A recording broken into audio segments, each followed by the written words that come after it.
Okay, everybody, Zach here again for the second day of Maelstrom Mixer. We're very excited. In the first game today, we have Luther. You can see on the left for Emperor's Children. Luther has clearly dressed to be Emperor's Children. The purple it would have been good enough, but the harnesses are a nice touch. On the right, you see Eric. I actually know Eric. He was part of Fault Line. He is part of Fault Line. He has moved down the coast, but yeah, we'll chat about Eric. I love Eric. Cool story about how Eric joined Fault Line, actually. Okay, but even cooler is one of my favorite people on Fault Line right now. Just right now, maybe not later, but right now anyway. I'm just kidding. It's Graham. I know I said that so weird. One of my favorite people right now. What I mean to say is he's here with us right now, and here he is. Graham, hello. Hello. Yeah. Am I muted? You are not muted. Oh, okay. You and I are on the same one. Yeah, we're both right here. Hello, I'm Graham. I'm running the Limerence Warzone. Yeah. I helped Brett and company organize the mixer this year and last year as well. Yeah. Do you want me to just go into what's been going on in Limerence? Yeah. Actually, sorry. Let's see. Are you guys hearing an echo from Graham and I right now? Let us know. It seems like I'm not showing that would be happening, but just let me know. If so, yeah, I'm not sure that. Just let me know. Anyone else hearing an echo? Okay. Well, first, Graham, I want to say one of the I have a good Graham story too, which is I played in Maelstrom Mixer last year, and I played in Graham's Warzone, and it was really good. He did an amazing job. So I'm pretty excited that he's running another Warzone here. It's great. So far, it sounds like people are loving your Warzone. Sounds like everybody's loving everybody's Warzone. Yes, talk to us about the Limerence system. What's going on? This matchup is mostly between what forces? Let's remind everybody. So on Limerence, there was an ongoing conflict already happening between the Eldari, who accidentally awakened an ancient Necron tomb world. Right. They were in the middle of a fight before the mixer happened, and the mixer starts with a Chaos fleet coming into the system. The Eldar and Necrons essentially turning to each other and say, hey, we both hate them more than we hate you. Yeah. Let's deal with them, then we can get back to our own business. Yeah, then, yeah. Yesterday was a lot of fun, a lot of really good back and forths. A lot of games either, tied perfectly. Right. And then there was a lot of, successes for Chaos, and then an equal number of successes for Eldar Necrons. Everybody will be amused to hear that our very own John tied his game. Yeah, his first game with Carl from the Independent Characters. Yeah. Perfect tie. Yep. So it's been a really, really good back and forth. But day two, the Alliance, the Eldar and Necrons, have finally learned the Chaos's end goal, which was to crash a captured Imperial frigate into a Limerence, and that frigate is infested with Genestealer cultists and Tyrannid organisms. So Chaos are trying to call the Hive fleet to this Eldar Necron planet. So, to clarify then, just to sum up, what you're saying is we've got Eldar, Necrons, Tyrannids, and Chaos. Yep. Kind of a horrible mess for Eldar and Necrons to be part of. Can we look at the map? Let's look at the map. We have this super cool map. We're really excited about our sector map. Now, here is how things started yesterday, right? Our club member Phil, super talented, super cool guy. Boom. That's after yesterday's games. That's after yesterday's first round. And then boom, here's where we're at today. Limerence is down here in the bottom. Talk to us about this planet, Graham, otherwise, and talk to us about the mission, what Eric and Luther are about to start doing here. So the planet itself was a very mixed environment, Eldar Maiden World. Sections of it now are back to being Tomb World after the Eldar accidentally woke it up, so we have a lot of mix of... After the Necrons wake up, yep. Wait, yeah. How did the Necrons accidentally wake up? They just accidentally found a tomb, went in, we're like, oh no. Oh, the Eldar woke them up? Okay. Yeah. Love it. So we have a good mix of Necron boards, of Eldar boards, of just natural, really good environment boards. Your Hoodoo board, we've used a lot in this war zone. Yep, we still use that one on our stream. Yeah, it's a great board. This mission, the Forces of Chaos have, after they've crashed this infested cruiser on to the planet, they have a beacon they've developed to lure the Tyranids who were released from this crashed ship towards the Eldar lines. Okay. So they're trying to get into the Eldar deployment zone and deploy this beacon, which will lure the Tyranids towards the Eldar civilians. Got it. Okay. So in this war zone, correct me if I'm right, and I if I'm wrong, I think I'm right though. It's actually a weird Eldar. Necron alliance. They're kind of playing on the same side. Yeah, they are on the same side just because they both decided they dislike chaos more than they dislike each other. Yeah, which I think is a good enough reason.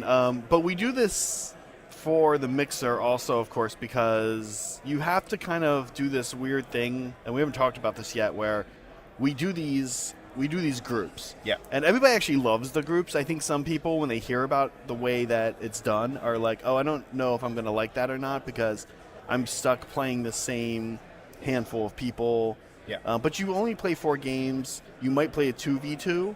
You have a very high likelihood of playing everybody on the opposing team. Yeah. And you're working with your own team. I mean, if you think about going to a 5-round GT, it's the same thing anyway. You're only playing 5 people, right? And they're groups of 5, right? 5 or 6? 4 to 6. 4 to 6. Okay.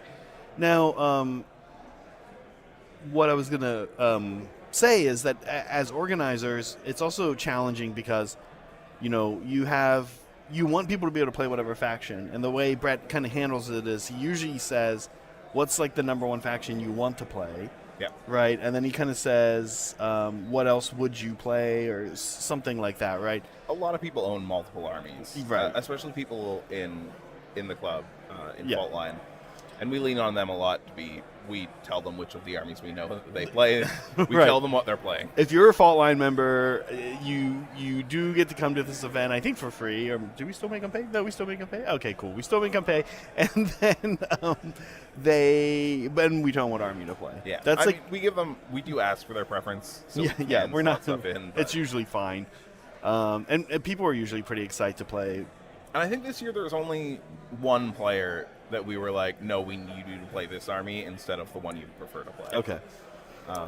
So that's sort of how we make up the difference of what's missing. But you still have to do clever things like say, hey, we're going to have Necrons and Eldar aligned, which again, I don't think is that weird if giving the right justification.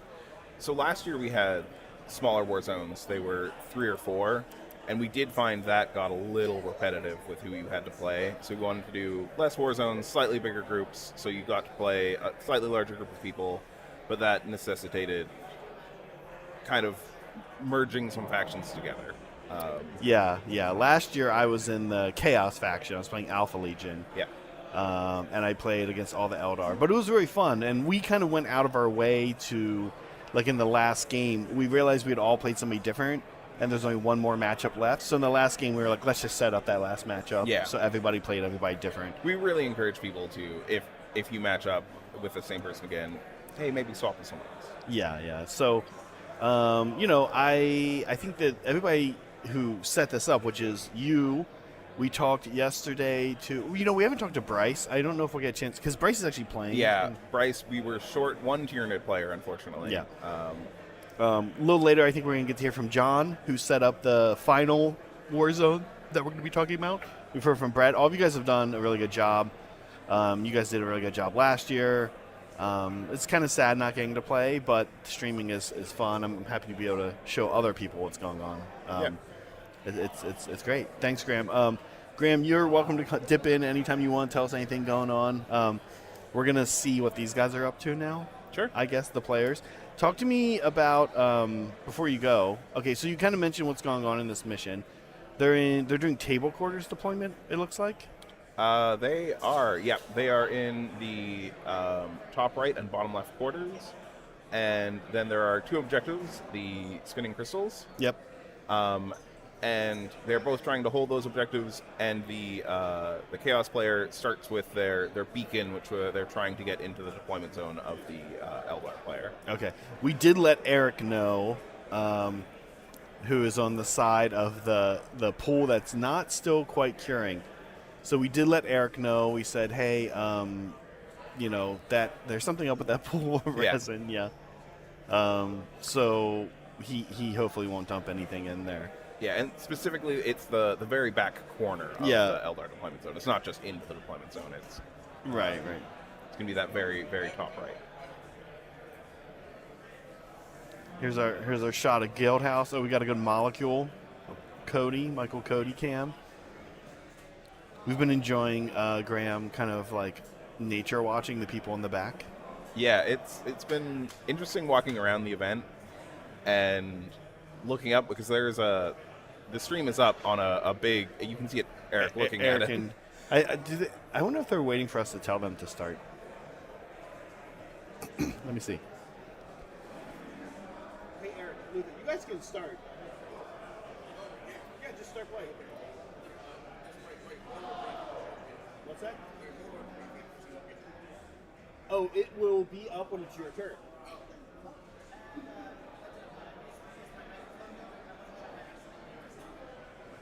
It's going. You're good. Yeah, you guys are good. Okay. Yeah, we do this thing. We do this thing where whoever's turn it is, their warlord graphic it shows up. So, for example, I'll just show you guys.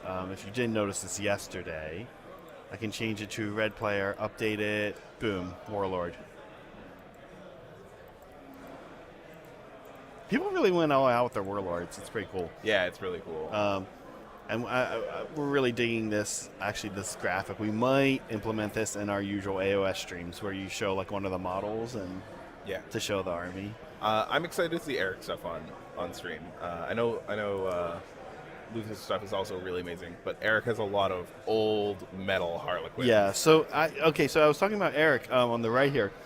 The reason we all met Eric was actually last year we had Maelstrom Mixer. That Graham was part of that one, but Graham, before that, actually back in 2019, before you were part of the club, we actually had a mixer. Yep.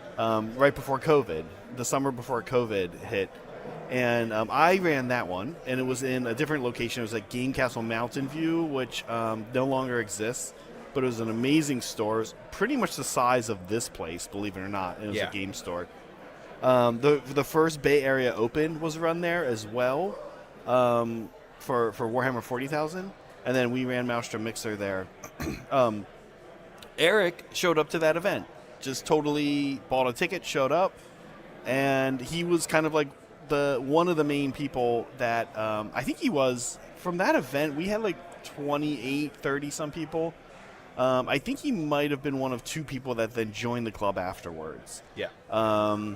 So that was like kind of amazing, and that was actually really the goal of Maelstrom Mixer at the time, was to get more people in the club. We had an okay number, sort of like the club nowadays. Graham is super active in the club, way more active than I am.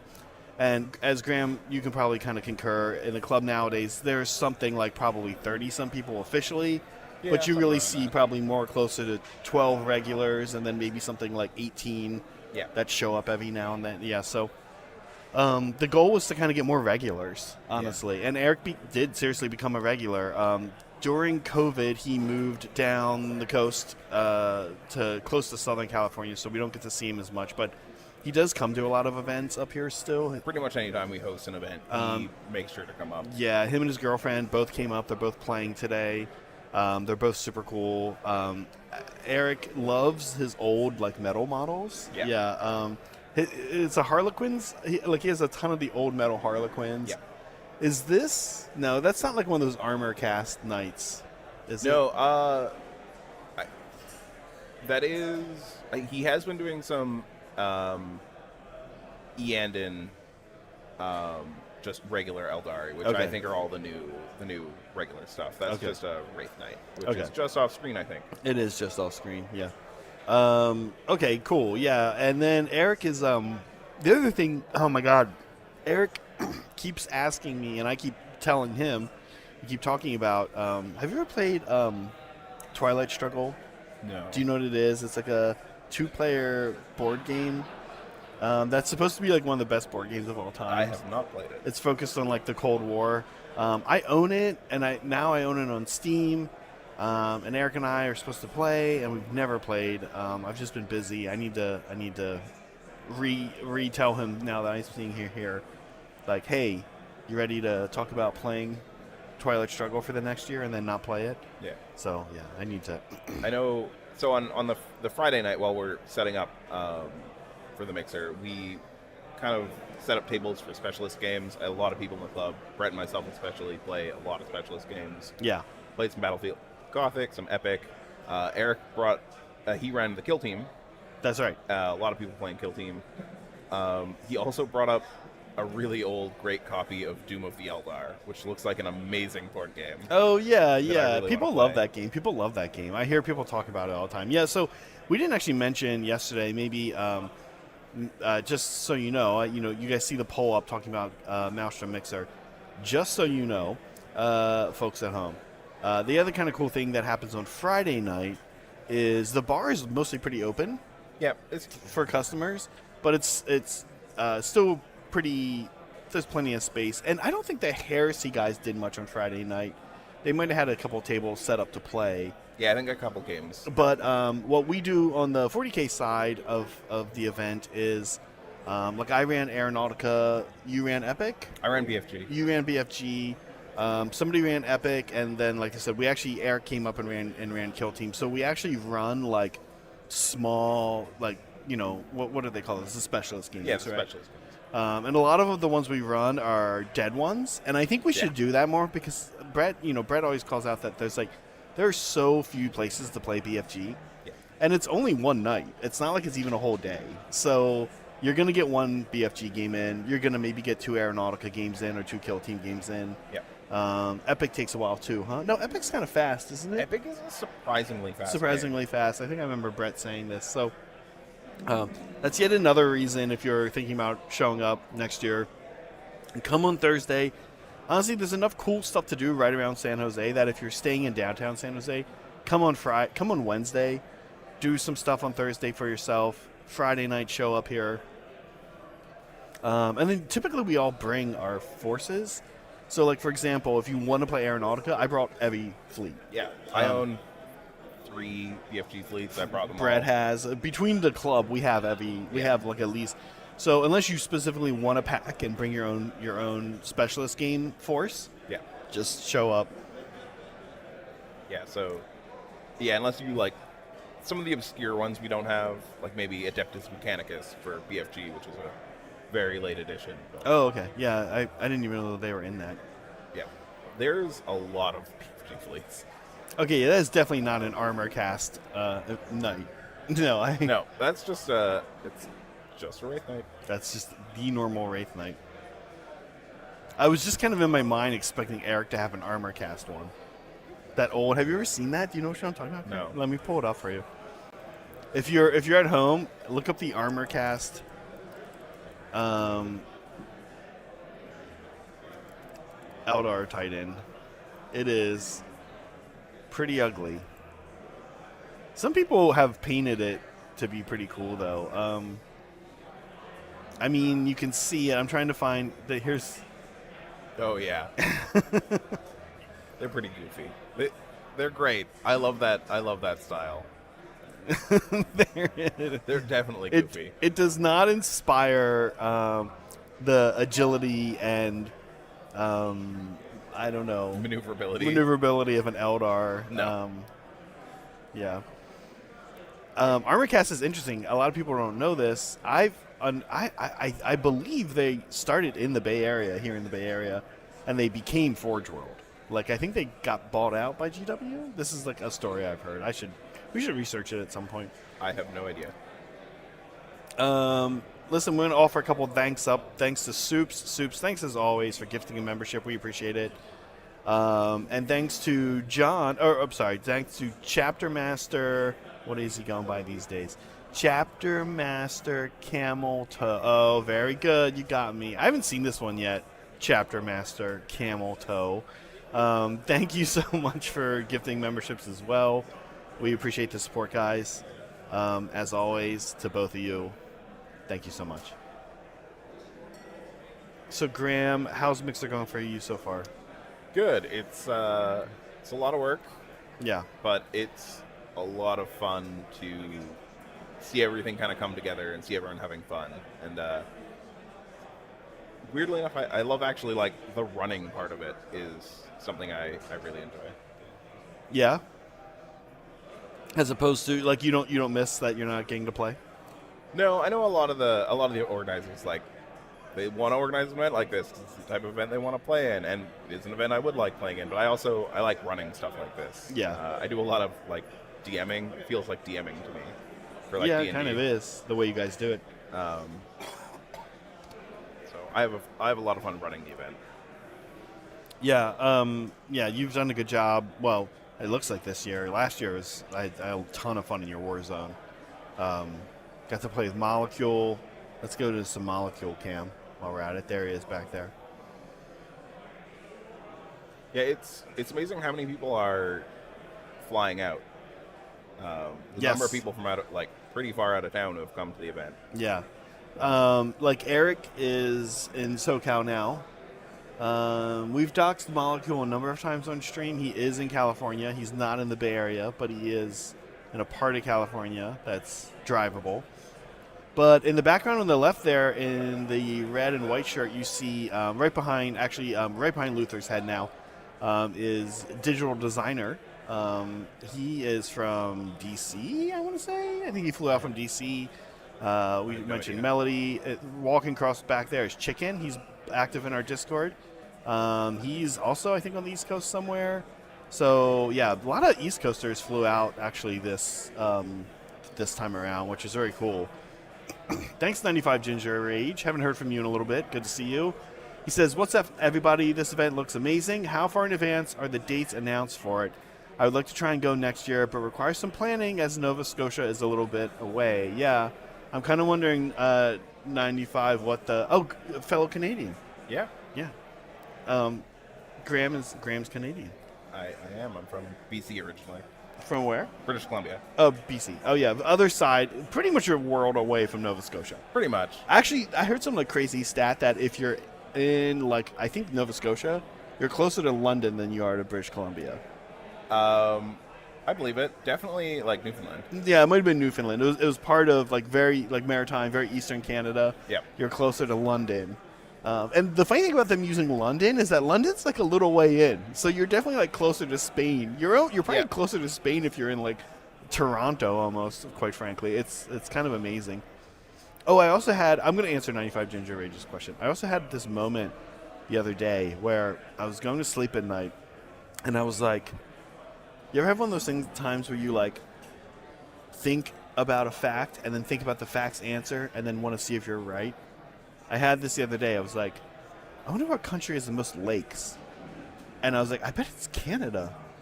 Because Minnesota is like, our northern states, like if you zoom in on a map of Minnesota, it looks like, there's like a lake. It looks like there's a lake like every other mile. And I was like, Canada's got to be even more. And it was. By like an insane margin, it's Canada. I will do similar things with my partner. We'll talk about some random fact or something, and we'll look it up, and we'll play a little game where we're like, okay, guess what the top 10 countries for like number of lakes. I think we have done number of lakes. Number of lakes, yeah. And like, what countries do you think have the most lakes? And we'll like go down the list. It's like, it's like Canada, and then like a distant second, I think, is Russia. Yeah. Something like that. The U.S. is actually up there, believe it or not, but probably mostly because of Minnesota and Michigan. Well, and it's also just a large country. It's also just a big country.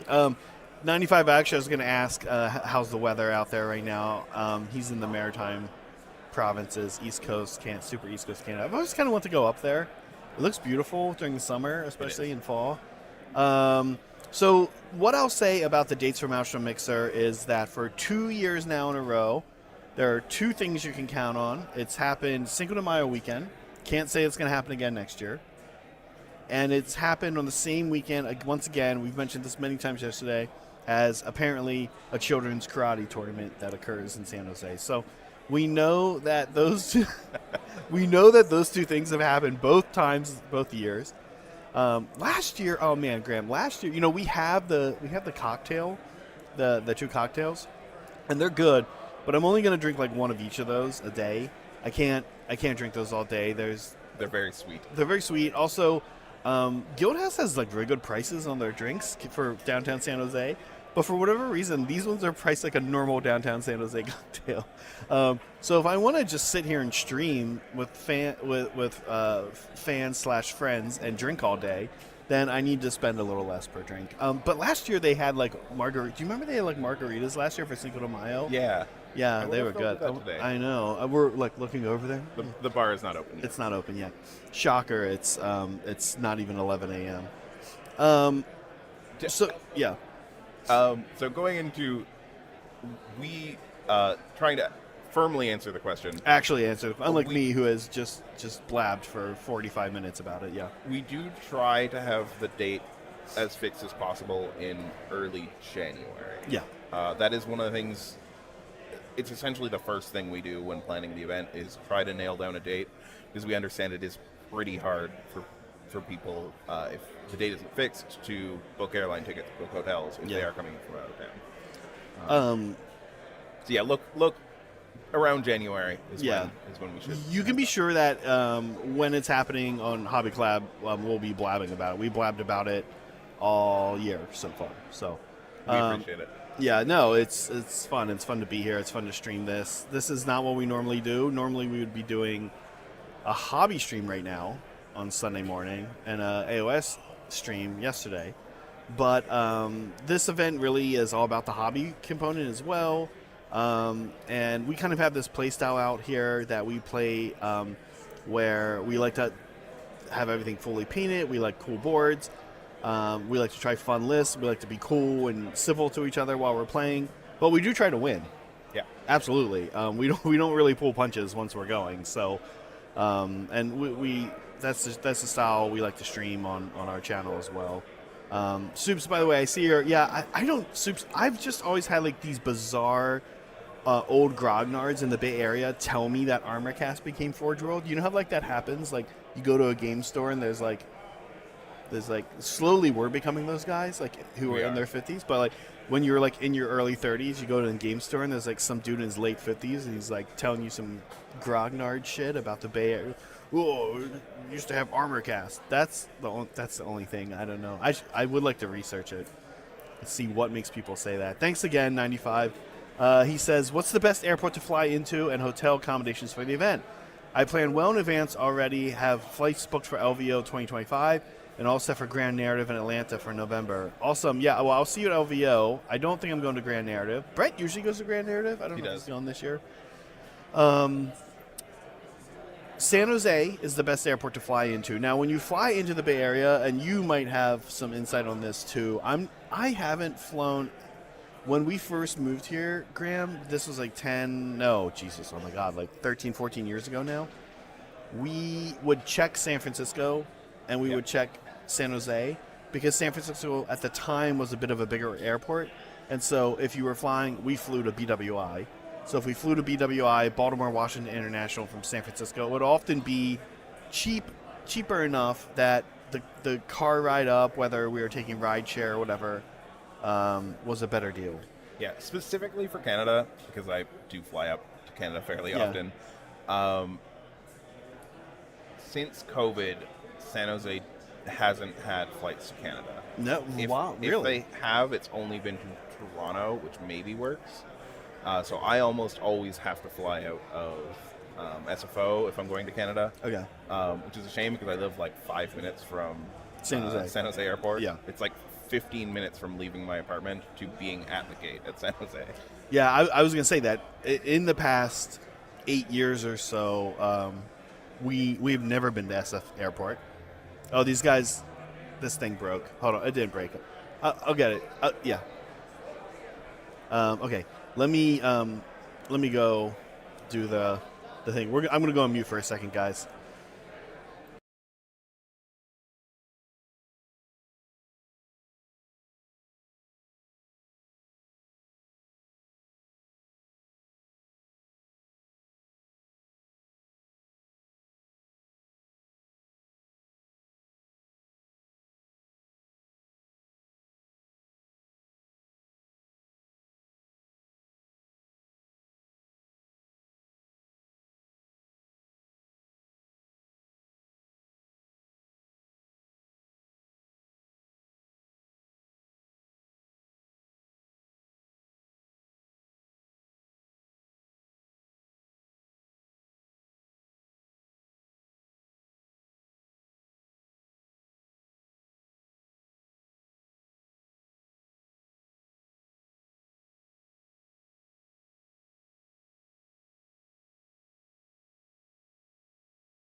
Okay, sorry, we're back. We had to reset the crystal there. Yeah, I've been able to fly out of San Jose over to BWI for about the same price as SFO. But if they're not flying to Canada, that's, Yeah. yeah, Whenever we go to the East Coast as well, it's out of San Jose. out of San Jose. We much prefer it, but it's often, if you are going to go to Canada, you're like 3 layovers, and it's going to take you 8 hours longer. Just do the 45-minute drive. Yeah, not worth it. I was going to continue to answer your question, 95. I was going to say that as far as hotels go, honestly, your best bet, and this is going to sound expensive, is probably to stay in downtown San Jose near the venue if you want to walk. Now, if you come early and you want to be able to drive around a bit, then you can go out a little bit. You'll save some money. But this weird kind of thing happens in Silicon Valley where actually, because it is a working kind of a place, oftentimes hotels are a little bit more expensive during the weekday than they are during the weekend. It's not really. I think the nightlife in San Jose during the weekend is pretty cool, but it's not really like a cool weekend town that is known for that. Yeah. I guess it's becoming that, but it's kind of becoming that in a way that like we all like it locally. I don't think it's becoming known for that. Yeah. So I don't know that hotels are like consistently filling all their rooms in downtown San Jose even during the weekends. So the prices aren't that bad, believe it or not. California gets a bad rap for being expensive, in the Bay Area especially, but it's not too bad. Honestly, if you're going to anywhere that people go to visit, you go to New York City, you go to DC. It's similar prices. It's pretty similar. And I found downtown San Jose is better than downtown Mountain View or yes, Palo and Alto. there also are like weirdly a lot of okay, so like a beer here at Guild House, $8. I got a rum and soda, $8. That's actually pretty inexpensive compared to if you could get in DC or you could get in New York or whatever. So like that's not bad. And you'll be around locals, and we'll let you know. Oh, like right across the street, there's a place that does $4 tacos. Yeah. Like pretty good, right? So it's not really a place you have to, it can be expensive, but it's not awful. And then thanks once more, 95. Good to hear from you, by the way. I think I mentioned that already, but yeah. He says, not really into competitive 40K, but love narrative games. Me and my friends play 3,000 point Crusade games using match play rules for illusion of fairness, but missions are all custom designed. That's pretty much what this is, except for 2,000 points, or different points, but not 3,000. You'd probably need to take the whole day. Yeah. We try to keep them smaller so that they end in a reasonable time frame, but we aim for not a super fast pace like a competitive game. We do 4-hour rounds, 1,500 points normally. Yeah. Ish. When we play, I haven't been playing 40K, but when you guys play on Thursday nights, usually you do 2,000. Yeah. Yeah, I 95. We've you and I probably even talked about this before, but Brett and I kind of found this out after a few LVO narratives that we weren't really we weren't digging people's built up from scratch ground rule narrative missions often. And 2, we weren't digging Crusade. What we were digging was taking match play rules and tweaking them or changing 1 or 2 things. Or like you guys would just put this interesting spin on it where it's like kind of both players can win because you're fighting a war. You're part of a war. You're not part of a battle. So you have an objective. They have an objective. Sometimes you wonder. Sorry, this isn't a dig on it, but you ever think? Well, no, you've set it up to like make sense that it's happening at the same time, and people are trying to stop people from doing their thing too. Yeah. But it's kind of funny. It's like, oh, you have an objective, you have an objective. Should we just do them at different times? Like, should we just call up the chaos, like the Eldar? Should we just like, hey, like we're gonna go do the thing real quick. Can you guys like do your thing tomorrow? Like, no, we're gonna try to kill you. Oh, okay. So this mission at least is kind of they're against each other as a winner. Right. I generally try and set stuff up if I'm doing something where both players can win, where there needs to be a direct conflict. Like Eldar attempting to go and do something with a MacGuffin, and Chaos is just there to kill Eldar. Yeah. They're trying to like bloody troops, and they want to get like one kill with every unit that they have. Right. So that, and they get a point for how many units have achieved the kill or something like that. Okay, Graham, let's dip in and see what's going on here for a bit. Guys, we'll be back. We're gonna let the players chat for a bit. So we'll talk in a sec.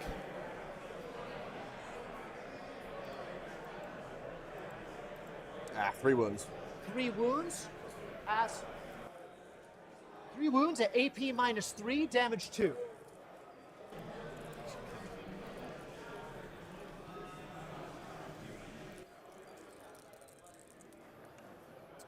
Make 2 invulnerable saves, so I take 2 damage.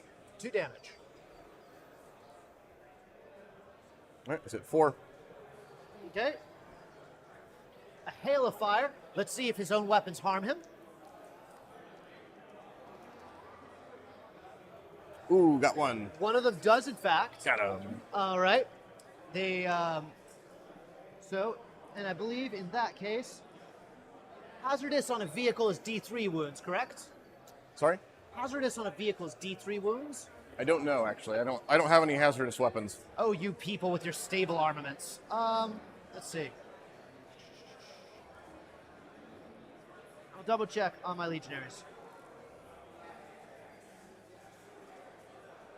Oh, just straight up 3 mortals. Oh, nice. And,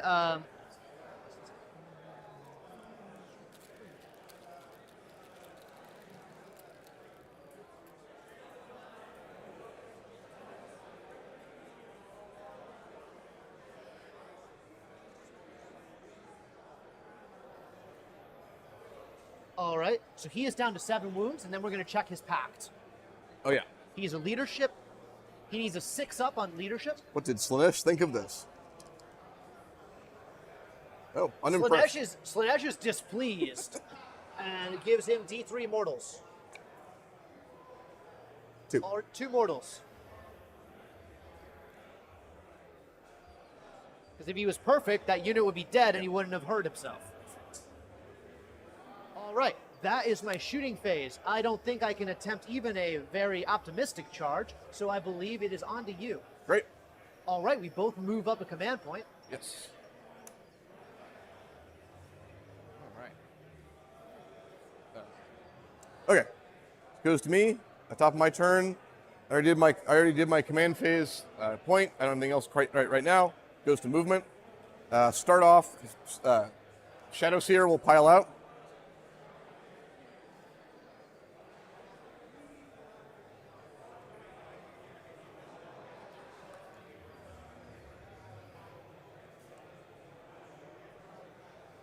They're going to pile out and move, so I'm just going to position them. All right, I trust this. They have to pile out wholly within 3, but then they're just kind of going to go and twiddle up here. So. And they have a movement naturally of 8, correct? Yes. So you can easily make whatever that is.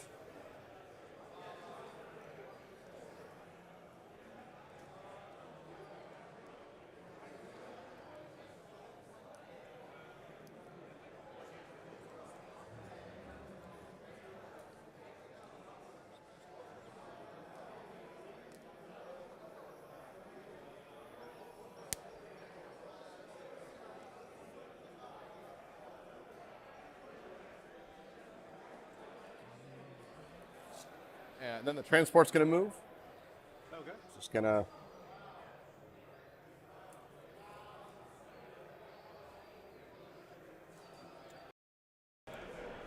Okay, a big thanks to John McArdle. John, okay, we're going to look this up in a sec. I want to read this in 1 second, but we do have Meg here today. For Meg, how's it going? Day Hi. 2. Oh, sunglasses? Oh, yeah. I forgot You I can, was you wearing. can. It's fine. They're prescription, so They're prescription. it's not that weird. Yeah. Meg, how was your first day of Mixer? How's day 2 going so far for you? And we're going to get to John's question here as well. I'm gonna do this research here while you answer my Okay. question. How was yesterday? Yesterday was great. I had a great time checking out all the terrain and all armies. Everybody is so sweet. They don't care if you like just walk up and insert yourself in their game and take pictures. In fact, they're kind of like happy, right, for you to be taking pictures of their models. But I had a great time, and it was nice dipping in and out of chat with you guys. Even though I'm kind of a dingus about 40K, I can still appreciate the narrative. And the highlight of the day for me was meeting Angela. Like, how cool is she? I love her. She's super cool. She was fun. She gave us a great shout out on her Instagram and on her YouTube. Chat, please go and bombard her with love. Yep. It's hobby night. Tell her we sent you. Yeah. Be a bunch of bozos over there for her too. Yeah. She's great. We're definitely gonna do some collaborations. I want to stream with her and do some hobby episodes with her for sure. I'm like imagining all the segments we'll do. Yeah. With Angela. She's funny. She's Yeah. got great energy. Yeah. It should be fun. She's fun, and we have. She does a lot more hobbying than playing, but we're a hobby channel. We're a hobby channel, so that works out well for us. We do play games, and we are hoping we can get her on a game we're going to be playing a little later in the year. We'll talk about down the road. Okay, John McCarl says Google retro 40K resin retrospective codex compliant on Snipe and Wib YouTube page. That will give you the history of ArmorCast. Okay. Warning, the Codex Compliance series is a retro review of codexes, etc., so you go down a rabbit hole, and I'm not responsible. You know what? I think you are responsible, You John. are, but I love... My husband goes down rabbit holes real fast. I love going down. I was actually literally thinking this morning that I should... Goes down fast and hard. I should think of... I should look into ArmorCast and maybe do a history of it, but it sounds like someone has beat me to it. So I can't say that... I'm not looking forward to looking at this. And John, thanks for the support. Thank you, as John. always. We super appreciate it. We love you. Yeah, we love you. We hope you make it to Mixer next year. Yeah, where are you? I'm sad that he's not here. I know. I think John would have had a blast. Yeah, 95 too. 95, thanks once more, as always. He says, are the missions available to the public looking for ideas? Usually have one ongoing, one anytime, and one end of game. Oh, one for scoring. Anytime, a way to score anytime, a way to score ongoing, and an end of game score, which checks out. Our Eldar friend is struggling as he runs all the bad Eldar units, Wind Riders, etc. Oh no, Wind Riders are not good in 10th Ed? That's no good. That's like my whole army. But the missions available to the public thing, I think they can be. They certainly can. There's no reason. There's no reason to gate them. Would they be on MaelstromMixer.com? I don't know if they are. I don't know if the whole mission is there, but it's definitely something we know the guy who's running this event. Yeah. So we'll definitely share it with you guys in our Discord. We also join our Discord. Yeah, they also are in the Discord. So then we're good. I think they're in the Maelstrom Mixer Discord. We'll make sure they're in the Discord. Yeah. Don't worry. Just keep an eye out. Yeah, thanks, Yeah. 95. Thank you. Yeah, we'll actually, I have my little notepad. I had the most fun for your birthday. I don't know if you remember when you turned 40 and you were like, all I want for my birthday is a day to play AOS, Age of Sigmar. And I was like, okay, I'm going to make that happen. And so we did like a birthday party for Zach, and I was not an AOS player at all at that point. I was kind of like dipping my toe in, and I was like, I want to make all the missions. And so I made these 3 crazy missions. I think one of them had like score points of like upwards of close to 100, right? Like there was a way to get like 100 points in AOS. The games were... It was so silly. The games were good, but the scoring was weird on one of them. It was ridiculous. I remember one of them, it was like going down a river. Yes, it was. That was really fun, actually. It was like, I wanted to recreate the barrel scene, right? Oh, so like you had presents that were floating down the river, and like, and every turn the present would float, and so you had a chance to like get it. You had to like snatch it. Right. Collect presents for Zach.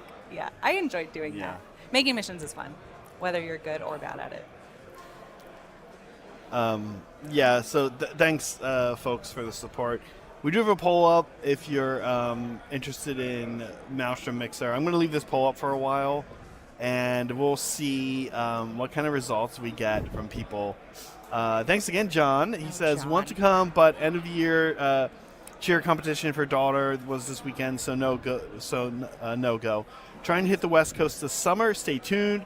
And for sure, Nova is coming. Also, Saray doesn't like me. Oh, John, you're full of it. Saray loves you. I'm Wait, going to why heart doesn't- this, but I'm not going to like it because Saray does like you. It's fine. We're not allowed to like them anyway. Oh, we can't. As Okay. the hobby collab. Oh. Yeah. Yeah. Yes, we'll see you at Nova. We Heck have yeah. we have our tickets. Actually, I bought mine. I don't know if Zach bought it. I think I have I need to buy my Nova ticket. I bought my ticket and I signed up for Devin's class already. Okay. Yeah.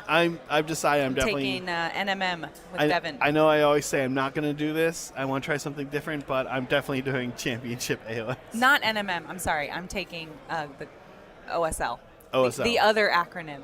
Yeah. Oh, there goes the into he's the hiding behind the trees. trees. Yeah. Yeah, I love it. It looks like he's in the trees. Luther and Eric accidentally knocked over one of the crystals, and Oh, no. I got to go set it up. Oh, that's fun. Yeah, it was fun actually.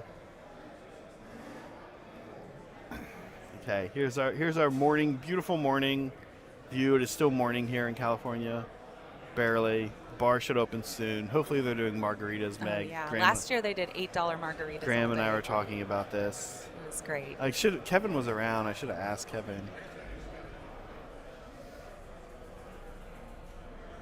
Up there's Molecule Cam. Did you guys see Molecule pick someone's dice up for him? Aw, look, Molecule is a nice person. Yeah, class act. I really like how you're class act. commentating on the people in the background. It's actually my favorite. Oh, see the guy in the towel shirt? That's Chicken. Oh, that's Chicken. From We're our Discord. doxing Chicken, yeah. Yeah, there there's he Chicken is. from our Discord. Super You can cool spot guy. him. Oh my God! Last night we went Who out. else? Oh, over on the left in the red Yep. Hawaiian print. That's Digital Designer. You Yeah. got him already? Okay. The guy right behind him is this guy I met years ago, and I think he's in our Discord, but I don't know what his Discord name is. His name in real life is Steve. Super cool guy. I'll try to get his address and social security so we can number share for it you with you guys too. $1 for a letter. Yeah. $1 a character. Yeah, just start super chatting, and we'll give you his social security number. Asterisk. Yeah. This isn't going to happen. This isn't gonna happen. Okay. Oh, there's Phil. Oh, Phil Cam. Oh, there's Spring Brett. Break Phil. Here comes Spring Break Phil. Spring Break Phil. There he is. He's walking across. Why is he? Because yesterday morning he kept like waving to the camera and stuff. So I just call him Spring Break Phil now. We should have had him flash the camera. I'm gonna do like that. You're gonna call him Spring Break I'm gonna Phil. do like that Big Tuna thing from The Office and just call Yeah. Phil Spring Break That Phil won't get annoying. forever now. Yeah. Okay, these guys are rolling some dice. It looks like shooting is happening. So we'll turn it back over to them. I turned it over to them last time just as the turn was ending. So let me try to get on top of it this time. We'll check in with you guys in a bit. All right. All right, so it's just 2 damage, and the other one that went through is 5 damage. So kills 1 guy. Oops. All right. I'm gonna pick this guy. The An onslaught of fire, and one of them crumbles into the dirt.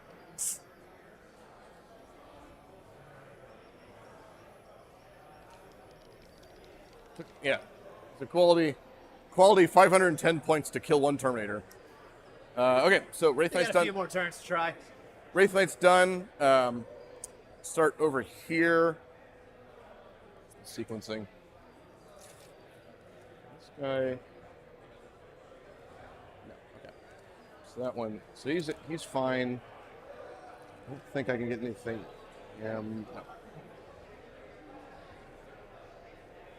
Okay.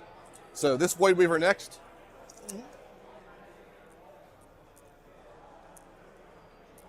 Give him the still minus. Is it -1 like in against everything or Yeah, just till like, end of phase. shuriken cannons, prismatic cannons with lance? So Okay. pretty good. Eldar reroll. No. 2 misses. Okay, wounding on 3s, wounding on 2s. Okay. Okay. And I will Eldar reroll. Yes. Okay, so I think these are still on a 2-up because you do have cover. Yep. So and then these are on your 4-up and vulnerable save. Okay. We'll start with the 4-ups. Okay. All right. 4 damage. 4 damage. So that's gonna be 1 down. And Right. then these three. What's the damage on these? They're damage 2, AP 1, so just straight up on your armor save. All right. 3 2-ups. Oh, okay, make it. All right. So 1 down. Yep.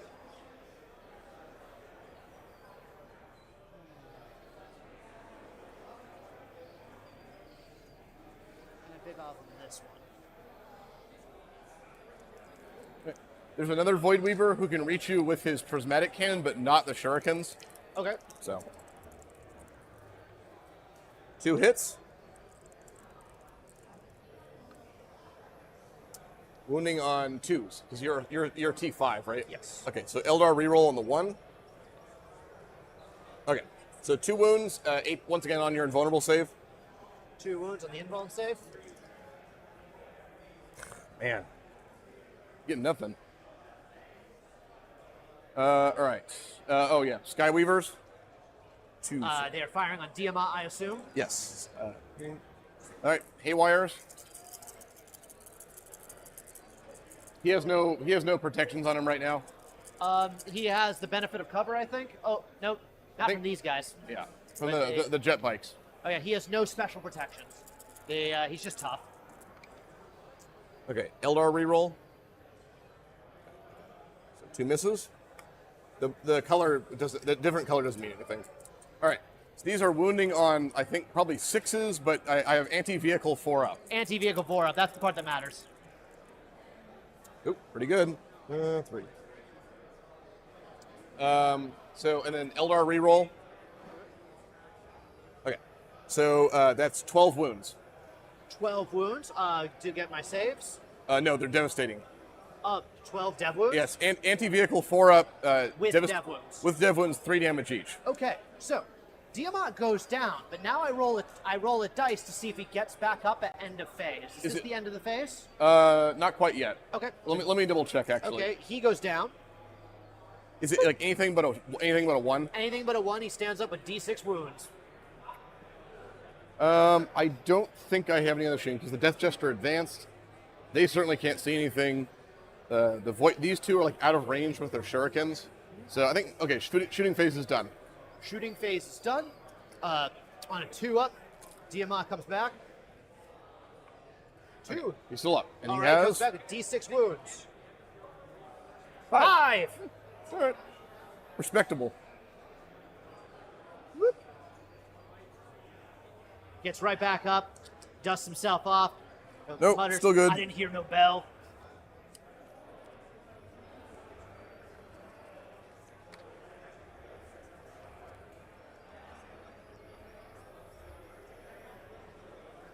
All right. Is that the? Are you declaring any sudden charges? I'm not doing any. No, I'm not going to do any charges.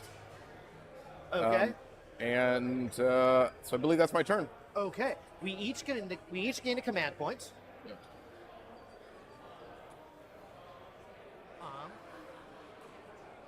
Let's see. I need to check to see one of my command phase stratagems.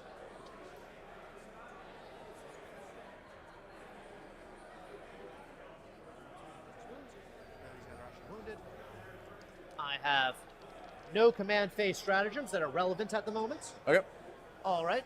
Time to see how useful my legionaries can be.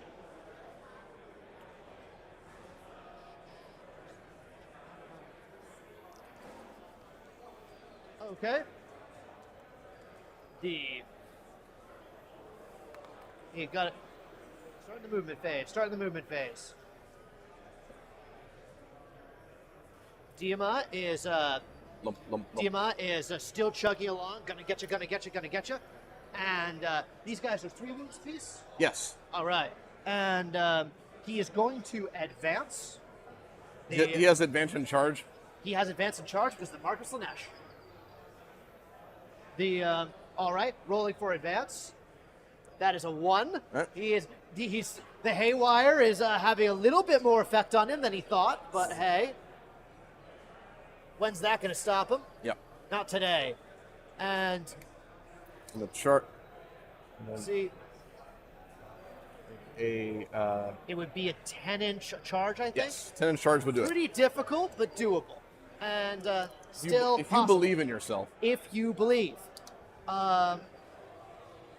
All right. It really looks like that's not going to be an option. So these dudes are just going to straight up march. Bonk. How many Terminators did I kill? That was like 3? Dos. 2. These two right here. Sigh. Terminators doing what Terminators do. Yep. I also play Grey Knights, so I know about Terminators being tough. I'm about to say my local meta has Deathwing Knights in it, and it is trying sometimes. Dark Angels don't do a whole lot, but what they do is not die. Yes. This guy's gonna be up here. Ah, yes, it worked. This guy's gonna trunch in the mud. This one's gonna trudge right here. This is terrain that we can stand on, right? We agreed on that? Yeah, that's open. Okay, so these guys are going to crest the hill pretty quickly. It's time to be aggressive, be aggressive. Which I guess is what you just sign up for with Chaos. Yep. Do you mind if I move him up here so he doesn't fall that's down? fine. The banner's I gotcha. he's down here. The banner's beautiful but difficult. Which I guess I can use to describe myself as well.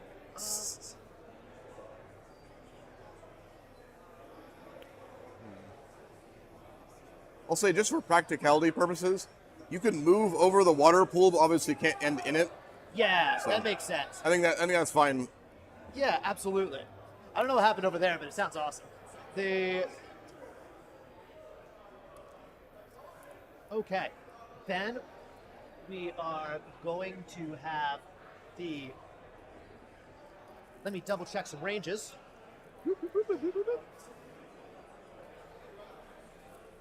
Be careful. Careful now. For example, I wanted to do this guy in. Could I do it? Okay, yes, that is possible.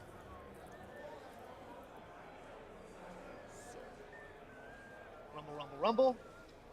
Sun Killer takes a turn, gets into position.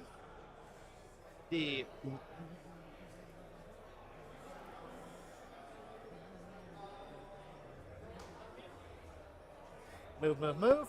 This guy pokes his head around the corner, thus endangering his entire squad, but, you know, that's chaos for you.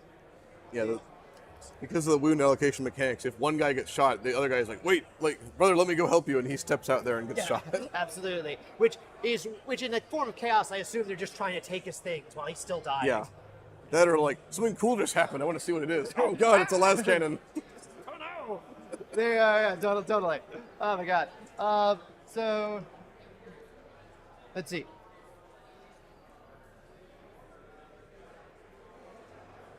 And finally, the beast will be moving. Sorry? The beast, my Forge Fiend, Oh. will be moving over here.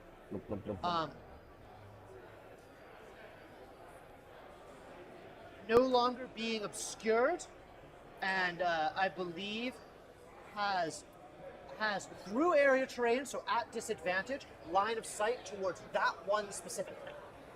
This one? Yes. Yes. They does not have. I cannot reasonably see the other ones. Okay. Yeah, that's the injured Star Weaver. Yes, the injured Star Weaver. So I believe that is all of my movements. All right. We will begin the shooting phase. Tiamat cannot shoot because he advanced very slowly. All right. And it is the end of movement. I will not be deploying my Raptors yet. They are still remaining. Gotcha. So let's start with my one over here, Sun Killer. Yep. He will be focusing all of his las cannons on his Havoc and his combi weapon will not be coming into play, but he will be focusing all his las cannons on this guy right here. So 4 las cannons. 4 las cannon, well, 1 twin linked and 2 regular las cannons. All right. I will lightning fast. Lightning fast. -1 to hit. -1 to hit. All right, and before you do that, I just want to ask all right, he also counts as having cover, right? That feels like because like It is, but cover doesn't matter for me because I'm Harlequins. Okay, good point. Just making sure. Their armor save is a 4-up also. Yes. So unless you had AP 0, I just go to my invulnerable save. Okay, sounds good. They not good, but they all right. So we have that. I will be playing And what's the toughness on them? 6, correct? Yes. 6? Okay. Making sure I do not need then to play, oh god, sorry. It is Profane Zeal. That's reroll wounds now. Okay. He will be pacting for sustained hits. Gotcha. And so this is the Major Twinling's last cannon. Yep. So pacting, sustained hits, reroll 1s because Chaos Undivided. Okay. The all right. So I think it's a miss. Is a miss because it's at -1 to hit. We'll be rolling the 2 regular last cannons, which are strength 12. The 4 ups to hits.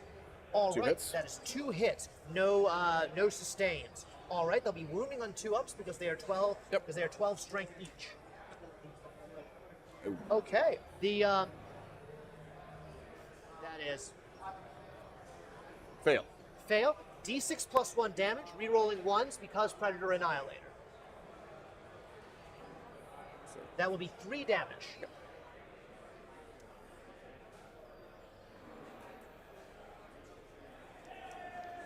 All right. Does he get bracketed by that at all or anything? No. Did he just not get bracketed? No, they're like light vehicles. Okay. All right. Well. Okay. Yep.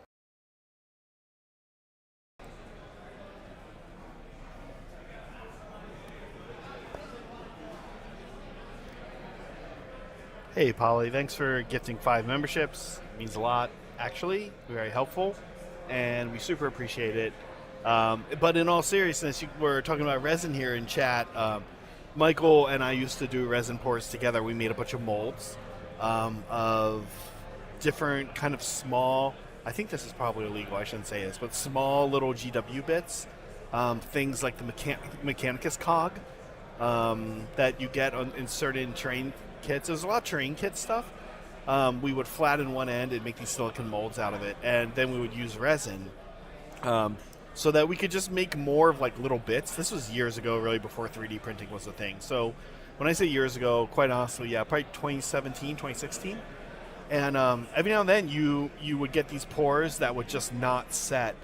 When they tell you to mix stuff up, I don't know how you guys are. I like never follow. I'm always assuming places tell you like shake for a good 30 seconds, and instead I shake for like 4 seconds.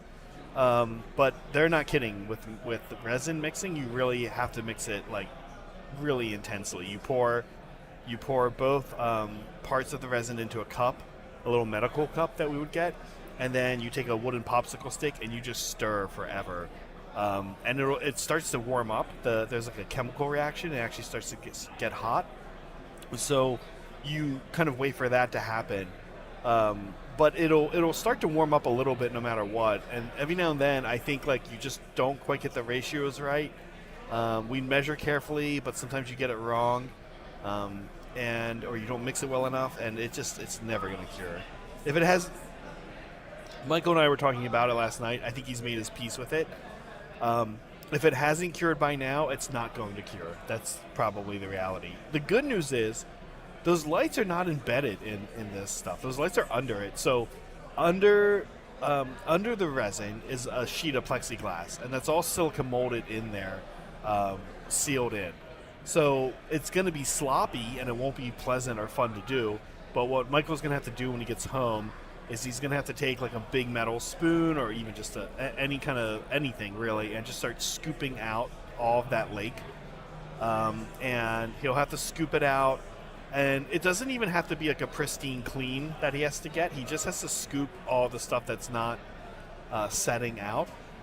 And then he has to just do another pour, and it'll be fine. But it is a total pain in the butt. And quite frankly, it's not cheap. That's the crazy thing.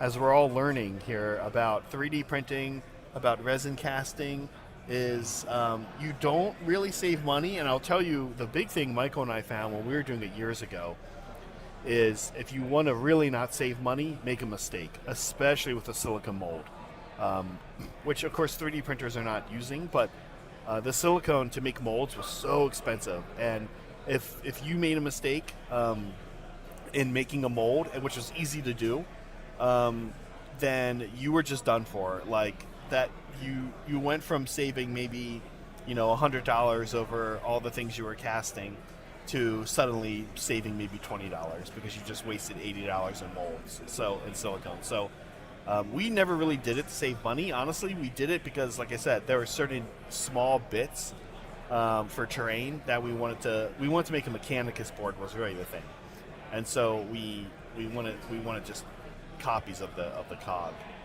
Graham, how's it going out there? Graham is rejoined me here. How's it looking in the? Did you go check on your Warzone? Yeah, I went and checked everything out. I also we're doing a thing where we on the second day we gave everyone a Warlord upgrade card, Right. or they got to choose it. They're not as big as normal enhancements, but everyone Can you give me like an example or two of one?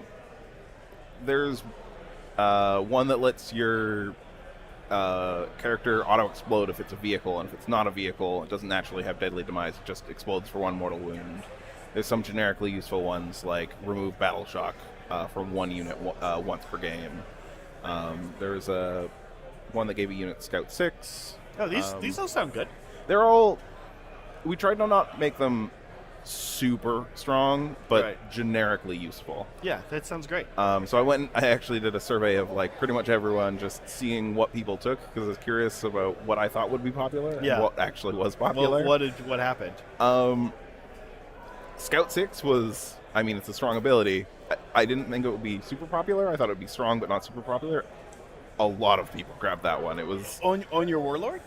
It was Scout 6 for one unit that was deployed within 12 of your Warlord. Oh, okay, that's different. I was gonna say, I was like, yeah, people. I wouldn't really in 40. I mean, I haven't played 10, but I can't imagine wanting to just scout my Warlord up. Yeah, so there was some that were for buffing, like the damage output. Like there was one that gave your Warlord precision, or another one that gave him sustained. And we had a lot of limitations because we're like, we didn't want someone to put it on a knight, Sure, and we didn't want to give a knight precision. sure. So there was some damage ones, but we wanted a bunch that were just generically useful for people who brought utility Warlords. Yeah. I did you do any that bumped up control? That bumped up OC. Yeah. I believe that there's one that we called, this was by far the longest one we wrote. It was called Pushing the Limit. Someone's called Wah. Yep.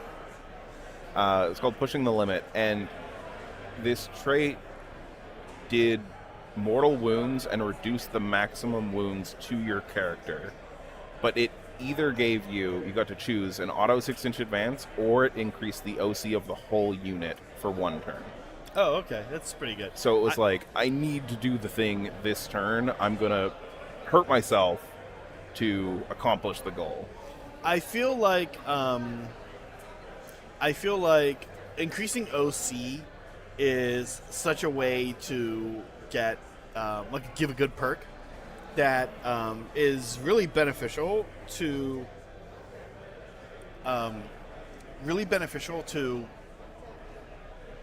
the person taking it, Yeah. but without feeling super crappy against the person who is having it done to them, right? I don't know why. I guess it's because you're not picking up models. Whenever you're losing by not picking up models, you're kind of like, okay, Yeah. like that doesn't feel too bad. You'll lose the game, you know, if you're even when I'm at GT and someone has some ability that changes how objective control works. I'm like, all right, Yeah. I'll get it next turn. It's I can always still try to table you. I think this is especially common in 10th ed. Of certain models just have weird OC. Like give me an example, like something you wouldn't think they should have. The Deceiver Catan chart has OC 6, I think, Is that good?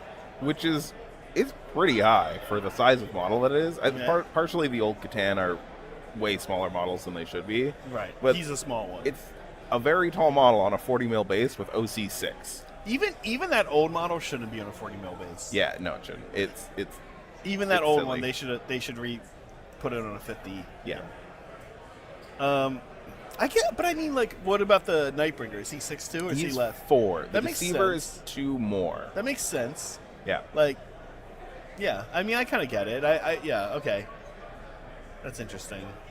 I mean, for the Deceiver, he just kills everything near him and then holds the point. He could have OC 1. He could OC 0.5 and he'd still hold the point because everything around him just dies. Yeah, there's sort of like two takes on it. One, he is like the shard of a star god, so his OC should be high. Yeah. But two, does he really bother himself with like sitting on something and saying like, "Hey, I'll guard this, guys"?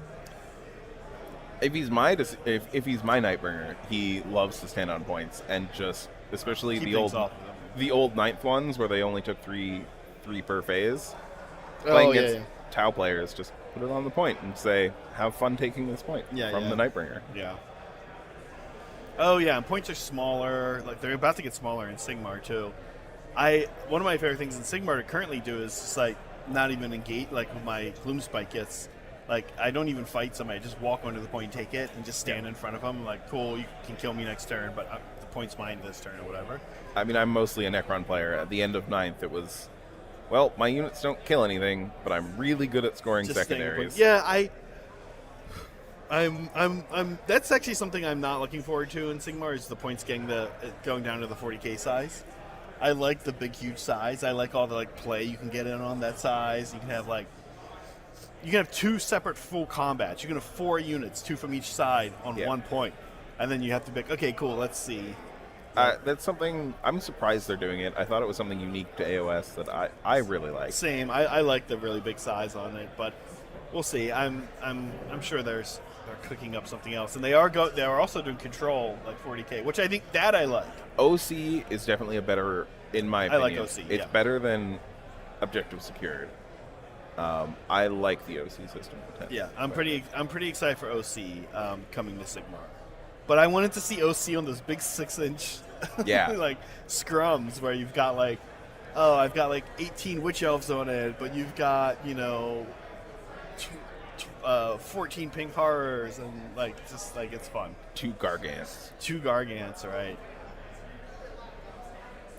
All right, let's see what these guys are doing. We've been away for a bit, and it looks like violence is happening.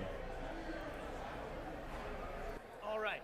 Now, for over here, I will be paying for unnatural swiftness. Okay. With unnatural swiftness, Tiamat has the possibility of a 10-inch charge against your bikes. Yes. How would we count this as an 8-inch charge against your infantry? Yes. Okay. He might be going in for that, actually. Okay. He's going to go 8-inch charge against your infantry, and so he's going to do that. Anything to make himself harder to hit, and so yeah, he's going to. Let's see if we make that charge. Counting down a command point. All right, he does not make it. The haywire shots are still putting hitches in his joints, and it is not working for him. All right, that's Tiamat. That's my charge phase. No melee. That's my turn. All We right. are in turn 2, or battle round 2. Top of 2. Now bottom of 2. Now, Okay. yeah. You go first.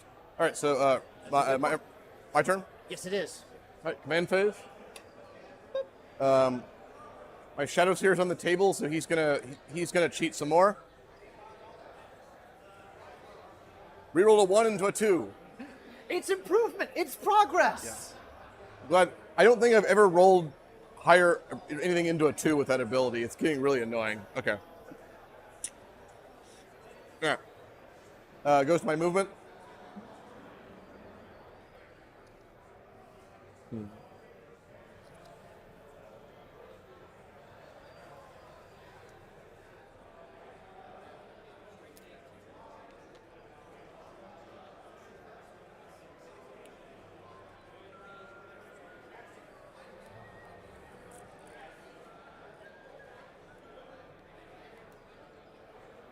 And a heads up, I believe I will get a victory point. Right. For I also get 1 VP. Okay, so I'll mark them down to my iPad. Okay.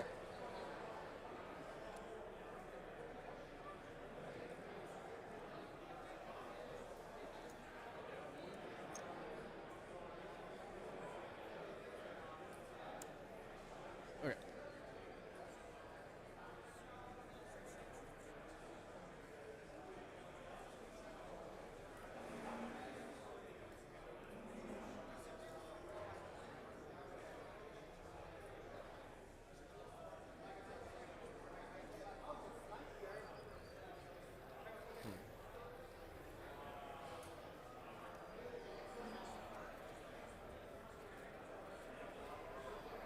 I'm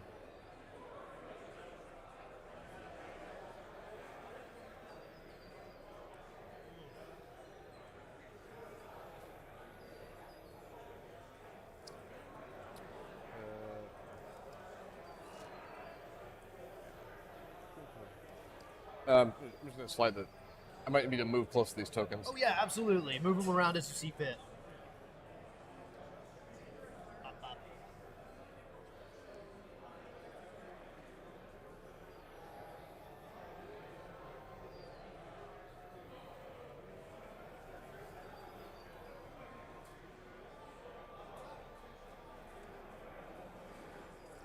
Fly by. See ya, wouldn't want to be ya. Just outside of 1 inch. Let me arrange them slightly. Okay.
I didn't expect colored yarn to work so well as vines, but they really do sell it.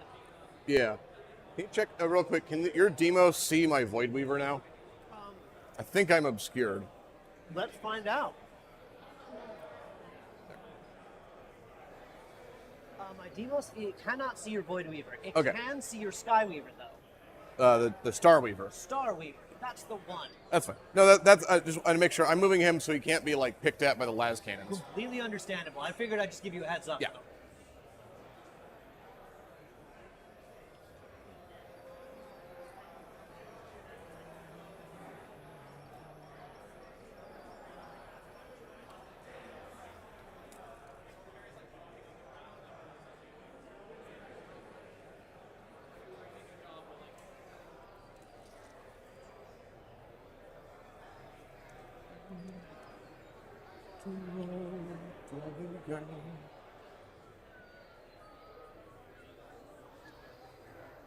All right, I think that does it for me. Okay.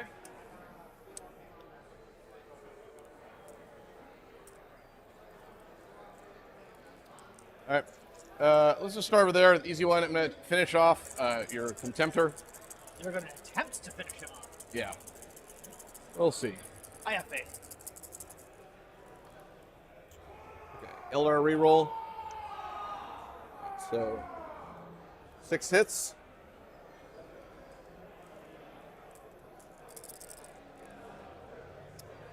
Oop. That is actually, I would say that's well and truly cocked, so I will re-roll that. Okay. Agree? Okay. There we go. Okay, so, and then Eldar re-roll, my actual re-roll. Okay, so that's 12 devastating wounds. 12 devastating wounds. Now, there may be some way. No, he has nothing. He has absolutely nothing. It's not happening. They, let me just quickly. Goodbye. Does he explode? Let's find out, baby. All right. He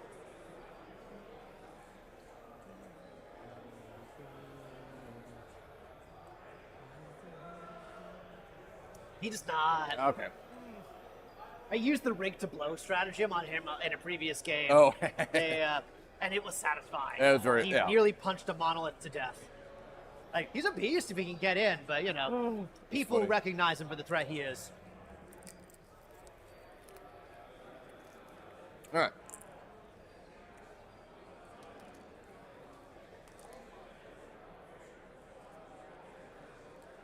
All right.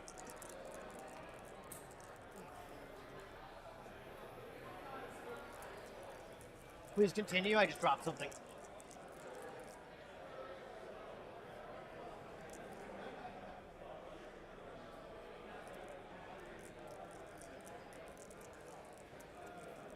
All right. Please continue. Death Jester firing at. Death Jester is going to fire at the Terminators. All right. I will yell. Let's see. Grant him sustain hits 3. Sustain 3. Ooh. I will use Fate's Messenger to set this to a 6. Okay. So that's 3, 6, 9 hits. 9 hits. How we doing? Oh no, sorry. 1, 2, 3. Yes, it is 9. Okay. All right. So Yeah. Sorry, Uh, I had a math brain fart there for a second. wounding on 3s.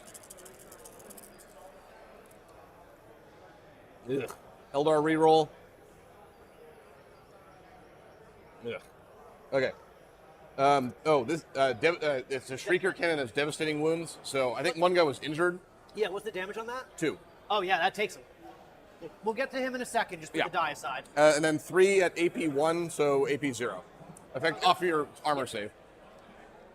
3 2-ups.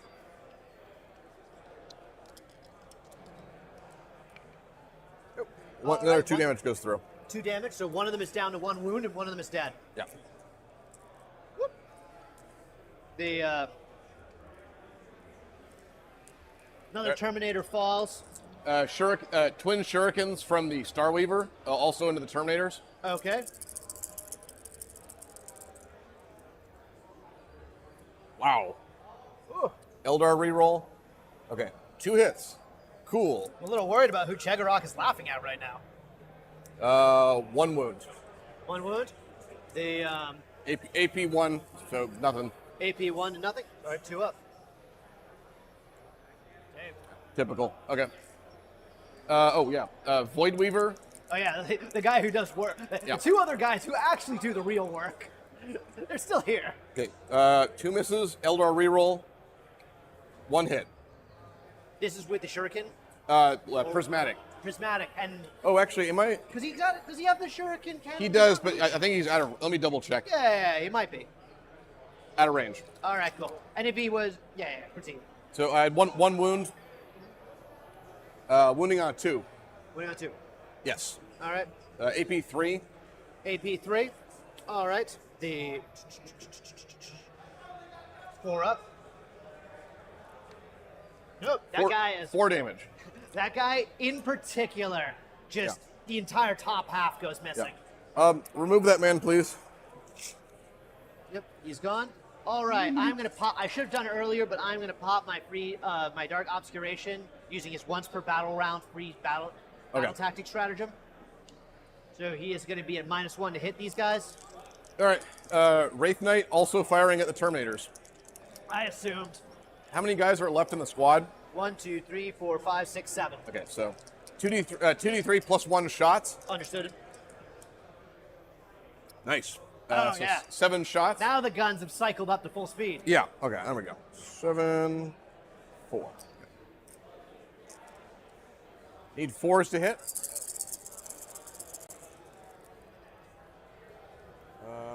Eldar reroll. There we go. What to say? That's Pretty good. Oh, 1 miss. We're good. Okay. All right. Everything wounding on the Star Cannon white wounding on 3s. Red wounding on 2s. Okay. Okay. Eldar reroll. Yes. Oh, dev wounds.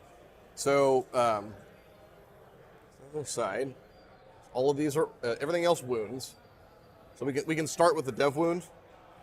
Okay. Well, the dev wound. Yeah, oh yeah. You rolling damage for it? Yeah, because it just punches. No save. One guy explodes. Okay. Choose this one, to be honest. Okay. All right, and then you have five wraith cannon wounds. Okay. Probably easier, like. So yeah, off your invulnerable save. 5 wraith cannon wounds. Yes, each does 2d6 damage. 5. All I gotta do is make 5 4-ups. What's the big deal? They It's been done. Yeah, exactly. I've seen crazier. I've done it. You've done it. Yeah. All right, and it's yeah. Ooh. Okay. All right. All right. All right, that's 4 guys dead. Well, 2d6. well, Yeah, first one. Good roll of 2. 3. That's still a guy down. Okay. Next one. 5. Cool. 10. He's very dead. All right, 4 guys die. Yep, 4 down. Really, most sincerely dead. All right. It is. They are all gone except for my warlord and a one Terminator with a Reaper cannon.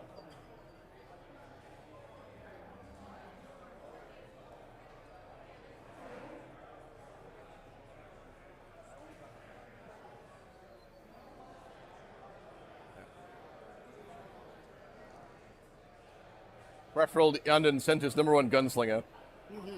All right, and then 3 more AP3. I think it goes also to your invulnerable save. 3 more AP3. Okay. These are the star cannons. What's the damage? 2 each. All right, 1 more guy dies. Yep. Okay, that's the Reaper autocannon. That puts my warlord on his lonesome. He does not take a battle shock test because he's now a solo unit.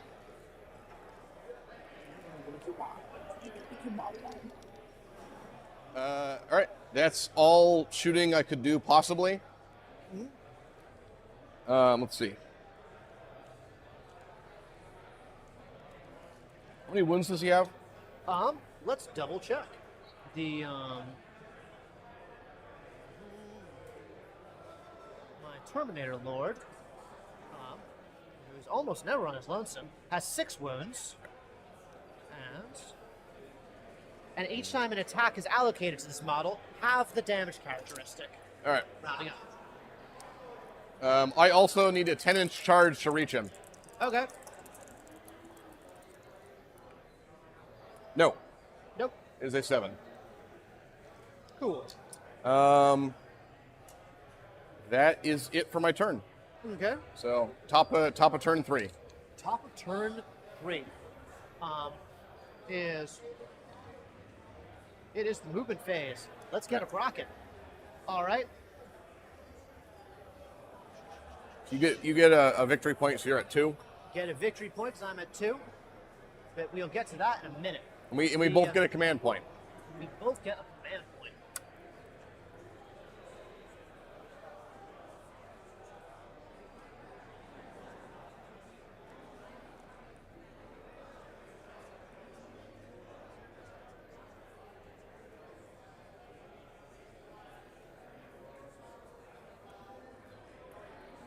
He is going to go all the way to here. Gonna move him a little bit over here just so he stays out of the water. Yeah, I got you. He can get line of sight on that one, though they will have the benefit of cover. The Void Weaver? Yes. Wait, Is it just me, or are these two moving like way faster than both games yesterday?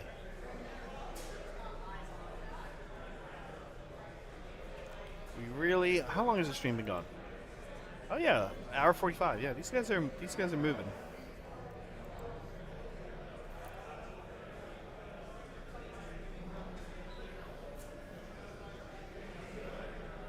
How's everybody doing on this Sunday? It is Cinco de Mayo here in, I'm going to say in California. It is a Mexican American holiday.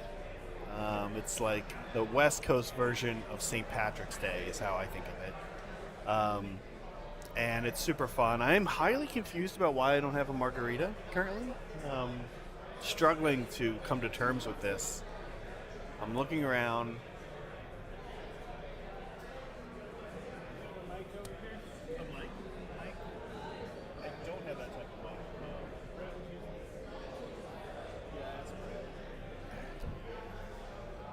Okay, Kevin, the actual owner, just came over to ask me about something, but it was weird because he came over and didn't give me a margarita.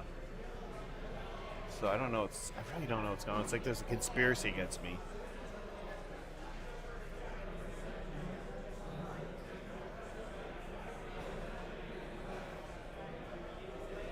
I see so many people I know here in the background.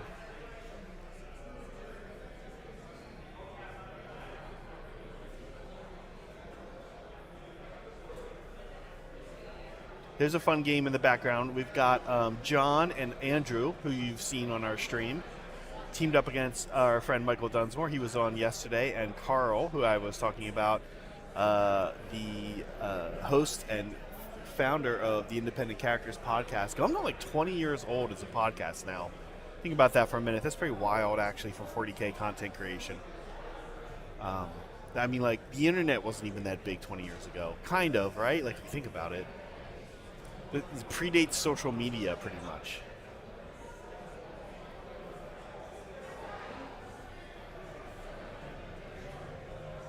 Meg is not got. Well, I don't know. I don't know if Meg got a margarita. I actually don't see Meg around. Oh, there she is. She's painting.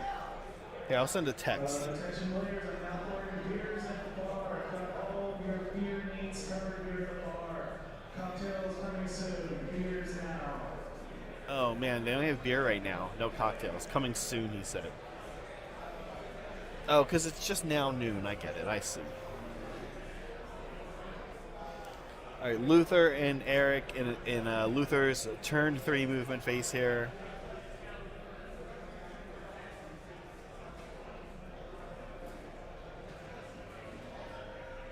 Yeah, he didn't invent podcasts, but he was among one of the early people podcasting about wargaming. And here's the thing, I gotta tell you, I have a real big soft spot for Independent Characters podcast because when I got into the hobby in 2008, I was in Southern California, and Meg and I kind of started playing, and we were mostly just painting. I went to the Santa Anita Mall in Southern California, and would play at the GW store maybe once a month if I was lucky. Took me a couple months to find a guy I actively two different dudes I actively liked playing. Otherwise, played some boring people, played some rude people. You know how it goes when you're trying to find your peeps to play. Then we moved to the East Coast. I was there for a while, and while I was there, same thing. I was going to GW stores trying to get games in, and mixed reviews. Okay.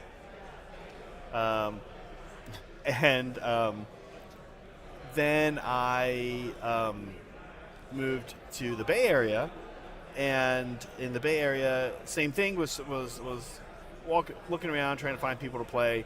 Actually, one of the first people I met to play was our friend Michael, who I've been chatting about.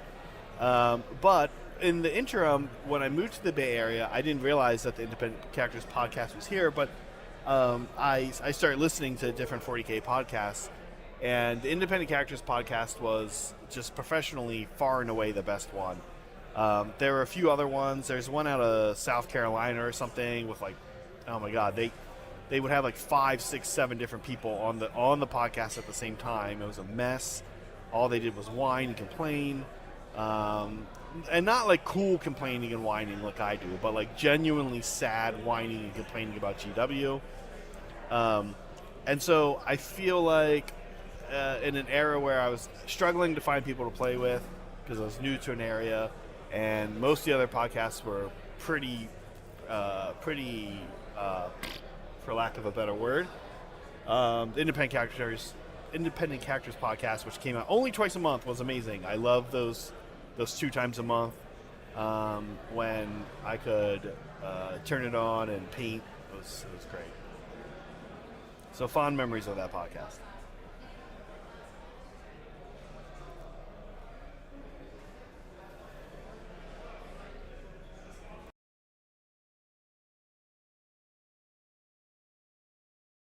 Once because Predator. Yeah, you got him. All right. Does he explode? There's nothing within range, but no, he does not. I wasn't sure if he was going to tag these guys. Okay.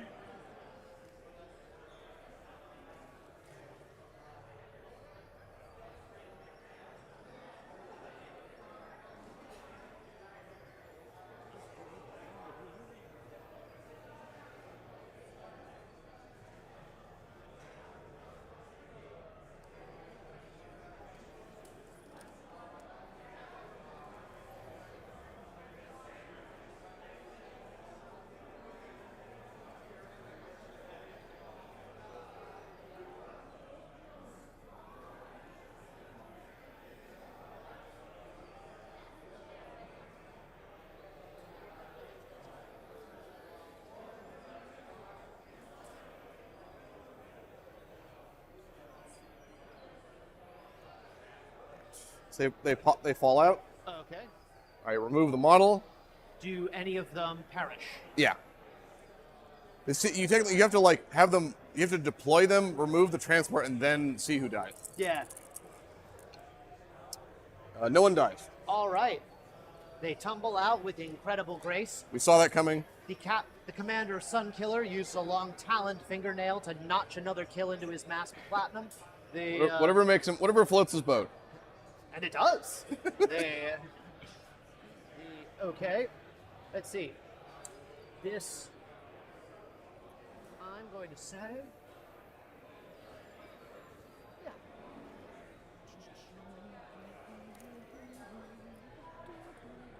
There's nothing that can make these guys untargetable, right? Untargetable? No. All right. Harder to hit, I assume.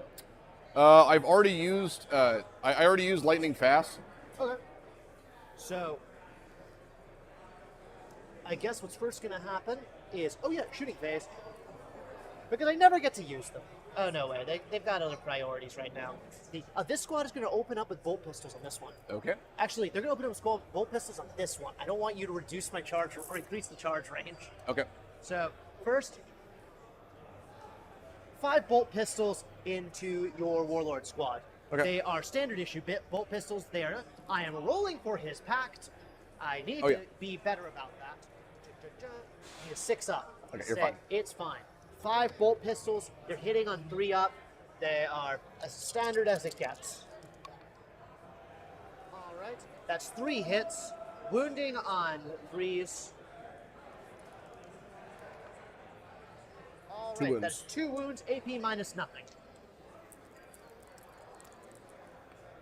One save, so one dies. Okay.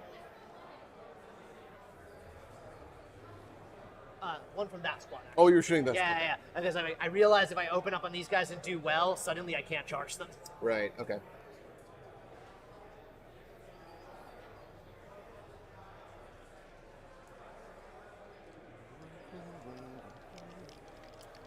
Okay. Let's see. I'm going to have this squad is going to open up with their full complement into this squad. Okay. Let's check to see who's actually in range. So we got 1 combi weapon from Oleander. That's a guarantee. We've got Bolter. His pistol is out of range. We've got 2 bolters, a Havoc autocannon. Pretty much everyone except for this guy. There's a plasma weapon in there, or plasma gun. The plasma gun shall not be overcharging because that would be silly. Pardon me, sorry about that. Okay, so we're going to start. They're going to be pacting for sustained hits. Yep. So first we will start with the Havoc autocannon. He's going to be hitting on 4s. 1 hit. 1 hit, and be hitting on 4s. Tough. It's going to be wounding on 2s because strength 7. Okay. Absolutely, and yep. Save. Save. He shoots an illusionary clown who mocks him to this day. There'll be one shot from Oleander with the combi weapon. Yep. That is 2 hits. It's going to be wounding on 3 up, dev wound on 4 up. Ooh. 2 dev wounds. Oleander out there showing them how it's done. Yep. The 1, 2, 3, 4, 5, 6. 6 bolters. Snapping off single shots.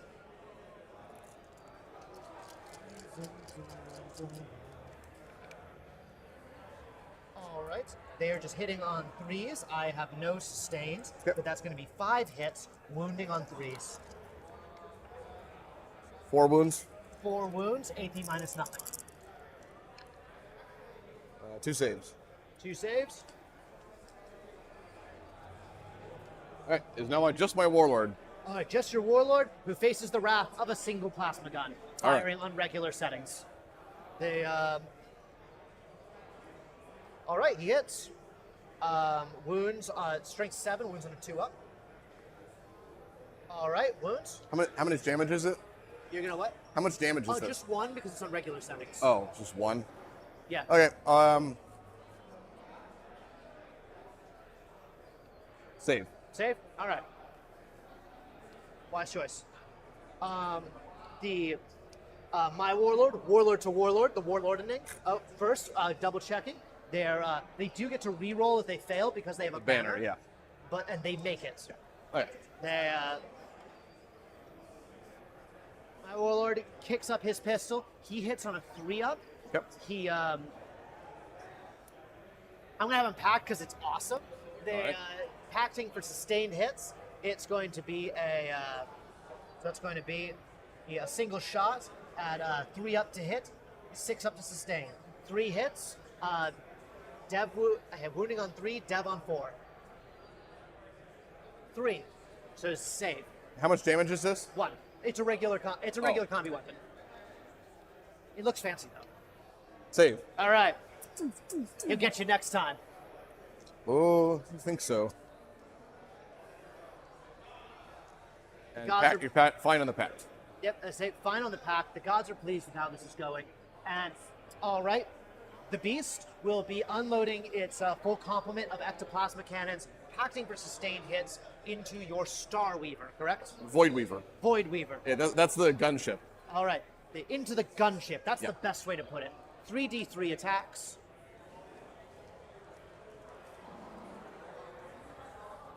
All right, that's going to be 7 7? attacks, which I believe is pretty average.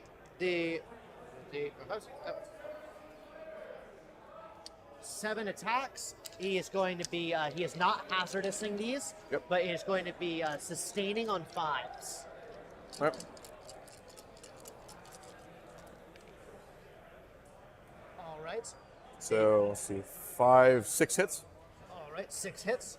All right, it is a strength 10 attack, so wounding on 3s. Yes. Wounding on 3s, damage 3. 4 wounds. 4 wounds, damage 3.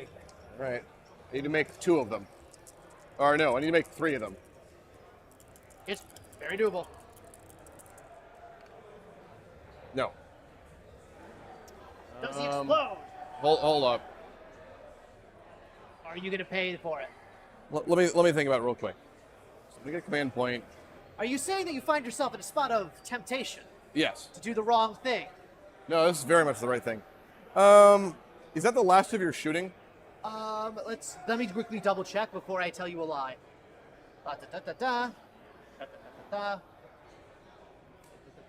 It is in fact the last of my shooting. Okay. I just need. You just need Natural 4 up, right? Yeah, I'm thinking like what do I need to spend command points on next turn? Yeah, I'll go for it. Okay. Spend my command point, command reroll. Hi-yo. Yes, he makes it. All right. So he takes 3 damage, is at 2. All right. Excellent. Okay. It is my charge phase. I do not believe any of these guys are in range of anyone to charge anyone. My raptors will be charging these ones. 9-inch charge. It is a 9-inch charge. It's a 9-inch charge. It categorically would have to be because you came in through at a deep strike. What? You deep It's strike. categorically. Yeah, sorry. I'm just like so. I'm so used to double checking everything. I second guess myself too much, to be honest. Let's see. 9 inches. Can we make it? Yep, they're in. On the dot. Perfection. Of course, you know, this is a troop of harlequins, not exactly easy prey. Would you mind if I just lay them out at the bottom here? Yeah, I was about to say, like, you can just, we know where they are. And Would you say that they have the high ground? I do, yeah. But I mean, you're also flying, so you're coming down from above, so I don't know.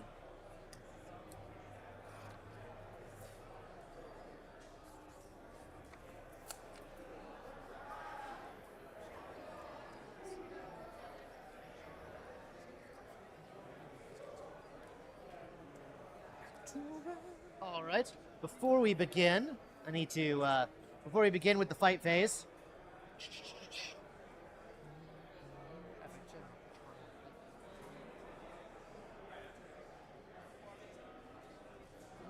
I'm going to spend a command point for the battle tactic, Profane Zeal, allowing my guys to re-roll their wound rolls. Yep. Because I really actually need this. All right. All right. So, from that perspective, the Profane Zeal, we're going to start with the chain swords.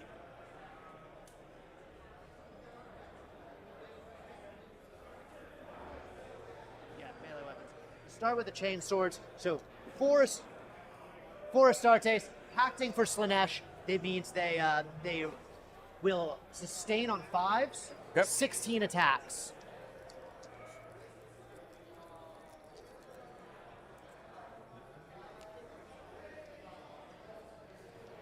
Okay.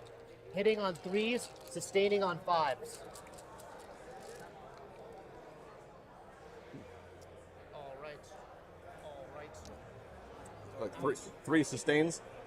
Hitting on 3s, 5 sustains. Yeah, so 1, 2, 3. All right. Yep, correct. 3, so. All right. This is wounding on 3s with re-rolling wounds. Right.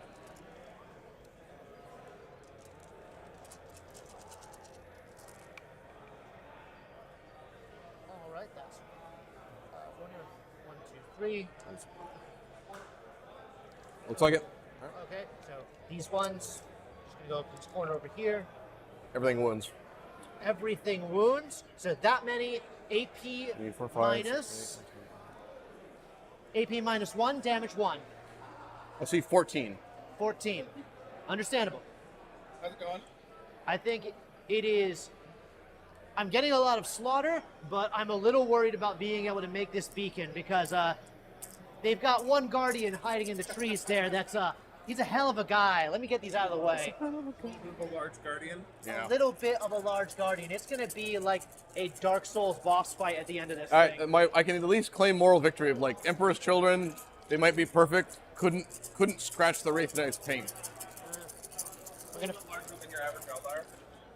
I don't know how it got so tall. Must be a lot of milk. Any particular exciting stuff you guys want to highlight? Ooh, that's a question for you. We actually might have a Warlord v Warlord showdown happening as he is carrying the beacon on one shoulder, firing his combi weapon disdainfully with the other. All right, so I'm seeing 7 failed. 7 failed. So the squad is killed and the Shadow Seer's at 2 wounds. The Shadow Seer is at 2 wounds. Okay. Now we have the champion going with his Power Fist.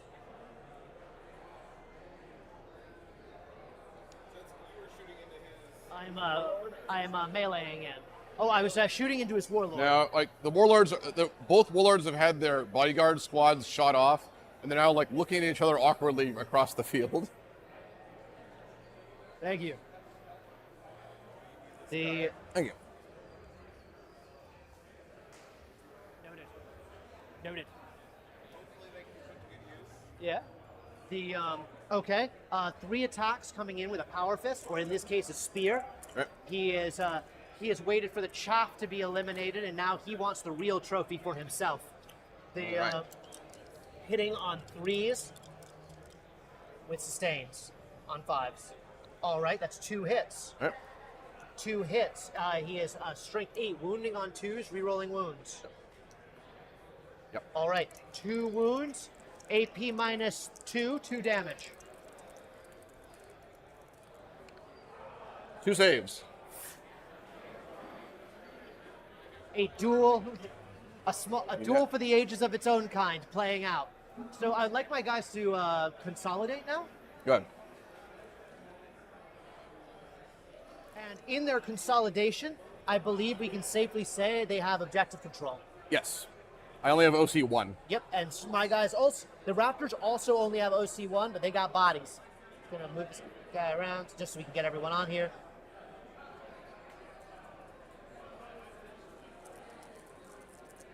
We're gonna say this guy's up here, and yeah, just consolidating onto this objective. This guy down here. All right. All right, It will swing back with my missed stave. absolutely. Eldar reroll. Hits. I'm a character. So. He hits. You're Okay. T4 still. T4, baby. Eldar reroll. Okay. So 3 wounds. 3 wounds. AP 1. 3 wounds, AP1. 3 4-ups. All right, and they're 1 wound each, or they're 2 wounds each. so. D3. Oh yeah. I do D3 damage. Okay, 1 goes through. 2 wounds. All right, the missed stave is about to swing back and strike the champion. He simply grabs one of his own men and throws Yeah. him in front of it.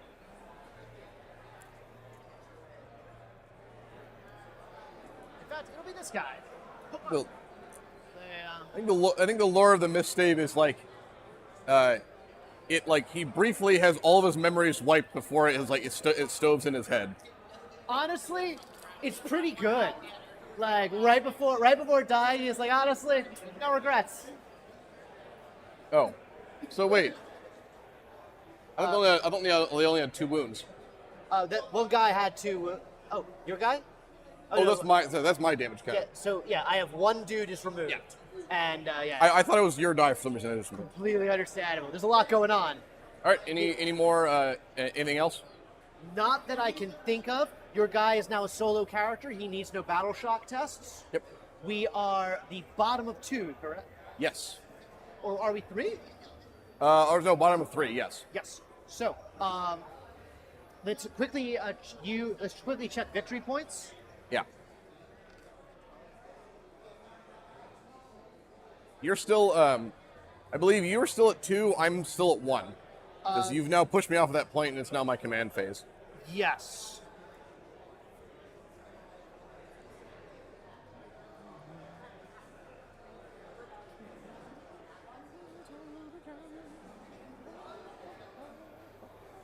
Okay, so yeah, 2, 1.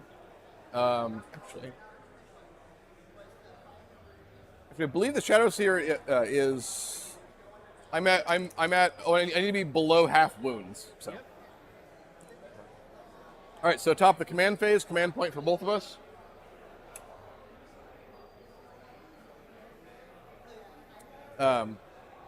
Shadow Seer is still alive, so he's still reading the runes while in the middle of a melee. Probably the only thing keeping him alive right now. Good God. He keeps seeing future outcomes, and all of them are bleak. Let me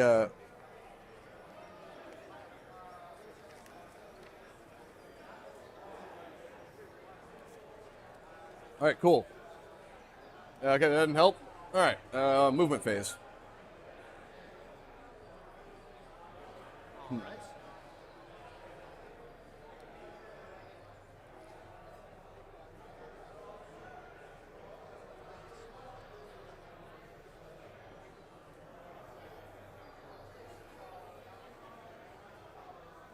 I see he wants to get involved.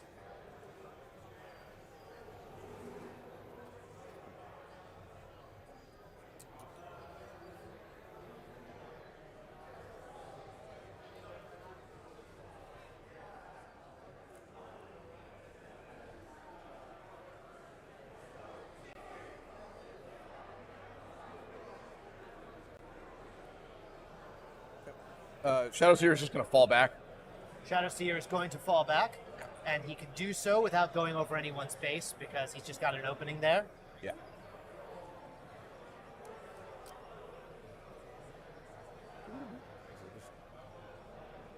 Move just barely an inch outside of the combat. I need to stay on the objective.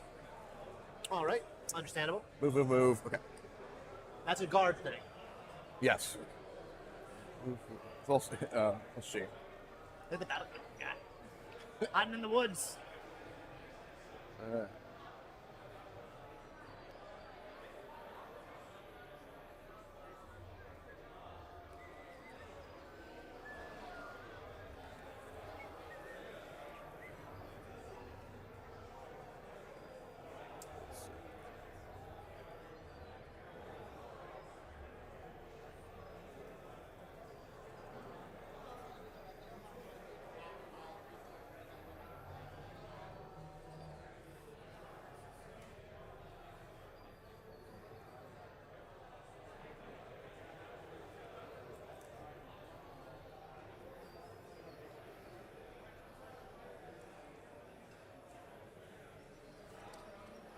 I'm going to declare Overwatch on your gunship.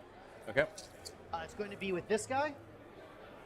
I'm going to be using my event card, which is Inescapable Death, Overwatch for 0 command points. Oh, nice.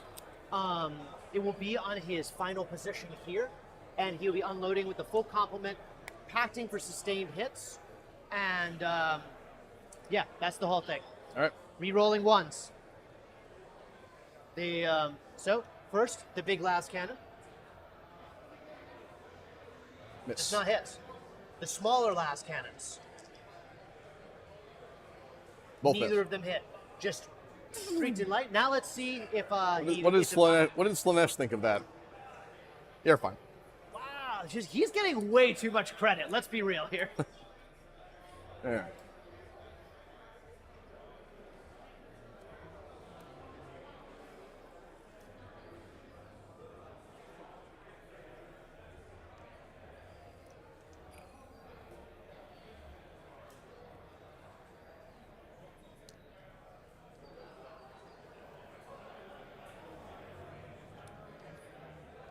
So they can move within like trivial charge distance of your squad. Okay.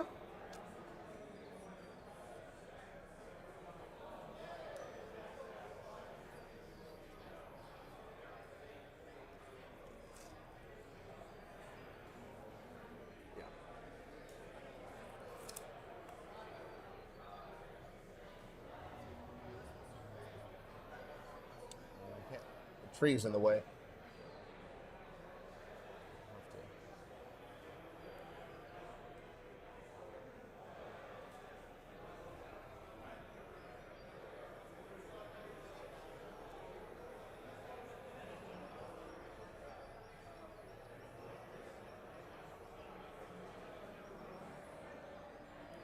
Yep.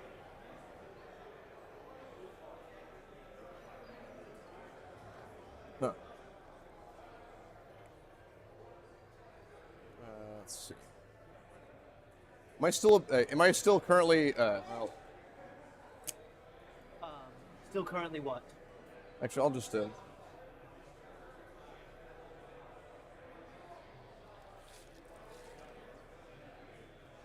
see. Yep. That's all my movement. All your movement. Yep. The guy's just still there, watching, waiting, looming. He's guarding the exit. He's got a job. Yeah. Sticking to it. All right. Troop Master is going to take a shot with his fusion pistol at your Raptors. Hits. Okay. You're T4, right? Yep. I'm guessing it's like 2. Yeah. Wounds. All right. This is AP4. AP4, yep. He doesn't get anything. Okay. He just dies. Yeah. What's the It's damage? D3 plus 2. He just dies. Which one was that?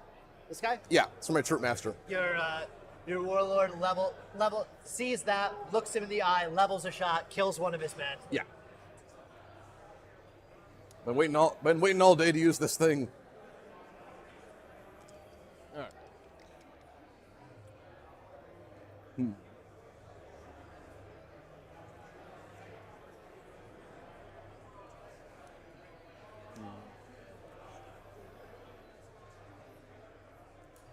All right, I'm gonna try this.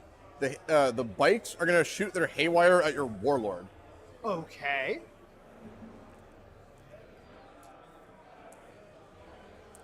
Just gotta. He is going to use the. He's going to use free dark obscuration on himself. That's his battle round strategy. Okay, so am I with me being so close? Does that change it? Does not, but you get the -1 to hit. That's Okay. the really important part here. He doesn't get that. He wouldn't get that anyway because he's not Nurgle. Okay, so just -1 to hit. Just -1 to hit. But hey, that's worth a lot, baby. Eldar. So that's four hits. 4 hits. Wounding on what's your- T5. Okay, wounding on 5s. Eldar. Nope. Nothing done. Haywire doesn't work on armor powered by demons. Kind of expected that though. Oh yeah, you got to take the shot, right? Yeah. Okay. 3, 4, 5. All right. Death Jester is going to attempt to snipe him off. This is his job. This is Yep. his joint. He will still be at -1 to hit. Yeah. And I believe he has the benefit of cover from intervening battlefield debris, but I'll let you be the judge of that. I'm not sure if it's going to matter. I mean, like. Yeah. I don't think it's good. Yeah, he does have cover. Actually, in that, let me do another shot first. Actually, Yep. I'm gonna take. Let's see.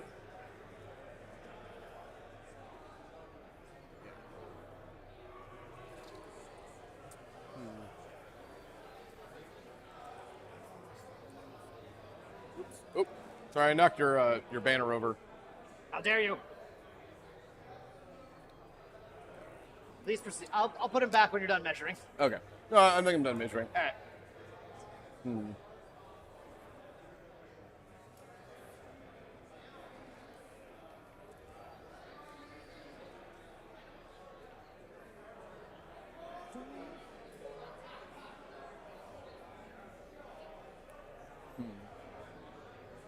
All right. Should I? I'm sorry. I'm trying to think. Like, should I be responsible or should I take a gamble? Yeah. Okay. Let's see. Death Jester will attempt to put some wounds on your warlord. So, and he has Dark Obscuration. Yep, and he has it. So, need 3s to hit. 3s to hit. Okay. Wow. Eldar reroll.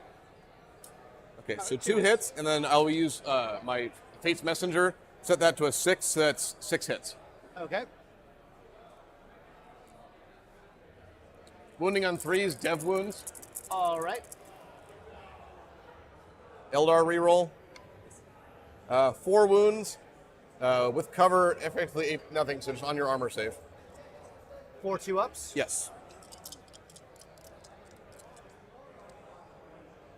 Ooh. Oh, 2 4 go through. What's the damage on those? 2 each, so 4 wounds. Will be reduced by half because of a native Terminator Lord ability. Oh, So it's 2 damage total. okay.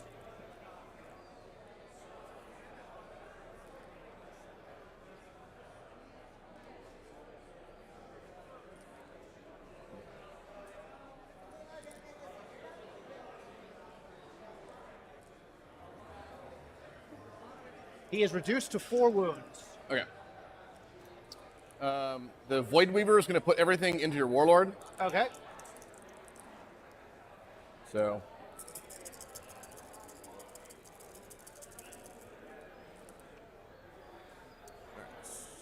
Eldar reroll Okay. gets it. So 2 Shuriken hits, 2 Prismatic Cannon hits. Okay. Against the guy who is toughness 5. Okay, so wounding on 3s, wounding on 2s. 3 All wounds. all wounds and nothing devastating. So Okay, so these two are AP 3, Okay. so probably on your invulnerable save. Okay. So, yep. This will be 2 4-ups.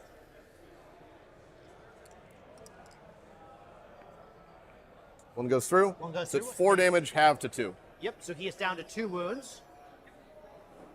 All right, and then he's got 2 more shuriken hits, so on his 2-up armor save. And, Got him. yeah, Oh no, 1 wound. 1 wound. Yep, so he is down to a wound. Ah. Narvo the Pilgrim is struggling. Okay.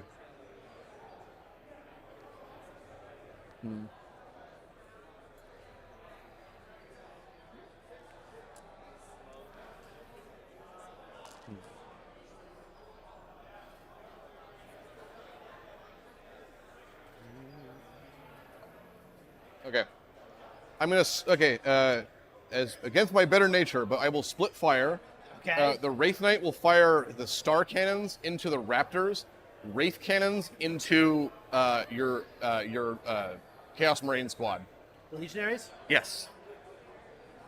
So let's start with the star cannons. I believe if I'm to take the shot from the end of this barrel here, I think I have a clear shot to them. That feels reasonable. They don't got they don't have nothing intervening, really. Let me just start with these we'll do it because it's 2 separate attacks. Okay. Yeah, that feels reasonable.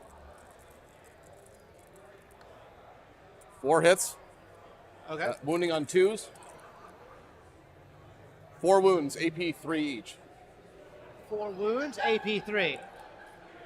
Alright. I just need to get 2 6s for one of these guys to survive.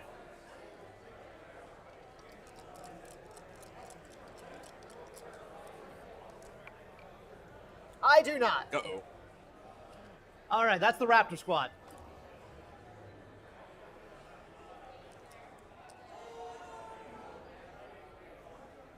The Shadow Seer says bye-bye. All players have their entrances and their exits. Something Shakespeare. It's been a while.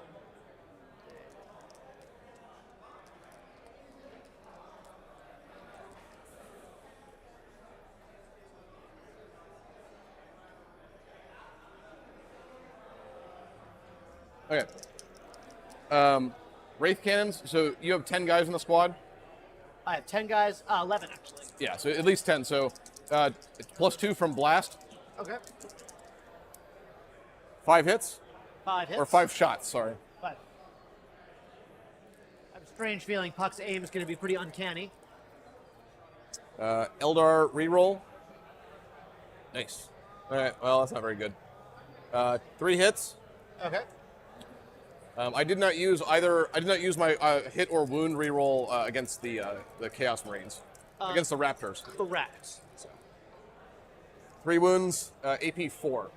3 wounds, AP 4. So they get nothing. Yeah. And the damage on them is just Lord? 2d6. So 2d6, yeah. And, 3 guys die. Okay, so let's go with 1. You said 2? 3. 3. All right. 3 of them take at least 2 damage. This guy.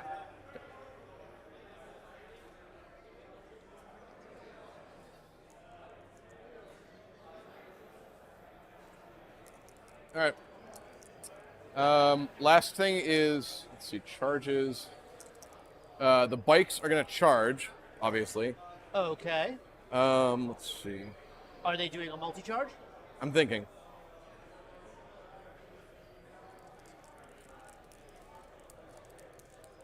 So if you declare a charge, you have to end up in contact with both, right? Yes. If you cannot reach both, then you do not complete the charge. Okay. It's a pretty to get to this nook right here is pretty small. You'd have to like.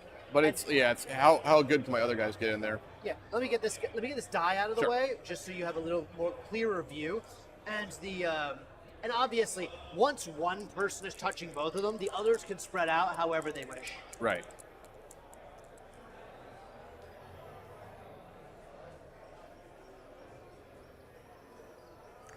I'm going to charge just the Chaos Squad. I think your Warlord, I can pick him off at my leisure next turn. Okay.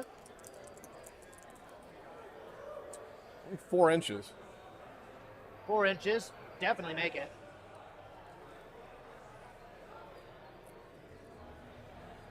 So, I'm also getting some serious wobbly. Going to have some serious wobbly model here. Yeah, please feel free to move tokens around or to say that someone is simply in a place. Yeah. Here's what I'll do. Disconnect him temporarily. I'm about to say they're swooping truly low, trying to cut it back to the knees and the ankles.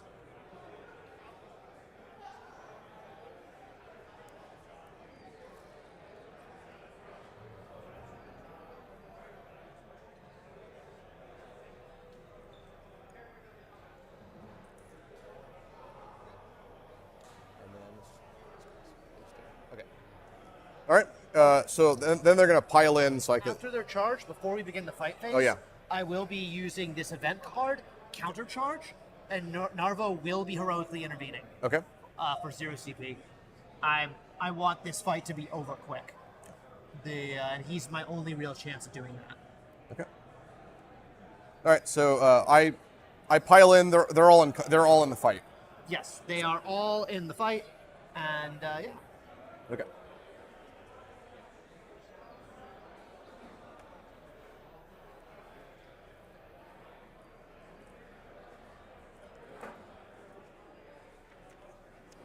Check something.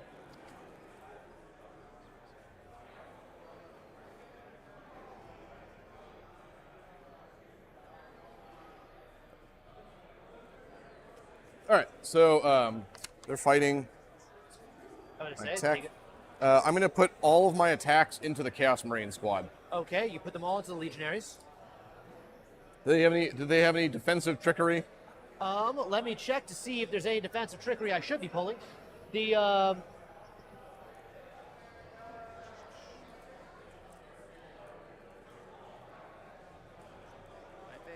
my phase.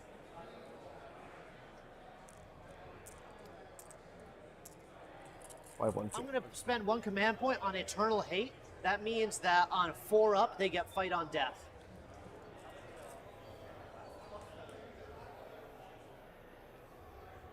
All right, 16 Zephyr Glaive hits. Okay. Attacked. Yeah, I'm glad I chose Eternal Hate.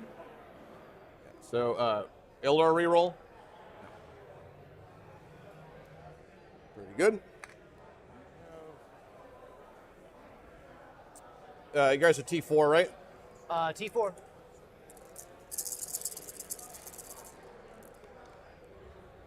Good. Ildar reroll.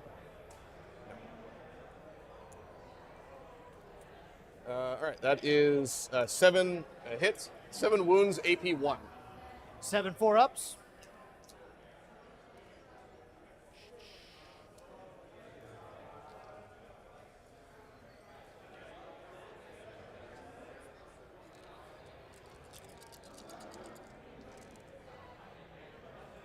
Okay. Ow.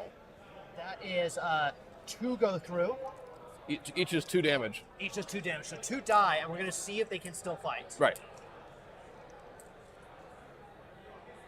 They both still get to fight. Ugh. Eternal Hatred! They, okay.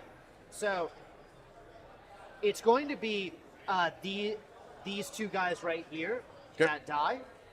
So I'm just going to remove them right now. Yeah, I gotcha. And then we'll do the...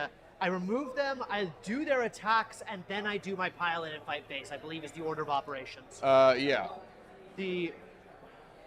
So, I am going to pact for... I am, of course, going to pact for sustained hits. Slanesh, Right. this is our thing.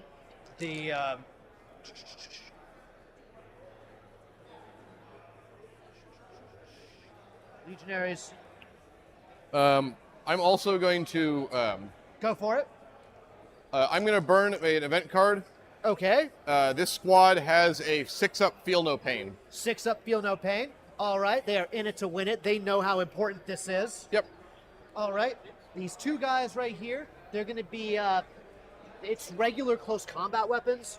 They're just going to be hitting on 3-ups, sustaining on 5s. Bop, bop. All right. Put them 6 right hits. back. Wounding on 6s. T4. T4. Okay, strength 4. Okay, so So- 4s. Wounding on 4s. Okay. 3 wounds. 3 wounds. AP minus nothing. Damage 1. Okay.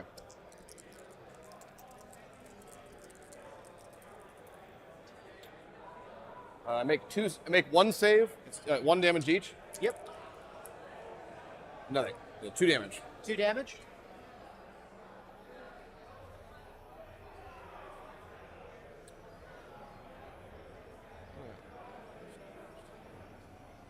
Three wounds each. All right. Now we actually do the pilot. The just 3 inches. Just gonna have this one over here.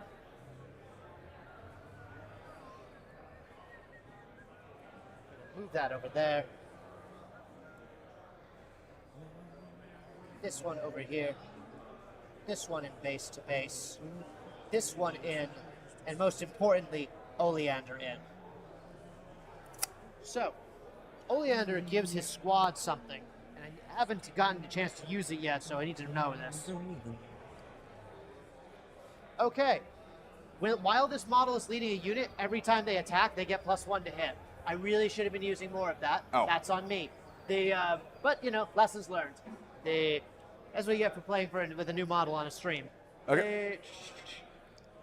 Okay, so we're just gonna handle everyone else stuff. The other regular close combat attackers are 1, 2, 3, 4. 4 of them. That will be 3. That'll be 12 attacks. 3.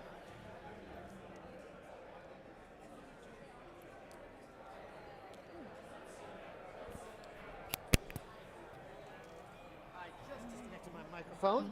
Whoops. Putting that back now. Oop. All right. Anyway, this is 12 attacks, hitting on 2s, sustaining on 5s. Okay. 2 1s. Yep, 2 1s. 1, 2, 3, 4. Sustains. All right. Wounding on 4s, I believe. Is it T4? T4, wounding on 4s.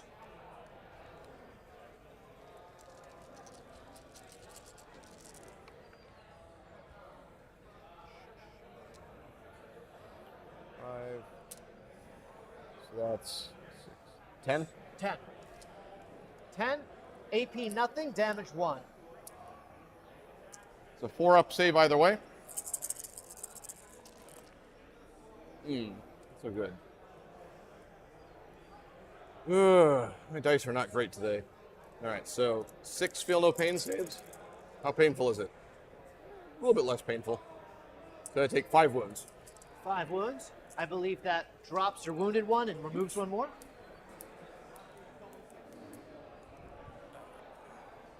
I'll come get him.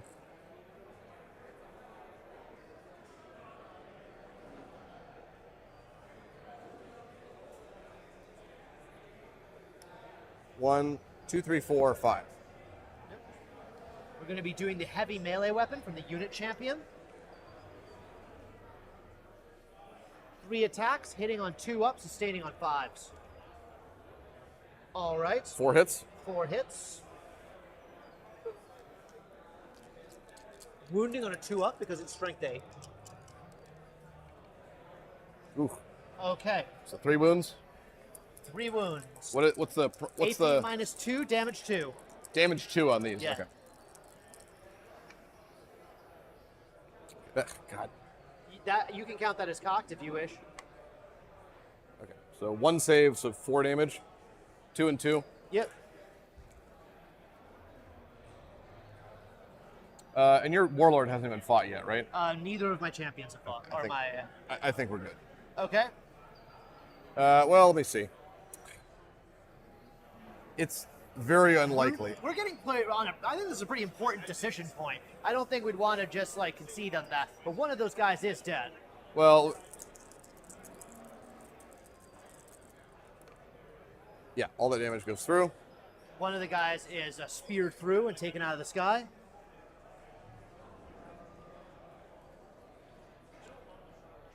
Now we can so the remaining guy has 2 wounds left, and you've not fought either of your champions. We can just keep things going.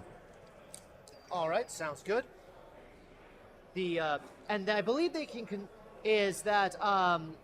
they can consolidate 3 inches towards the closest objective, right? Only if it gets you in range of the objective. All right, cool. That's what they changed. It's a very important distinction. Yes. I was hoping to just squeak out a little bit more. No. Okay. That's all of my charges. So I think I'm done. That's all your charges? All right. Top of 4. Top of 4.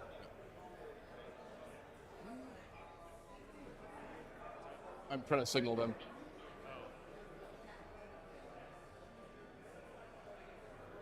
All right.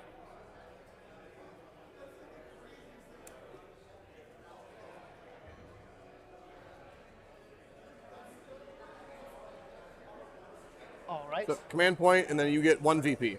I get 1 VP. Yeah. I lead you by a single victory point. And I'm guessing we're both betting quite a bit on whatever's going on over there. Yes. So.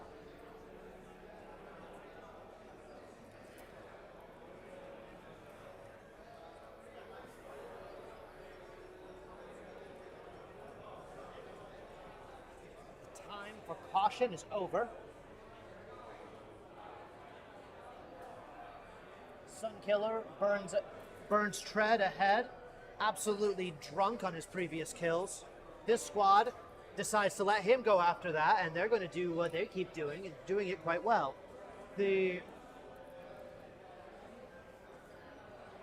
My Forge Fiend, the Beast, moves forward until it is completely ensconced within this forest terrain, Yep. meaning that he no longer has that penalty to hit. Right. No longer gets, people get benefit of cover from him. Though I don't think that really played into much things anyway. All right.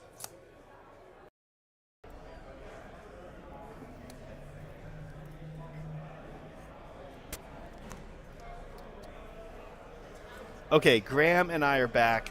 I know Luther I was just saying to Graham, I was like, Luther is so chatty and he explains what's going on. And Eric is really good about that too, actually. And I was like, Luther just used the word ensconced. It's kind of hard to pull away from him right now. But Graham, tell us what's going on elsewhere on Alimers. Alimris. Yeah. So there's a 2v2 between Iron Warriors and Black Legion versus Drukarian Craft Worlds. This is John. Yep. Or John. This is John Blake, Andrew, Carl, and Michael who made this board, right? Yep.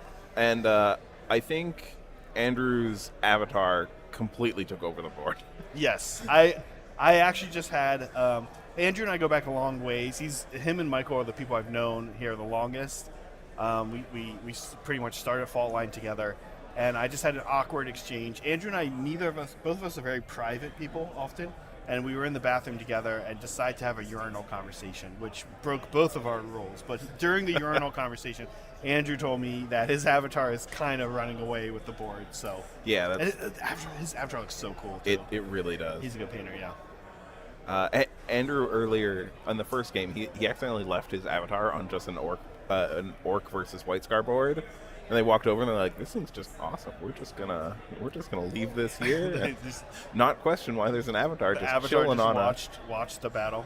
Yeah, made sure it got back to him though. Yeah. Okay, and you've also been giving out some cards, right? Yeah. So there's a great story of the very first game. Melody, her warlord did a pregame move and into a GSC mine and died first turn. So we have these cards that we give out when cool stuff happens. Yeah, we talked a little bit about this yesterday. There was a bizarre sequence of events, and actually, maybe if any of you guys know, Charles, who is playing Genestealer Cults, was playing Melody, right? And so what I understand that happened is Jackals did a pregame move. Yep. Flesh Tear's Lieutenant did a response to that pregame move. Yep.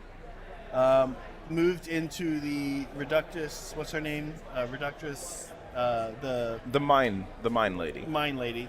Moved into her bomb, and the bomb then killed Melody's lieutenant. Yeah. Turn 0, lost her warlord. Yeah. So turn 0, lost her warlord, and we think the rules were all done right. And we were talking about it. I was like, listen, I'm not playing any 10th Ed right now, but I can almost tell you from all the years of GW experience, you're not going to find anything that's going to tell you that isn't what should have happened. No. And, like, narratively, it was cool. It was pretty cool. So we went with it. So I gave her a card when cool, awesome fails or awesome successes happen. Especially fails. Yep. And it was Reckless Abandon, which she could then use on one character in her army that increases...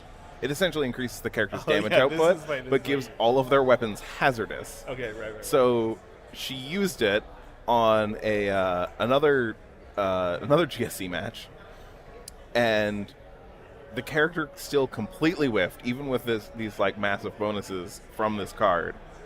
They're not massive, but bonuses. But the weapon that card also gives all of those weapons hazardous, and then her lieutenant died to the hazardous from the card.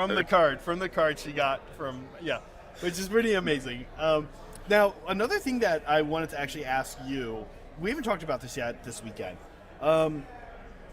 When a player there's each time a player goes to start their battle round, Yep. they actually kind of remake up a list, right? Yeah. You don't come in with the same list. No, it's actually really encouraged not to. And so, on one hand, you're Chaos. You play Black Legion. Carl's playing Black Legion. All weekend long, he's playing against Asuryani and Necrons in your board, right? Yep. In your war zone. Exactly. Each time Carl gets to go up against either Asuryani, Necrons, two very different forces. He actually is encouraged to list Taylor into it, right? As that player will be doing into him, right?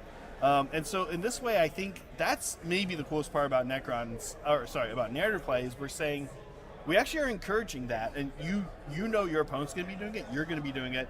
Now your next battle, Carl's next battle is against Eldar. He's gonna Suryani. He's gonna change his list. Yeah. So a little bit versus your opponent, but also a little bit like when you're given this mission, we want you to tailor your list to do the mission. Right. Take whatever you can do to accomplish because it's not always. There's some missions that are fairly standard 40k, but some are wild objectives. Right. We want you to take the units that do the mission the best. So some missions, like the one that's playing on stream, if you were to take a really, really fast unit, it would, or a bunch of very fast units, it might make this a little bit easier.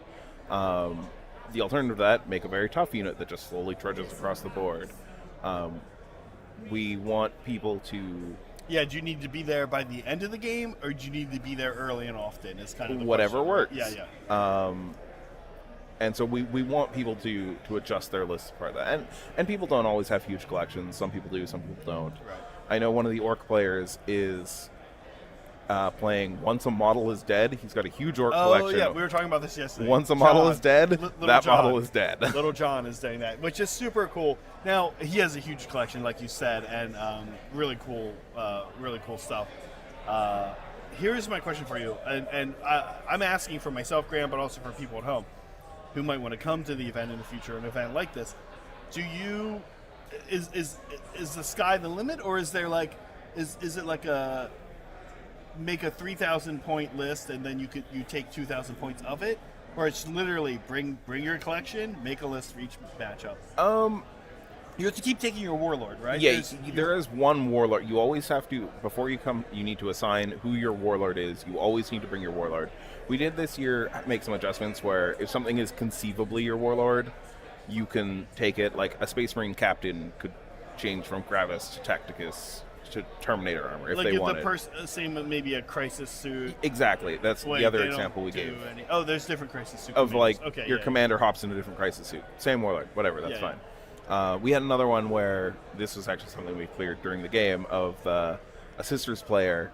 Their warlord died, we let them replace their warlord with Celestine. Now, maybe it's not Saint Celestine, maybe it's Saint whoever their warlord was, but we thought that was thematic and cool. Yeah. So yeah, you're encouraged to take your warlord. Realistically, if you have a 1500 points is generally the max. If you have a balanced 1500 point list, you'll do fine in any of the missions. Right. You don't really need to super Are tailor. the missions, are the 101s 1500? 1500. They're 1500, okay. Generally. And the 2-on-2s, because the reason I think you're doing 1500 is because otherwise the 2-on-2s get quite big, right? The 2-on-2s are normally a little smaller. It's 1350, right? It depends. I write mine to be generally about 1,000 per side.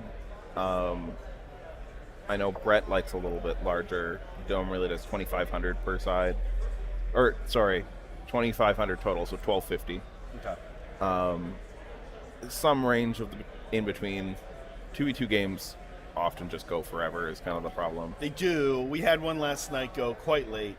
Michael, Molecule Cody, who's a supporter of the channel, and in the background there, Molecule Cam, and Charles not Charles, Chicken, also a big supporter of the channel. We're in a game that went like 6 hours yesterday. Yeah.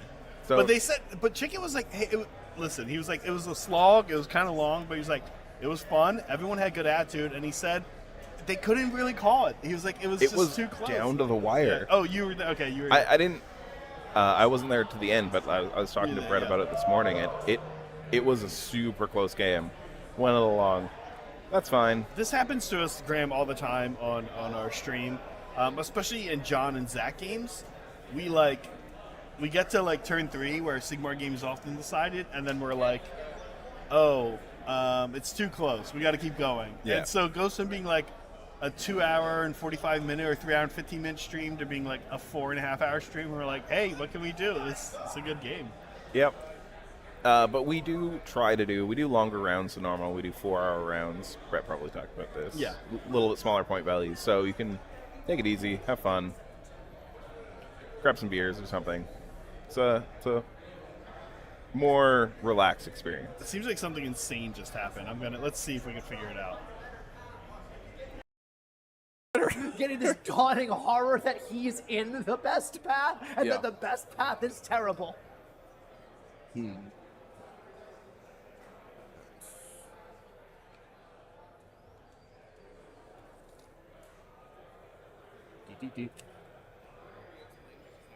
Hello.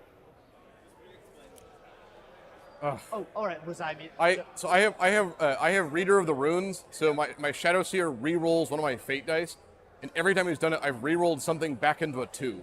Or like It I is rolled a hitting 1 into a 2 2. I rolled a every 2 into a single 2. turn. And when I played against them in the last game, the same thing. Like I just kept rolling into 2s. And I started the game. I mulliganed twice, and all 3 rolls I had 4 1s and 2s. The So, narrative we are going yeah. for is the Shadow Seer trying to find the best of all possible futures. He's and flipping through the runes and like, boss, I'm looking through it. It's not getting any better. Yeah, the growing horror that this is the best future. Again with these Fate dice, they vex me. Okay. Tweedledee. Okay. I have to use a weapon that I've never used before. Girl. All right. I'll roll that when it gets to it.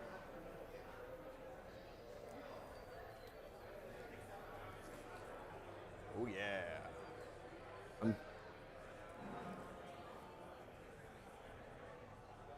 I'm coming for you, Emperor's Children, pig dogs. Oh, one second. I actually need to roll pact for Oh, him yeah. and for all of his hazardous. Right. Like, I have. Dang. He might melt down into a pile of sludge right now. So we're Okay. first going to do the hazardous. Each one is 3 mortals, straight Right. up. Nice. Okay. 3 damage. 3 damage. And now we're going to see the pacts of Nurgle.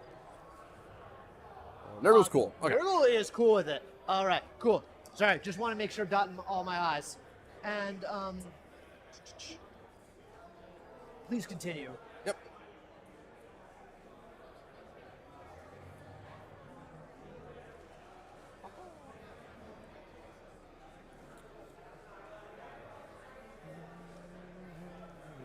context, the beast is down to 9 wounds.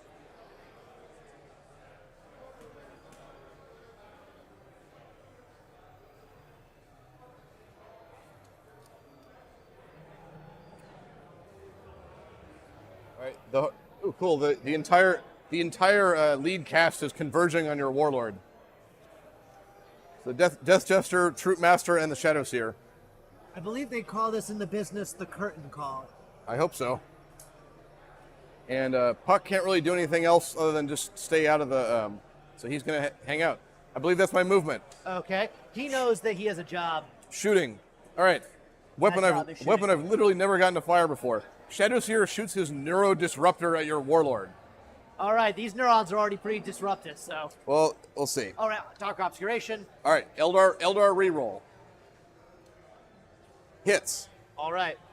Eldar goes to wounds. All right, it's anti-infantry 4 up, 1 mortal wound. 1 mortal wound, which is enough to kill him. Yep. So the Shadow Seer gets his revenge by capping him like when his head's turned. I'm about to say, Narvo Quinn looks him dead in the eyes with hatred of 10,000 years, and his brain boils out of his skull. My Troop Master is coming up to him, and he just goes like, Hey.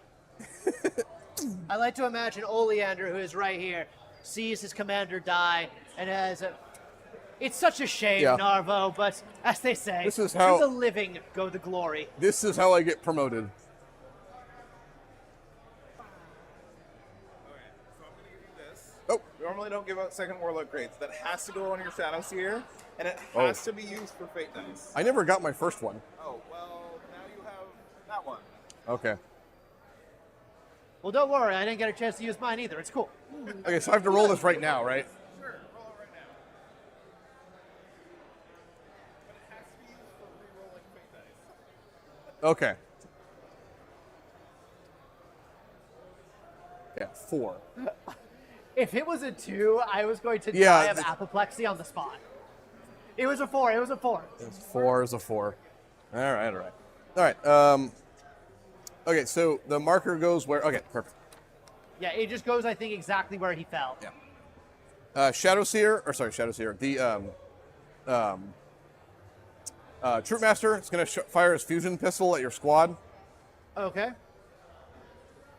Eldar reroll. Okay. Hits. He is a 2 up to hit. He's a special character. Yeah, he's got that good stuff. Wounds. It is not within Melta range. So Okay. it is 2 wounds. 2 wounds. Oh, what's Oh, the... AP4. AP4. All right. 2 wounds. All right. Another one of my legionaries falls. All right. Death Jester. Okay.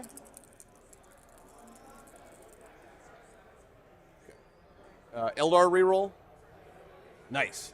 Proc, and then Fate's Messenger, set this to a 6. So that is 9 hits. 9 hits. One second. Let me just quickly check to see if there's anything I can do about this. No, I don't think there is. I think I should have played that earlier. I think they will get cover from this, but... Ooh. That is each of those are all dev wounds. Okay. So That- 4 oh. dev wounds. Oh, okay, you got 5 guys in the squad. Okay. Yeah. And then Eldar reroll. Nice. All right, so 4. No, that's 4 times 2 damage. So it kill 4 guys just die. 4 guys just die, leaving Oleander standing, still unharmed. And then Oleander has to. I think he still has cover, so He does, in fact, have he needs to make. So it's 5 saves. 5 saves. AP 1 down to 0 because of the cover. 1 second. AP 1. 3 up. All right. 3 up, and what you said it's damage 2, right? Yes. I need to make 5 of them? Yep. All right.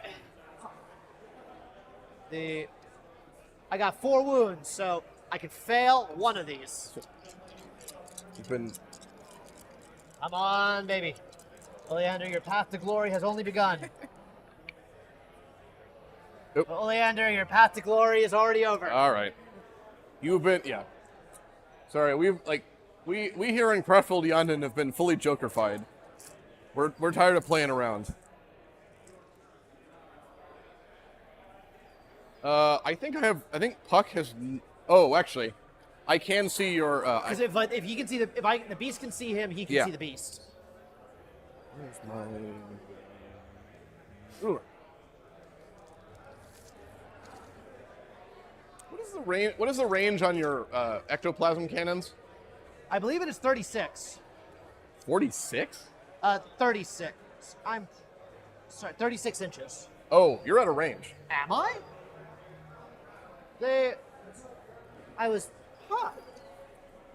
Really? That is 36. That is 36. All right, put your wounds back, and I guess I put the ones back on him as well because he wouldn't have fired the weapons. Exactly. All right. All right, Puck is magically unharmed again. Did you spend any command points on it or anything? Yes, I did. Okay, Put 1 command point back to beep. Retrieve those. There. Okay. All right. That is my shooting. I'm not going to make any charges. I'm done. Okay. So, interesting. We are. You get one. You get a victory point and a command point. Get a victory point and a command point. That brings me to 3. I am unable to reach the beacon in any time frame before the end of the map. And I'll just show. I have a lone operative who can easily grab it. Who can easily grab it and become untargetable quite quickly. I am holding that point, and I don't think you're getting me off of it. No. You hold that point, and I don't think. There's only one thing I can do that might potentially do things. I'm going to see if I can snipe with a tank. So well, here's the question, though. How many victory points are you at? I am at 1, 2, 3, 4. So you're at 4, and I'm at. I'm sorry. I'm at 1, 2. I'm at 1, 2, 3, 4. You will be at 3 at the start of the next round if your guy. Well, so, if your guy is. Alive. Well, so here's the question. I have 2 victory points. I will get 4 for capturing the beacon. So it'll put me at 6. That will put you at 6 versus my 4. Yes. And So basically, roll, see if you can kill the Shadow Seer. And then that determines where we are in a major minor victory state. Yes. This is why I love narrative, because one of the things is the idea of degrees of success. Right. So first, let's see if I can even attempt to snipe him at all. Oh, yes, actually. I might not have the positioning on that. Oh, actually, no, I'm sorry. You can't shoot him because Does he have lone operative without a unit? No, but I spend at the end of your movement phase, I spend a command point. I use Phantasm and I move behind the wall. That's why I was always asking you, like, are you going to do a thing? Yeah, it sometimes comes up, but it was like, yeah. So I Phantasm. Okay, yeah. Let's quickly play this out. Let's just say I'm going to say from here I could have trundled into a sniping position. So okay, so here I've got a. Ooh. But I will push through. Yeah. You could even use a 2 for this. Yeah. So let me see something here. Yeah, totally. So fate die, it's a 4 either way. So a 4, but I can't Phantasm the die. Oh yes, but so you use a 1, or you got a 1, right? Yeah. So that's 1 inch. Yeah. So let's quickly get down to his level. I can see the tip of a gun, which does not count because at least I've always lived in the rules of line of sight needs to be bodies, not like weapons or accoutrement. Yeah. So he is unable to target him. So we played it. Let me just put this out and check my numbers. So I get mine. We're in turn 5. Yeah. So I do get 3 regular victory points. The Death Gesture comes in, is untargetable, captures the point. So my grand total is 7. Yep. Just getting this. So you get 3 for preventing the beacon from being delivered. 4. 4 from preventing the beacon from Yeah, being score 4 points if the beacon is held by an alliance unit at the end of the game. Okay. So I'm at 7, so I gain a major success. What did you get? 7. This is my scoring. Oh, it's Uber. separate. So I get 1, 2, 3, 4 points. Right. I get 4 points. I get a minor success. Okay. And you don't get anything like you didn't kill my warlord, so I don't have any. I don't have anything where killing your warlord would have given me anything. All right. Otherwise, I would absolutely just shoot the Right. ever living hell out of him. They just checking to make sure that there is nothing. Well, 2 points was unactivated, but still held by Calcium. Yeah, Oleander could have held onto it. Oh well. like you said, like oh right, suddenly some shots might be too short on this map Yeah. going cross table. So Yeah, if there was something about killing your warlord, then yeah, I think you would be vapor. Right. But that's not the situation. So yeah, All right. that is everything. excellent game. Thank you. Excellent. Thank you That's- again. Yeah, Yeah. thank you again. So They, I would bow to the audience, but they're all around us. yeah, the other, if you will. All right, excellent. All right. Whew.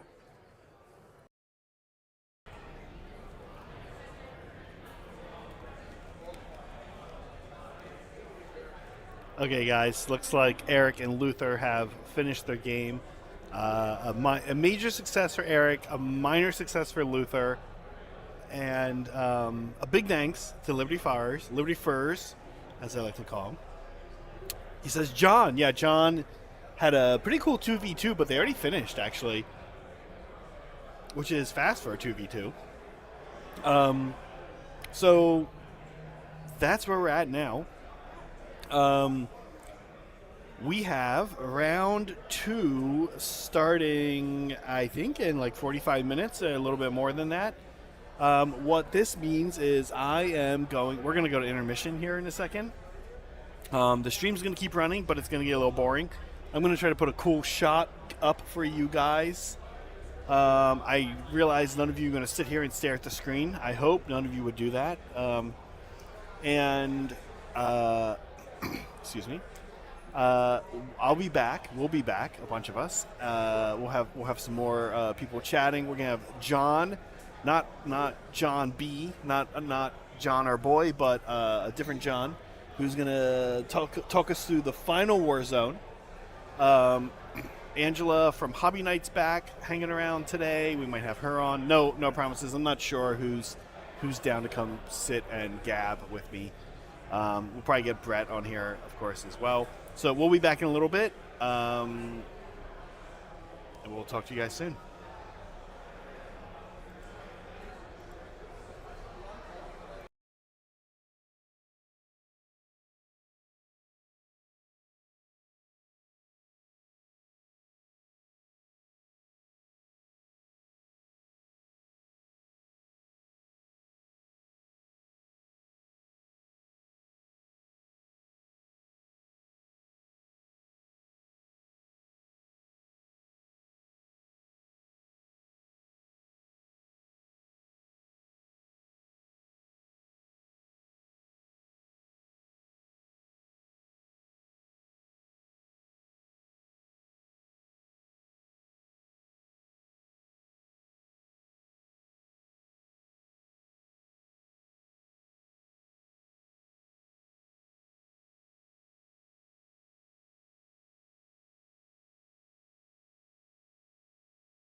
Okay, we still have a bit till the next round, but here you can see our friend Dunsmore is setting up his board. Even though, as we've talked about before, it looks fairly static, there's a lot that can be changed. So in this mission, we have the power generators, more power generators. And you can, so the two on the stones are actually plugged into the stones. The two not on the stones are actually not plugged into the stones. And instead, what they are is they have that kind of electric coil underneath of them. So you'll see the one on the top right part of your screen. You'll see that it can be picked up and the lights will turn off. And then when you put it down, the lights will turn on. Now, the one on the bottom left side of the screen actually, unfortunately, is having a malfunction. We made extra ones, but I don't know where the extra. I don't know if we're going to replace it or what's going on with that. So Michael is now putting. Honestly, what probably my favorite part of all this is he's putting together the just the normal terrain pieces on the board. So all of this has been very carefully designed to have for each mission, I guess. But some of these little pieces they made like this and that you're seeing here are honestly my favorite parts of this board. That's not the there's trees in the way on the banister. We'll get those off in a bit.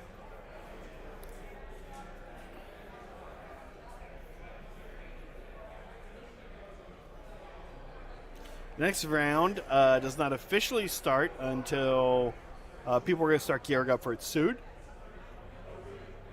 But it doesn't officially start until 3 p.m. Pacific time. That is like 40 minutes from now. So we're going to go back to intermission here in a bit. I just wanted to dip in and gab about him setting up the board, what you're watching here. You can see some of the cool modularity built in. We are excited. We're going to be having this board on our channel. As you can imagine, if you take those power generators off, this is actually a pretty great AOS board. So we'll be having this board on our channel in the next month-ish or so. And we're kind of excited for that.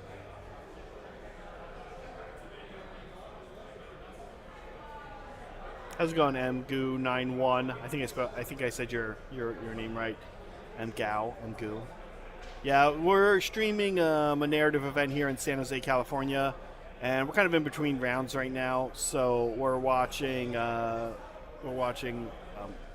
Michael, our friend who made this board, set it up for the next round.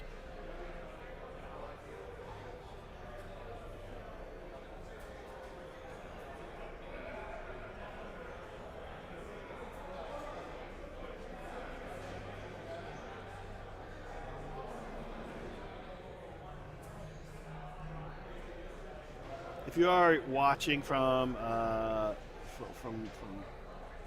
not having watched us before, we have a link to our Discord in the link to this show, and we have an awesome Discord. Honestly, in my opinion, I'm a little biased, but I think it's a good Discord. Very active, very friendly. Highly recommend it.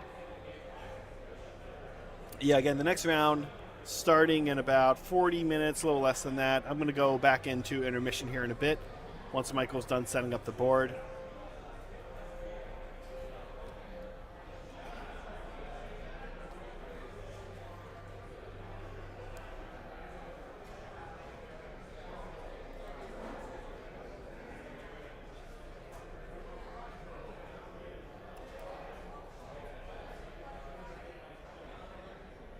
Let me go ahead and also, let's take a look. I think we have fixed a lot of our sector mapper.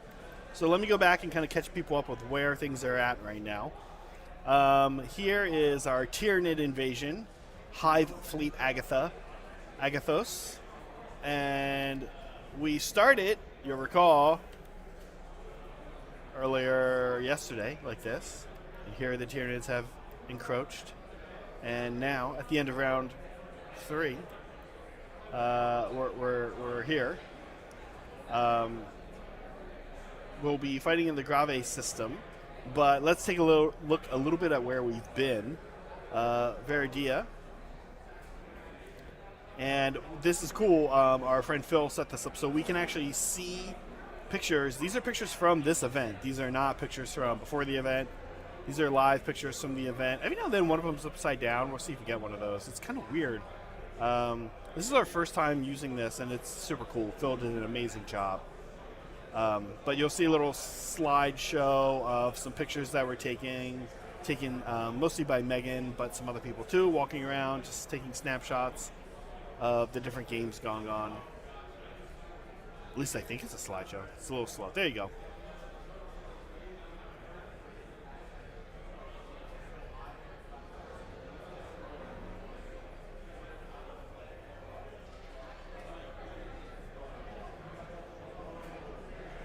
Oh, that's a good one.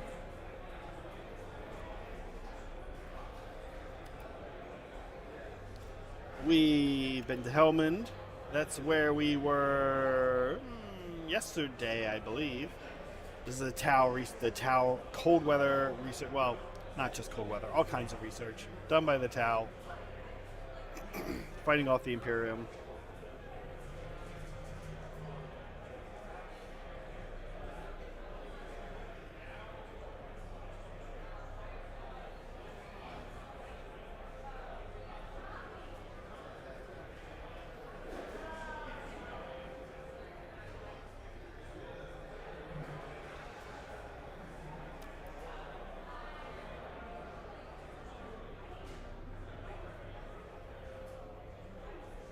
And we've been to Olimris. That was where the earlier match today was held. This is the Necron and Asuryani tentative alliance against the forces of chaos. And kind of also a little bit of Gene Stealers in there. Gene Stealers and Tyranids are kind of everywhere in today's event. They've kind of been spread throughout the war zones.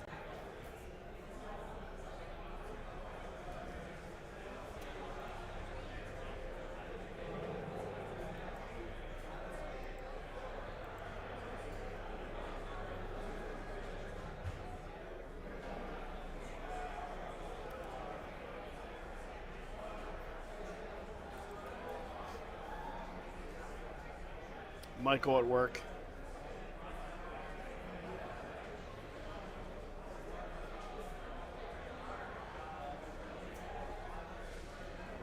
So you can see the power generator on your left side of your screen is a little brighter than the one on the right side of the screen. The one on the left is actually plugged into the board. Let me see if I can yell over and have Michael show us what that looks like if he picks one up. And meanwhile, the one on the right is not plugged in. So it is lit, you can see, but it's going through a conductive coil that basically picks up power wirelessly, if you can believe it. Pretty cool. What a time to be alive. Let me see here. One sec. Hey, Michael. Could you real quick demo picking up, like slightly picking up one of the power generators plugged in and the one that's not plugged in? Wait. But don't stand.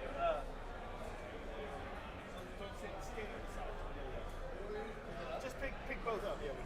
Okay, so here's the powered one. You can see, and there's actually a little spot. That's good that we've drilled down into, and then this one can just be picked up completely. But the disadvantage, of course, to this one is it's not quite as well powered, but pretty ingenious design by Michael and by Brett on that. It's a good convergence of skill sets. You have Michael, who's been hobbying for building terrain like this for decades, probably just 2 decades. He's not that old. But then you have Brett, who is a electrical engineer. There's Phil. We call him Spring Break Phil in the background, checking out surprise support. He's the one who built our sector mapper. We are really fortunate. We have a great club here in San Jose, Fault Line 40K. so many people can just have great skill sets for doing interesting things beyond just showing up and painting their models and playing the game. Not that there's anything wrong with that, but we have so many people that can just kind of take things to the next level. So we're super lucky.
Okay, guys, Zach here. I'm back.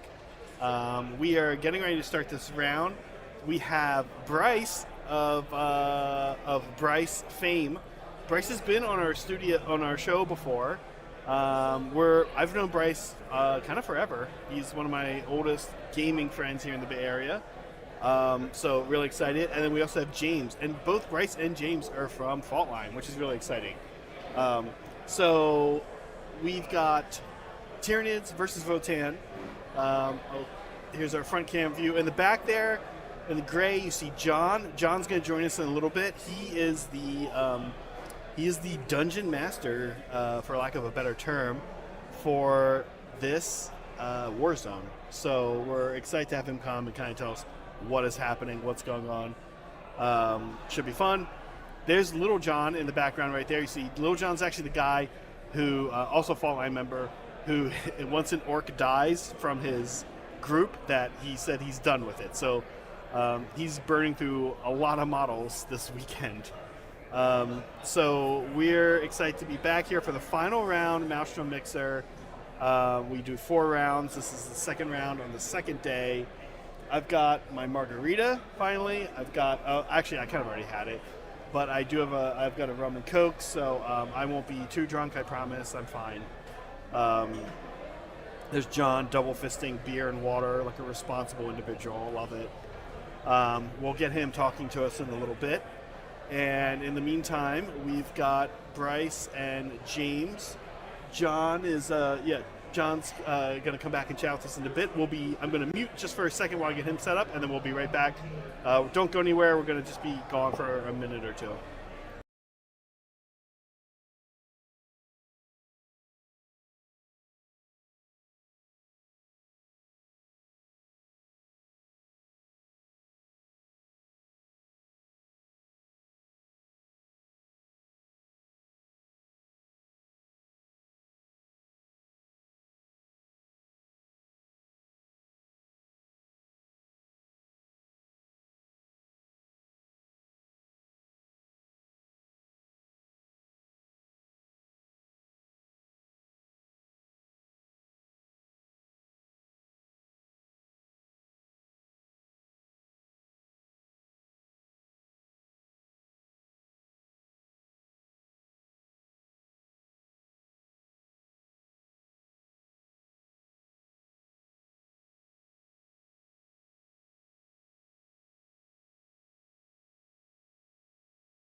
Okay, everybody, as Bryce and James are getting set up, let me introduce you to John. John is the, like I said, Dungeon Master. John, is that the right term, for lack of a better... Dungeon Master, Warzone Leader. Warzone Leader. Grand Admiral. Pick your favorite term, really. For the Grave system? Am I saying it right? Is that how we... I think that'd be correct. Okay. Yeah, the Grave system.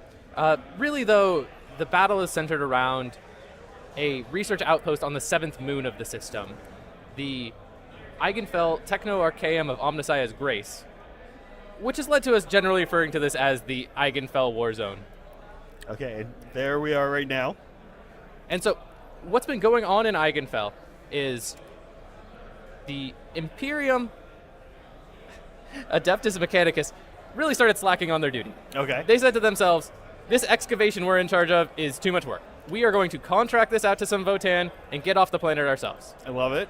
They got out of this. It doesn't sound like something they were supposed to do. Doesn't sound like something they were supposed to do. It sounds like something you could get in trouble for. Yes. Contracting out to the alien species? Yeah. Okay. So the Adeptus Custodes and Inquisitor Casimir come along and say, hold on one gosh darn second. We have some valuable technology in this rock that we need to get off, and all we have is a contracted out, disloyal Votan Right. saying to themselves, I wish this was ours. Yeah. That was loud, whatever that was. Okay. I believe that was this battle round's WOG. Oh, There's okay. usually one good one and then a couple A echoing couple. ones. Yeah, you're right. Yeah. So Inquisitor Casimir comes up and says, what's going on? We need to get this job done. Tyranids are coming. High Fleet Agathos is on the way. If we don't get this valuable, precious rocks out of here in time, then it's all for naught. Right. We wasted our resources. Someone's head's going to roll. Doesn't want it to be his. Okay. Yeah. Sends along some Space Marines. We get Salamanders and White Scars have come. And instead of necessarily getting the job done, they found the orcs on the planet. And they've been scuffling with them. So there's been a huge amount of back and forth over the orc base, which, mind you, no valuable techno salvage. it's just fighting randomly. This way. Okay. Yeah. And then the actually loyal Votan have been hard at work. Okay. They finished the excavation, they loaded up the salvage, got it all ready to go. Orcs showed up, Okay. scattered it all over the gosh darn rock. Yep. And so, in this rush, as Hive Fleet Agathos approaches, gets ready to consume the entire planet, the poor Imperium is left with an angry Inquisitor yelling at them, Sure. get this stuff and get it out of here. So, what we have here is part of how we get it out of here. Okay. There's a hidden teleporter underneath the Eigenfell research outpost, but it requires power, of course. And the Tyranid synaptic presence is disrupting the generators powering it. So unless James here on Votan is able to stabilize the generators in a last-ditch effort to get people off the rock, Okay. everyone's eaten. Everyone's gonna eat. Tyranids win. And- Not even around, and Tyranids win. And that's actually sort of what's happening here, right? Is for the first time I'm glad Bryce is playing because we haven't had Tyranids on this stream yet this weekend, and Tyranids are kind of actually sort of the main antagonists, if you want to call them that, of the weekend, right? So finally we're getting Bryce's Tyranids, which if you're a member of our Discord, you've seen. They're beautiful. They're yellow and black with these awesome grayish-black stripes. I'm excited to see him on the tabletop here versus James's Votan. I didn't even know James had Votan. Yeah, so James's Votan, he got into it right as they came out. Okay. He did an incredible job actually getting these all pulled out. I'm sure you're going to get to take a look at him shortly. He's got like a beautiful color shift effect throughout the entire it's like the blue-purple color shift, Yeah. which is honestly, from my experience, the color shift that seems to work the best. It actually shifts color. I know, Yeah. I've played with some of them too. And Some like, of they're not all good. yeah, that's a winner. Yep. No. Sorry. No, that's it. It's fantastic. So yeah, I'm excited. We've got honestly, it's kind of cool that there's two Fault Line guys playing in the last one. Yeah, exactly. I'm excited to see them. They're friends. We know them. We can bug them, and they're not going to be too upset about it. Yeah. No. Actually, on the note of Bryce's Tyranids, Yes. so we've got the beautiful leopard print that we're going to see shortly. Yeah. So that's actually modeled after his gecko. After his gecko. Yeah. Right. Yeah. So- Bryce randomly one day was like, "Hey, I got a pet gecko." You're like, "Okay," and then later on, within a few months, he had painted a Tyranid army to look like the gecko. That's kind of like a Bryce thing to do. So these two are up. Okay, they're kind of off camera here, but we will be. They're kind of chatting through their armies right now.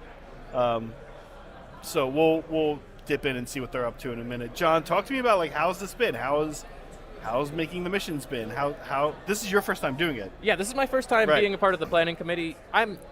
I'd like to say a relatively new member of Fault Line, but I've been here a couple of years, so I'm running You've out of been that around it. excuse. Yeah. No, it's been cool. We've been working together pretty hard for a long time on it.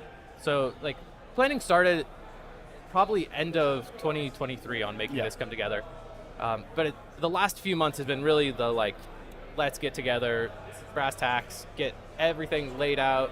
How's this all going to work together? What's everyone's motivations? How does it, like, really come together as a narrative event? Right. And so there's been a lot of fun with that in terms of we get into the call and we have like, these are the things that we'd like to talk about today. Yeah, you guys have been having, I haven't gone to one. You guys have had a lot of calls. You do a lot of Discord calls. And Yeah. really, this is like, it's kind of interesting. This is kind of what Fault Line is we tell people, we tell our viewers and stuff, that this club is a lot of fun. But to be honest with you, part of that is if you want your hobby to be next level and to be a lot of fun, it is kind of some work. Yeah. You gotta come home from your 9 to 5 and be like, I'm gonna have dinner and then I'm gonna work. I'm gonna go to a meeting tonight. Oh yeah. Oh yeah. Every single time. I have it on my calendar, like, drink more coffee, 3 p.m. on a Tuesday. Right. Gotta be ready for this. Yeah, it requires, like, I mean, there's a famous saying, the world is run by those who show up, right? Like, we show up to these meetings, we show up to Fault Line, and you get to be part of making your club something. Yeah, should be fine. He's just asking if he can use his deployment zone indicator. Oh, yeah, of course. Yeah. Yeah. All the players have been so polite. They're like, okay, I'm like, guys, literally just play a game. Just do your normal thing. You're mic'd up. 2 changes. There's a dice box. You wouldn't really want to roll on this table anyway. Not just because you don't want to mess the table up, and because one of the pools of resin isn't set. Did both these guys know that? Do you know? We should probably tell them, huh? I think Dunsmore gave him the rundown on Okay, this. Dunsmore did give him the rundown. You're right. Yeah. I saw that. Okay. They should be set on that front. But this would just be a miserable board to roll on. Yes. Dice would just go everywhere. There's bumps. There's yeah. It's beautiful. Like, the actual models should stick great with the flocking. Yeah, they're fine. In a certain way, it reminds me of, like, the old Realm of Battle board, where, like, if you've Yes, ever tried yes. rolling dice on one of those, and, like, you go up the hill and then it, like, rolls down a little bit, or it's got love put into it, and it looks great. It is. I totally forgot about Realm of Battle boards. I can't forget about it. I've got one in my closet. Really? Yeah, since, like, for 10 years, I've had an unpainted Realm of Battle in my What? closet. Yeah. John, we got to paint that up. I mean, it's about 5th on my, like, terrain painting project, Yeah, so. yeah. I honestly, like, I loved it when I got into the hobby in 2008. I was like, oh, I got to get one of those. Then they stopped making it. I'm kind of, like, looking back on it now, and I'm like, I know it's not the right size anymore officially, but neither is this board. And I'm kind of into the Realm of Battle board, honestly. It's cool. Yeah. My only issue is that, like, once you really get it souped up, it's not going to travel as well. That's Right? Like, this flocking, you We've can't sandwich it anymore. We've been talking about that. And like they did here. I'll go to the front cam. A lot of the stuff is built into the board. Saray and I, during what we're calling intermission, but what everybody else is calling lunch, we're literally just talking about how we want to be able to kind of make a board that has storage capability, and like how that is actually really important. And you have to then you really are on the hook for like figuring out like a lot of problems, right? It becomes like a Brett style engineering situation, which this board already was a Brett engineering situation. Imagine then if they had also decided we should figure out how to make this storable too.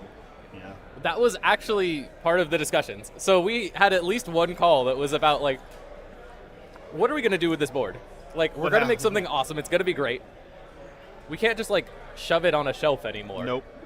So there was, like, it probably is going into Dunsmore's garage after this till we demand that it comes out for another game.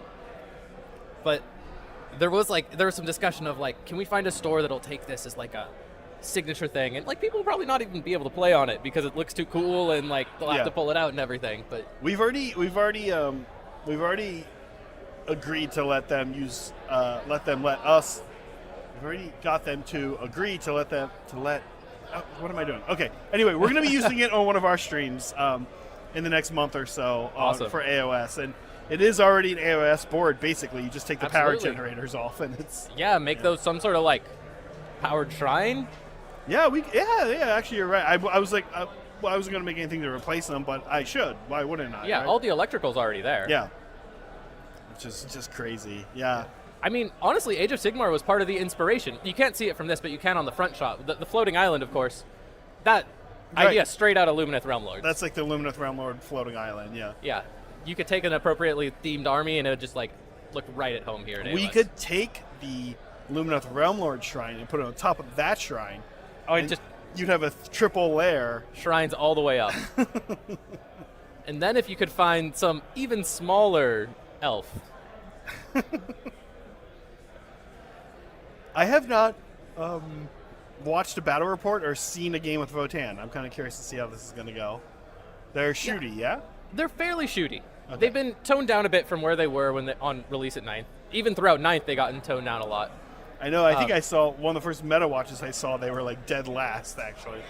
Yeah. James has taken it in strides, and Yeah. honestly, he's been doing pretty well this weekend. So, Votann in general have switched to a little bit more cheaper, higher volume of units, Okay. with a little bit lower quality of shooting than where they initially started out. Okay.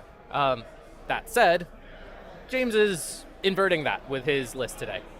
So what James has been bringing is, it's based on his narrative, where his general Combine, or Combine General? Okay. I think Combine General, is actually a super elite Hearthguard, Okay. who has cloned himself as many times as he can. Okay. So he's largely a Force of Hearthguard. These are, for those who don't know, about the Terminator equivalent of Leagues of Votann. So these are Okay. going to be your elite slow squats, Okay. traipsing across, grenade launchers on their back, guns on their hands, swords and fists in the other. Okay. So lots of shooting, lots of power, not that fast. That said, they have chopped down more orcs than I can count over the past 36 hours, and it'll be interesting. This is actually a change of force for them. Meanwhile, what is Bryce? Do you know Bryce's the gist of his list? So I'm not too sure of the specifics, but I have played against it a few times. It's probably going to look similar. Okay. So Bryce is running a few different types of larger Tyrannid monster. So there's a Psychophage, a Screamer Killer, and a Hive Tyrant, with the Hive Tyrant being his true war leader Okay. of the event. And then a couple smaller sizes of bugs as well. Okay. So I can never remember the name. The Psychic Gaunts, as Okay. well as Barb Gaunts, which are a little bit better shooting Gaunts. Okay. That sort of like range of force is going to be fairly different than what James has been playing against before.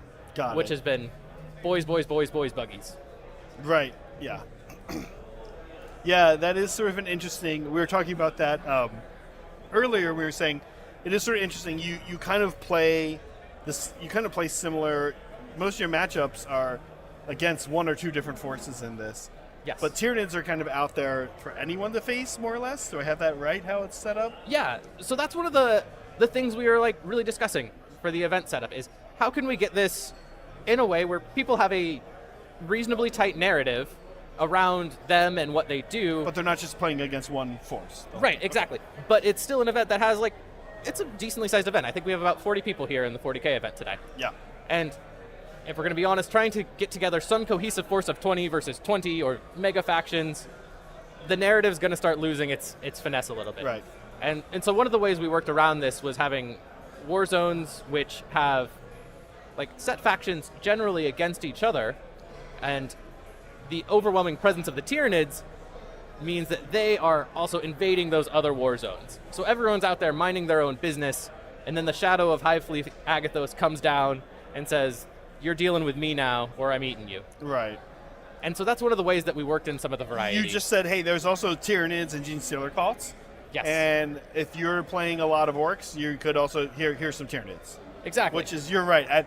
I super enjoyed Maelstrom Mixer last year, but all my games were against. I was playing Chaos. All my games were against an elf faction.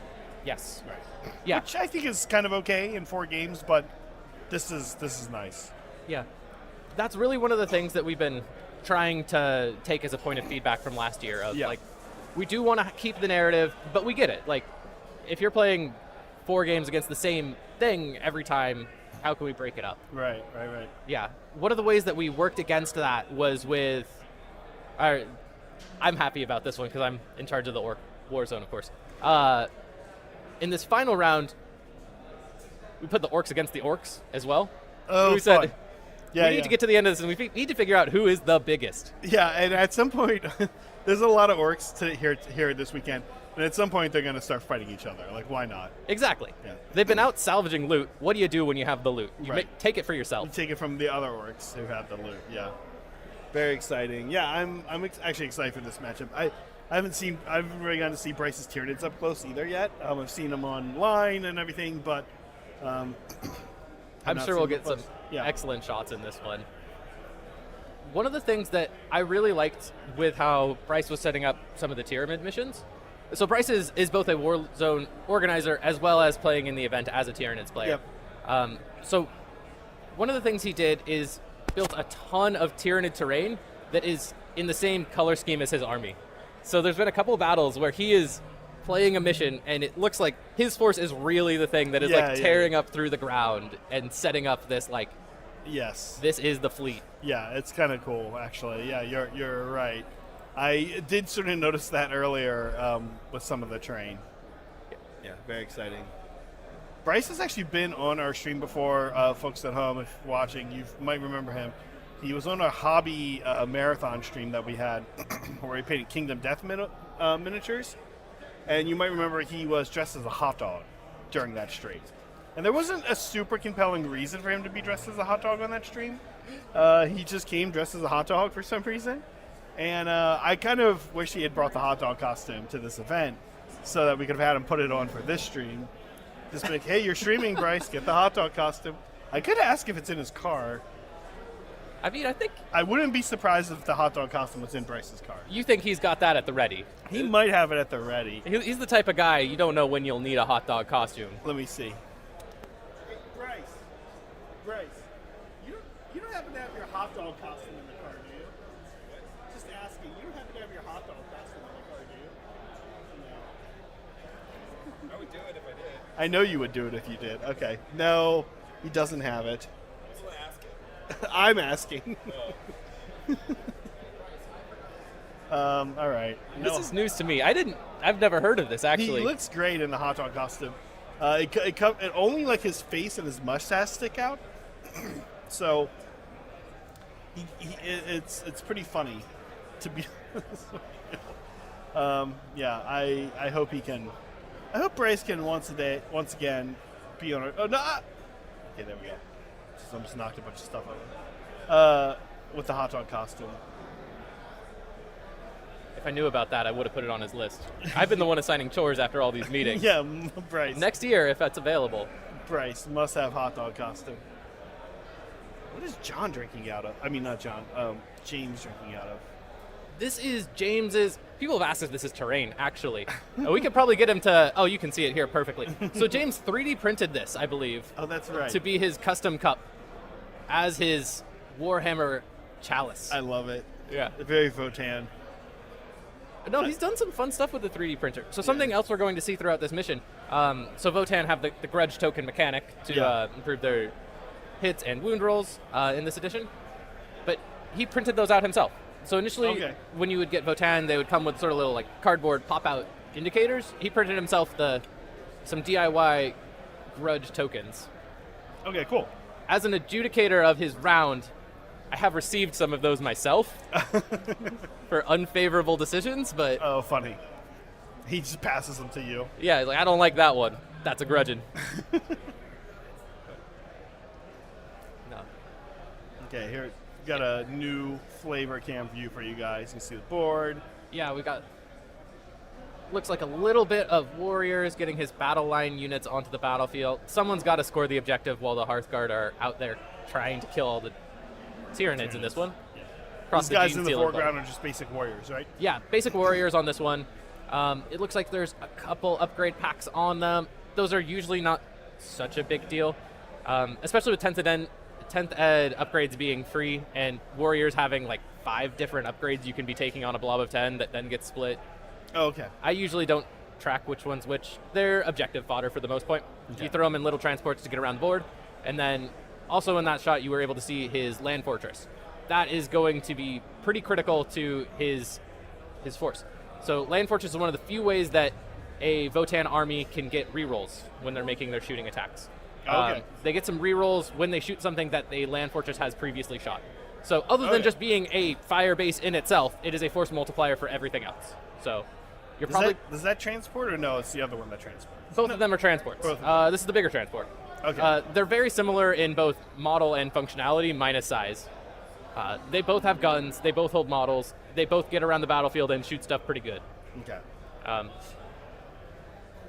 right. It looks like they are queuing up to start battle round 1 at the moment. Okay, cool. We'll kick it over to them, see how things are going. It's usually a little quiet for the movement phase, but we'll. I guess I need to see who's going first. I could tell it was yellow dice, but I don't actually know whose that is. James is starting to move, so I think we got it right. All right. Cool. Well, thanks, John. Thanks for letting me know. Thanks for filling us in. And, of course, you're welcome to come back if you've got any updates from your war zone. Yeah. Sounds good. I'll see you here shortly.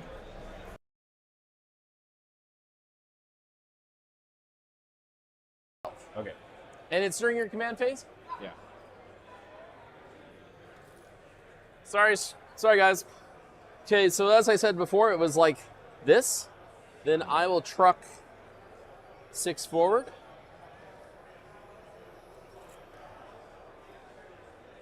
And those are my scout moves. Okay.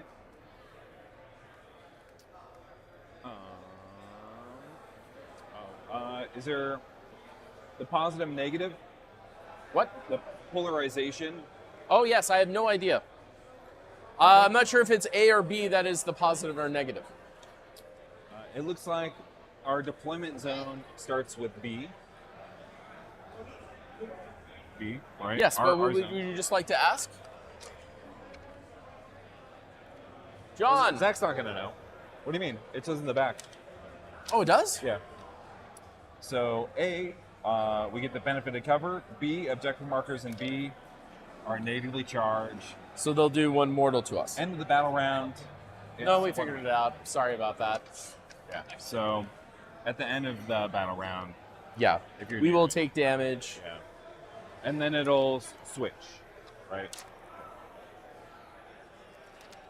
Okay.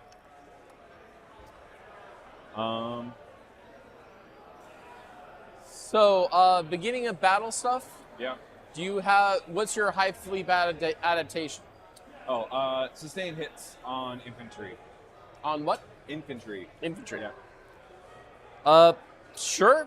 These are bikes, by the way. Ooh. These are bikes, by the way? I mean, mounted. It's like that, or it's deadly. The question is, are you scared of my vehicles, or are you scared of my Hearthguard? I mean, And I think the answer is either. the whole campaign I've been doing deadly hits on infantry.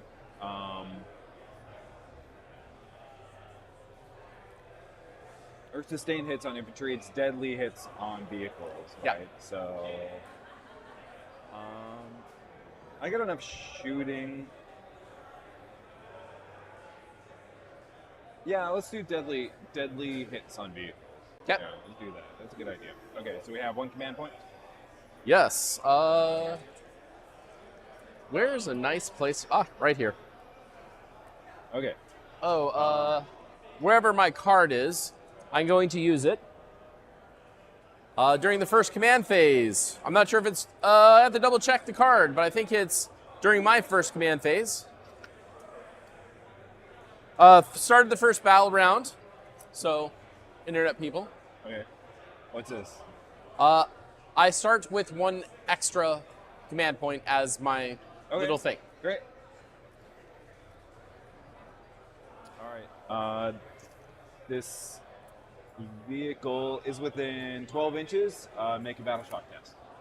Okay, during your command phase. Yep. I have never looked up it for the Sagittar, but I will get out dice to roll it. Because why did I not do this before? Oh, well, that went away. So let's see what the dice roll is. 5. I know that fails no matter what. So it is Alright. battle shocked.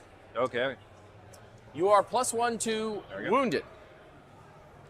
It is -1 to hit you, but Sagittar's hitting is in melee, but the Sagittar's hitting in melee is haha. Okay. Well. I'm gonna come out here with leapers. On a separate note, what is a Sagittar's leadership? It is a glorious 7.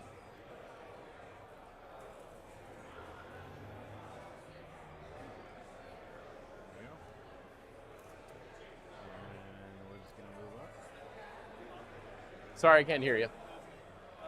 So there's Yeah. Okay.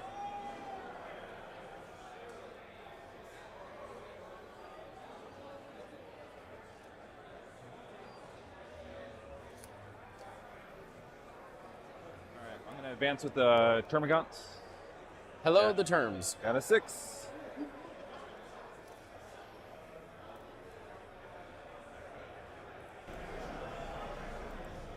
Okay, during Bryce's movement, Tyrion's got the top of the turn, so Bryce's movement, checking in with everybody, seeing how everybody's doing.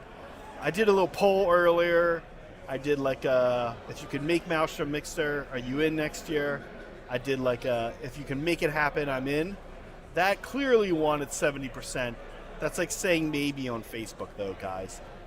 We got a few people saying totally in, some people saying ooh, gross, and maybe 1 or 2 votes for it looks cool, maybe 1 vote for it looks cool, but not in the narrative. I get it. I'm kind of curious what the difference then. I'm kind of curious about the ooh, gross votes. I mean, I put it there, but what did you mean? What did you, the voter, mean by that?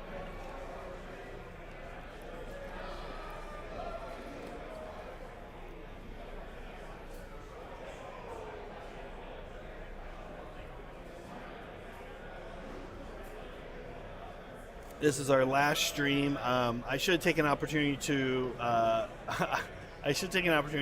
to bring up 2 housekeeping things. Housekeeping thing number 1, and we'll have this post tomorrow. Megan, John, and I were previously scheduled to do a stream tomorrow night for Age of Sigmar for our members only night stream. We're gonna take the day off, folks. We've been here. We're kind of tired. We're getting a little worn out. We've still got a pack up to do at the end of the event, so we're gonna chill. We're going to take it easy. We're gonna kick it tomorrow.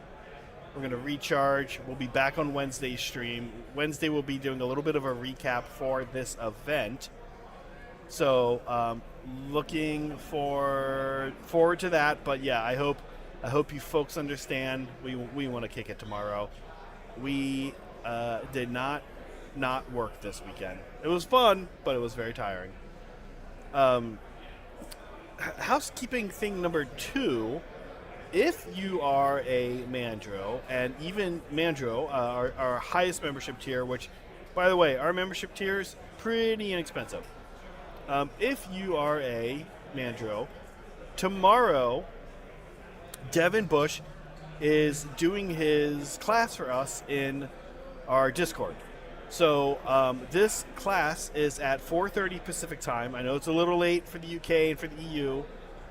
We work with the times we can with Devin. Tomorrow's Fabrics. So workshop and demo from Devin at 4:30 p.m. Pacific time. If you are a Mandro, you have access to that. If you're not a Mandro, consider becoming one. We have some awesome painters in and around the area and outside of the area that we are starting to work with, and these painters will be providing basically classes that we're going to facilitate, and this is kind of our main Mandro perk. So if you are wanting to kind of dip into a class, consider this. And I will say this, as somebody who taught classes, private lessons, it's a little different than just watching a YouTube video. You get to ask questions directly about the stuff you're working on. So it is cool to watch a really awesome painter on YouTube paint a cape, but with Devin, you get to be there and you get to say, hey, here's mine. And then the kind of follow-up cool thing about all of this is that he's in our Discord hanging out, so it's very easy to ask him questions. He gives a lot of feedback. We have a critiques channel on our Discord. Devin will often just give, if you post your stuff up there, Devin will often jump in and give some comments. He's been super cool. He was the paint judge for this event, by the way, and he's just a great guy, super fun. So very excited to have him. If you're a Mandrill, remember, yeah, we've got class tomorrow. You've got class tomorrow, remember.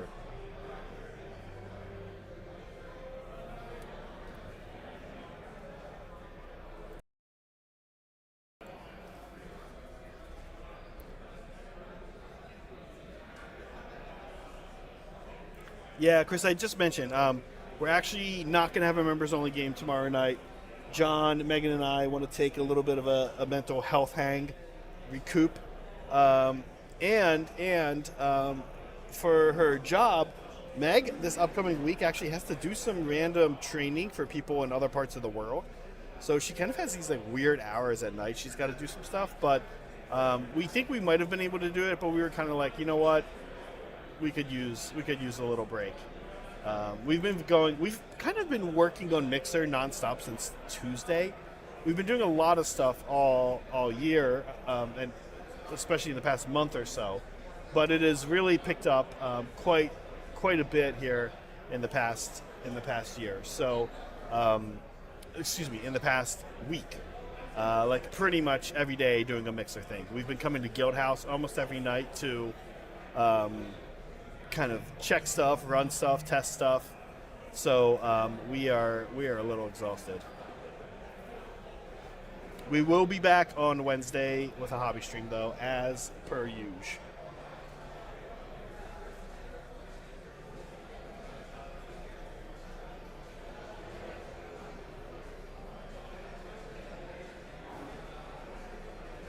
Okay, looks like some shooting is happening. Tyranid shooting. I don't know if there's going to be... Looks like there's also going to be Tyranid charges, I think. I feel like. It looks like it. So let me kick it over to the guys. We'll see what's going on here. So that's the one with 2 AP, 3 damage? Yeah. Okay. D3 shots. Yeah. Okay.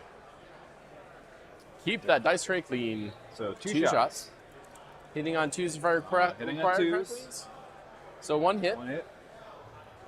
T12. Yep. Strength 9. 6 is good enough. Yep. Yoink, yoink, yoink. So this is a... I have cover, and it's a 2-up save, so this will save. Okay.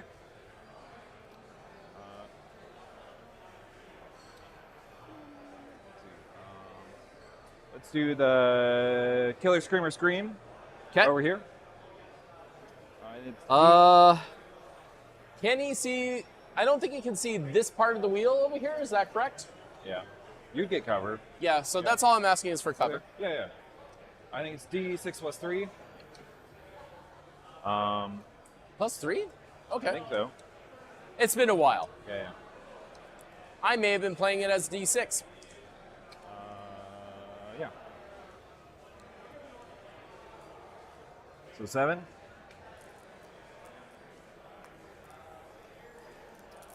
All right. Hits on 4s. Okay, so 2 hits. Yep. 2 hits. You said hitting on 4s, correct? Yeah. One's a auto wound. That's true. Yep.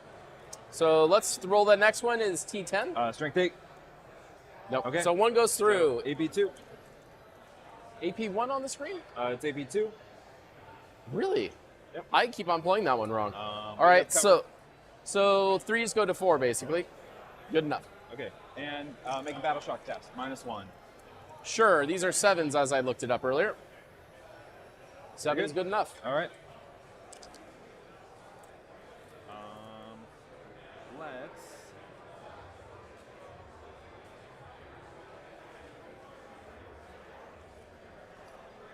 see how many. Where's the edge? Is this rock the edge? Yes. What are you trying to shoot with? The zoanthropes. Zoanthropes. Zoanthropes scare the various stuff out of me. Looks like 5 is in range. James, sorry, not James. Bob, who is running the Heresy event, Heretical Hangover Heresy event, has let me know that they're about to do their wrap-up, which might involve a microphone and some yelling. So if you guys hear some total craziness and volumes getting turned down, let me know. We have a filter on Bryce and James, so we'll see how much of it comes through. I'll be monitoring the sound. If it gets a little too insane, I'll switch things up.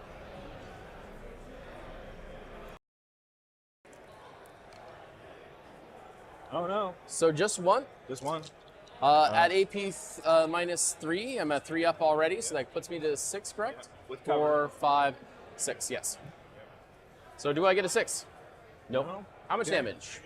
Is that +1, right? Yep, so 5 damage. Okay, so they're normally a delicious 9. So they'll go down to 4.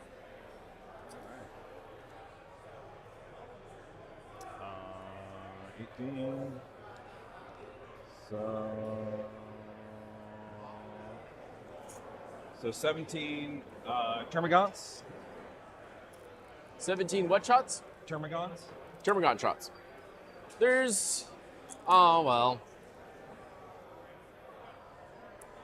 It's not worth the CP. If they blow it up, I only care a little bit. Right. Hit on 4s. Okay. And the 6s really matter. Oh yeah. So there we go. 5 auto wounds. Oops.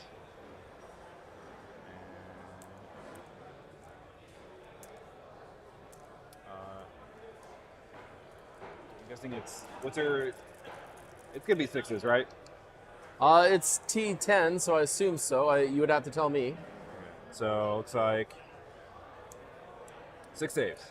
6 saves, AP's 1, I AP 0. recall. AP 0. So on the 3-ups, how many failures? 1, 2, 3, 4. It's at 4. Does it blow? Termagants. Termagants did something. Oh yeah. Does not blow.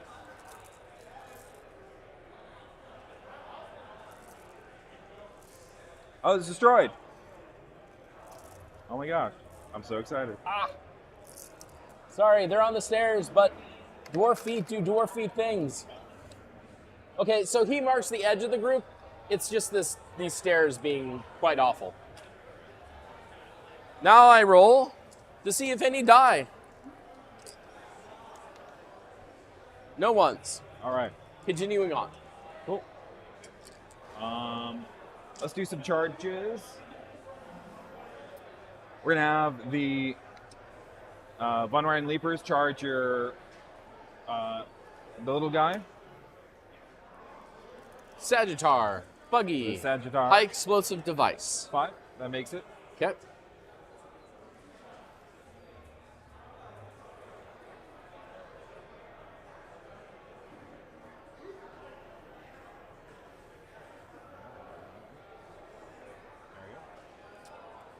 Let's do the Hormigons into the bikes. Nice showing you, bikes. Okay. We'll see. 8. 8. I hear that's great. Yep. Get out of your way.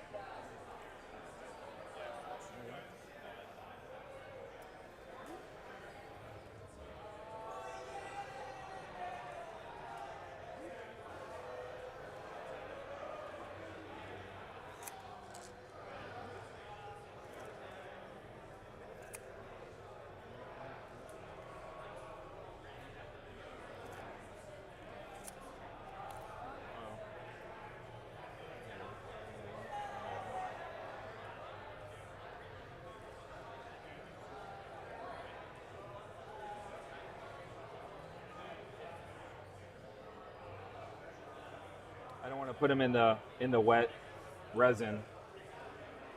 Understood. So we're going right there. Doesn't affect your ranks anyway, so all good. And then I'll also pile in during the combat phase, right? Yep. Okay.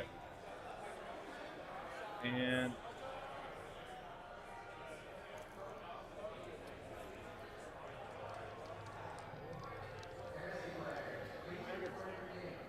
Yes, come all out in the open. I know. I could try, right? No, I could try. Might as well. I think it's a mistake because it's not worth just the bikes. The Hormigons are also not that great either. So, Yeah. Well, the Hormigons have enough volumes and bikes have 4-up saves. Yeah. You're looking at a total of 10 wounds there. I think the Hormigons can push at least I don't think so. 7 of them. I mean, they're strength 3. Well, yeah, they're T5, so maybe not. Let's try the charge. Nope, it's a fail. And I think that's good for charges. Let's start with the fight first. Okay. Right. So, yes, I have no ability to interrupt, like I would if I cared.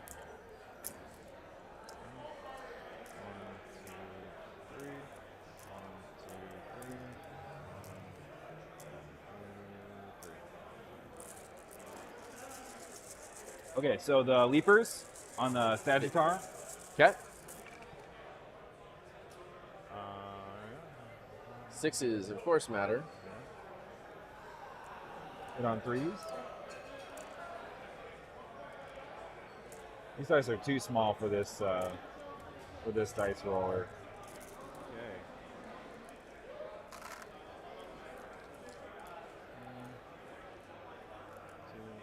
Do you mind if I put your 2 6s right over here on the edge?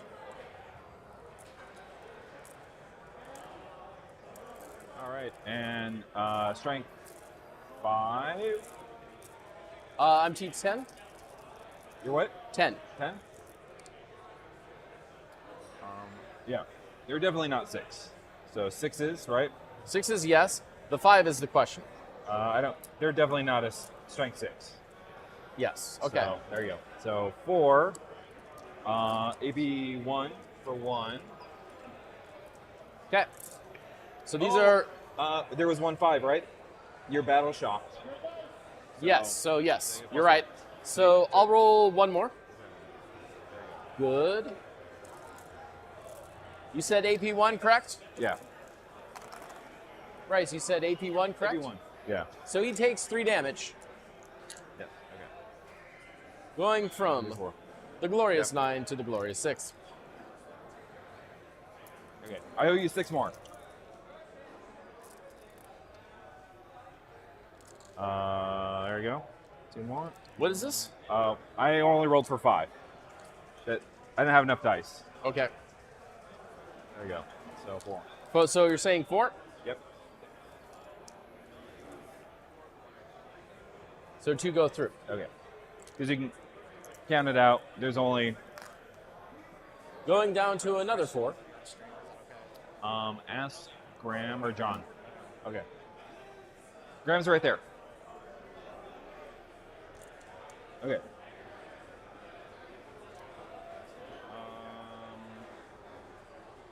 Cool. Okay. Yeah, let's do over here. We pile in. Okay. Models base to base are stuck, right?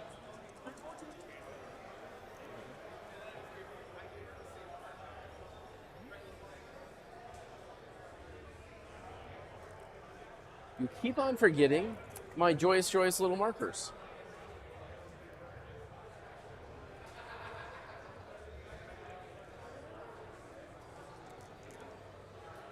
Those 4 poor termagants.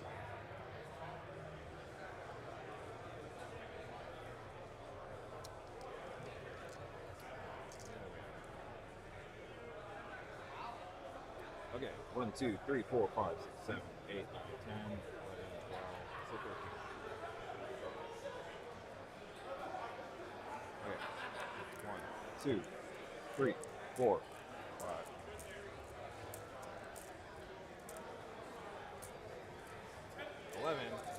And they're not vehicles? No, they are mounted. Okay. For whatever that matters. Okay. Roll those beautiful dice. Okay. 1, 2. These are the extra attacks because I only have so many dice. There we go. Hit on 4s.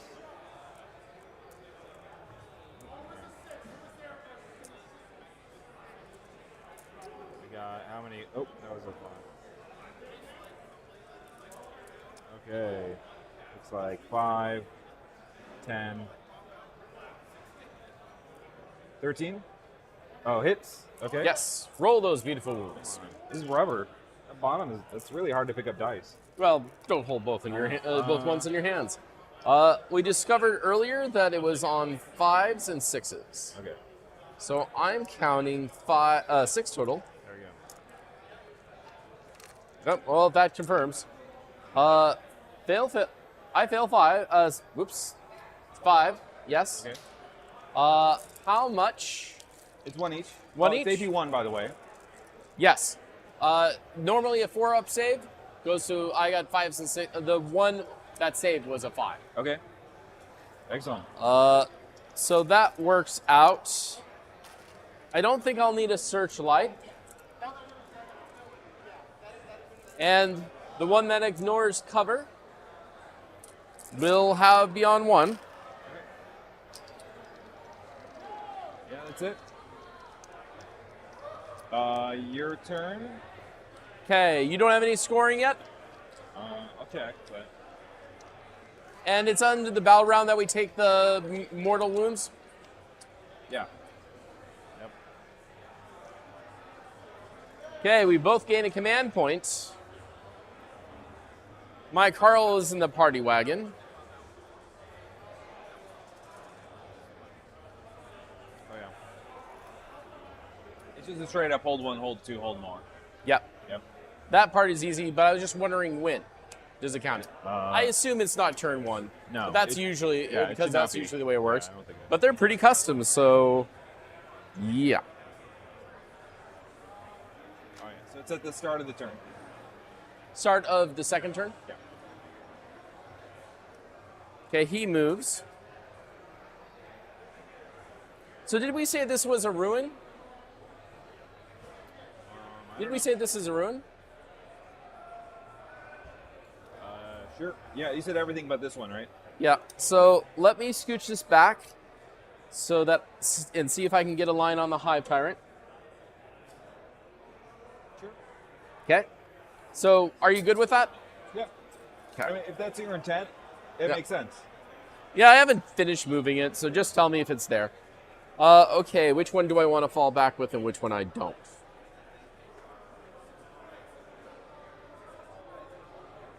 Okay. I'm going to spend 1 CP on fall back and shoot. They have fly, so they will just... Oh no, oh no. Oops. They will just go over here. You've took out my rider. You dirty, dirty termagants. Hormagants, sorry.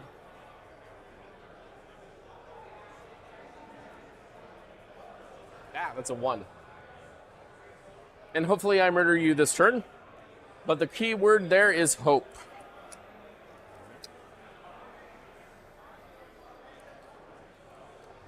Oh, I'm sorry. I bought it Battle Shock here. Where have I put you, my glorious dice?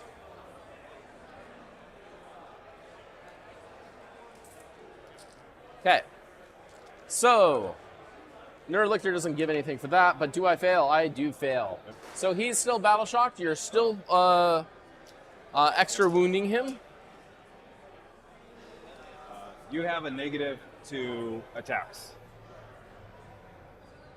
Negative to hit and melee, correct? Not shooting? Or yes? I'll check. I get negative to hit if I stay in combat anyway because I'm a vehicle in combat. But please check if it's melee or...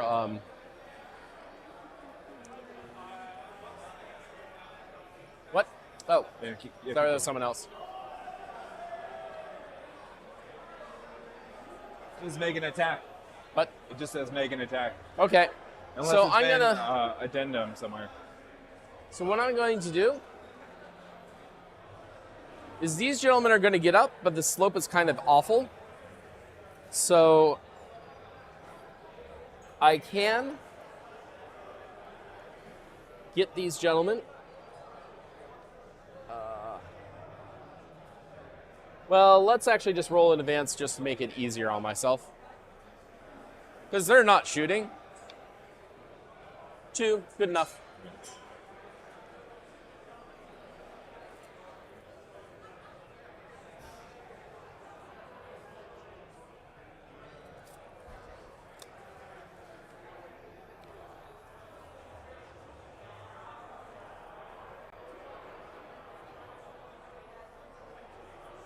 Okay, this objective has been stickied by the virtues of being of warriors.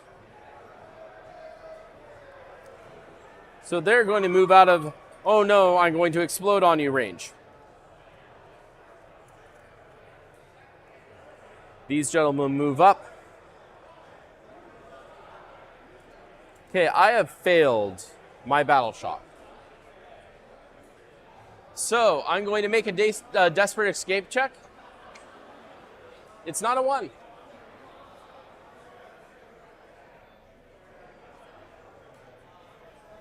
And he'll just move an inch away. He will not be able to shoot and all that jazz.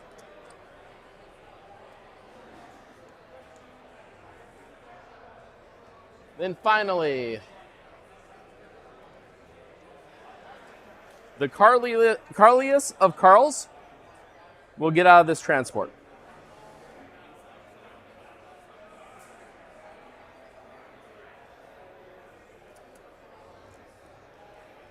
These gentlemen, yeah, they're going to move forward and they're going to advance their whole 6 move. Oh, whoa, shouldn't do that. For the gentlemen, ladies, and home, 1.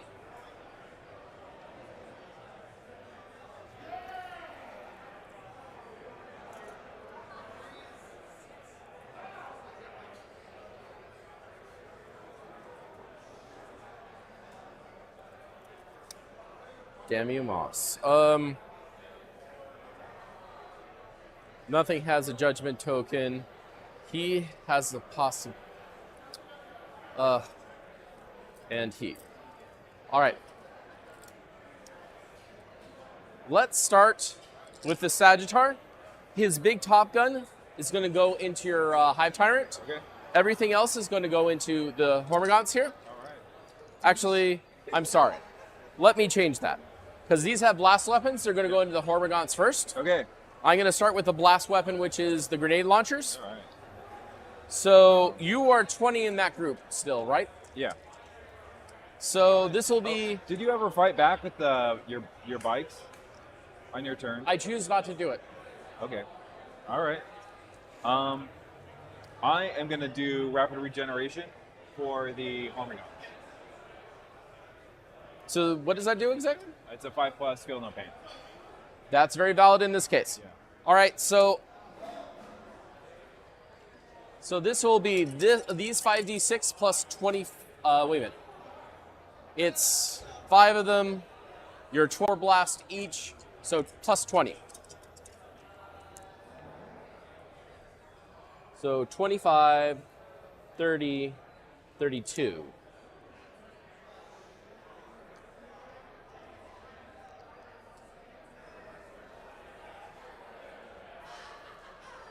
Six.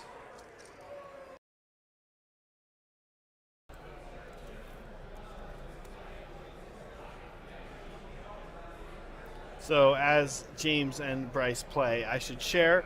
I was just gifted something. I'm not sure why. I mean, I kind of know why, but my friend Bill just gifted me some moss, which, you know, like, haha, Zach likes moss. This is pretty good. I actually had black moss previously, but I gave it away to somebody. I took it down in a game to play with him. He had like a very dark board, and I like a black, like, obsidian-y kind of board, and I gave him some black moss for it. It looks super cool. Left it there, so now I have black moss again. Cool. How's everybody doing?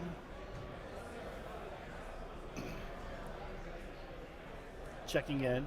This is interesting. I've not seen any of these two factions playing 10th Ed yet.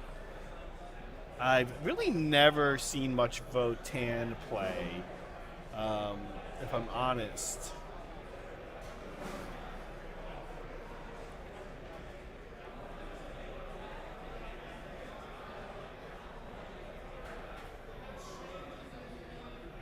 I'm digging it.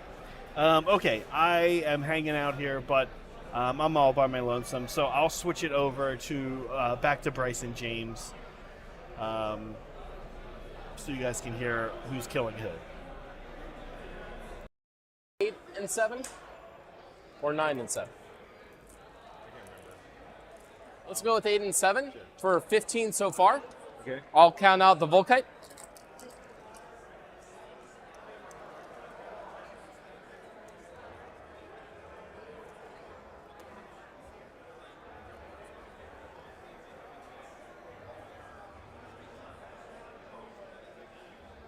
Volkai weapons.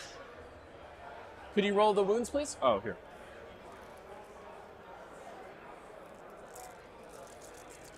I was setting them aside. Yes, these are different profiles. Is it AP? AP is 0. So probably Okay, you have so a 4 up? fives. They're 5s. Okay. That's a 5. Saves. And the Feel No Pain.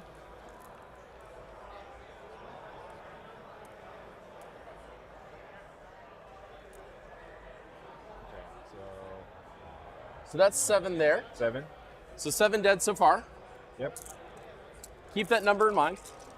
These are the Volkites, hitting on 3s. Again with the 6s, the 6s are to my detriment. Though Field No Pains don't make that great.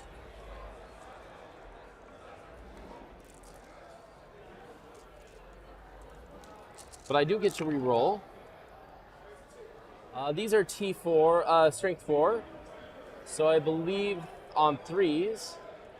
But we do have, because we popped out of the transport, we get to re-roll wounds. Okay. So these are devastating. And these 8 are at AP 0 again.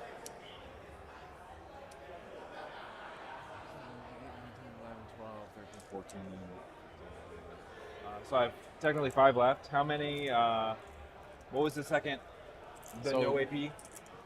So you have 8 at no AP, and then you have 4 devastating. We'll get to this devastating later. 6, 7, 8.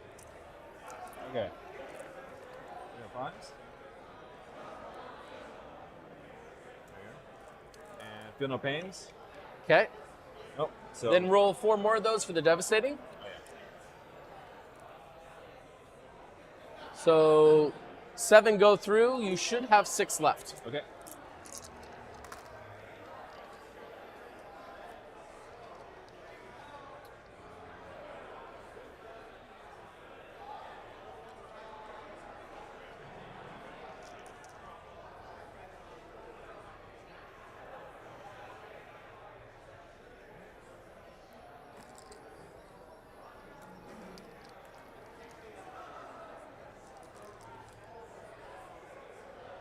There we go.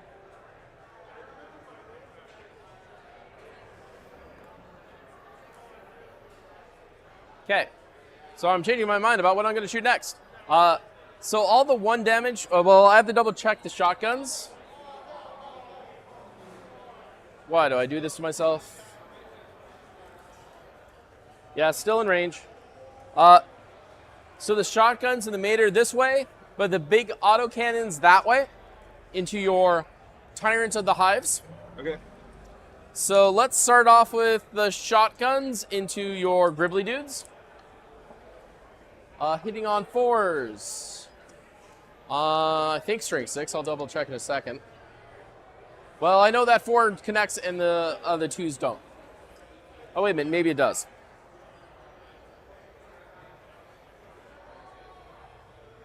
Don't do that.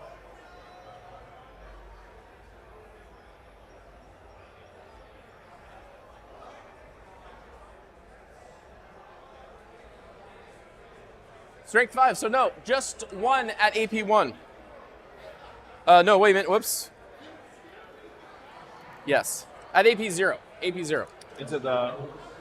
Into those gentlemen over there. So 1 may die, and it does. And then I'll do the higher autocannon. Okay. So, again on 4s, but 6s are sustained 1. So 2, and then the sustained. This is strength 6, so that's 3 at AP 1. At the Same group over here. okay. All right, 6s. There you go. 5s. It's 1 damage, right? Yep. Okay, so 1 more.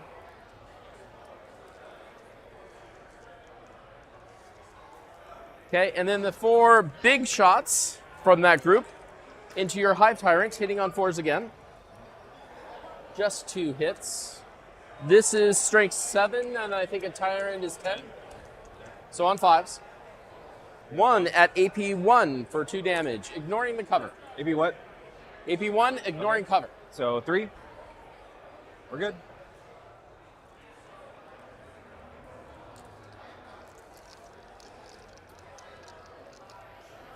What else? I don't want to do that. Okay. I'm going to risk it for the biscuit.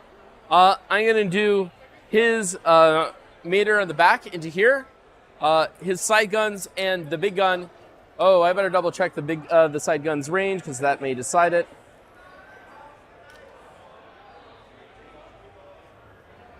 Oh, they're even longer. Okay, not a problem.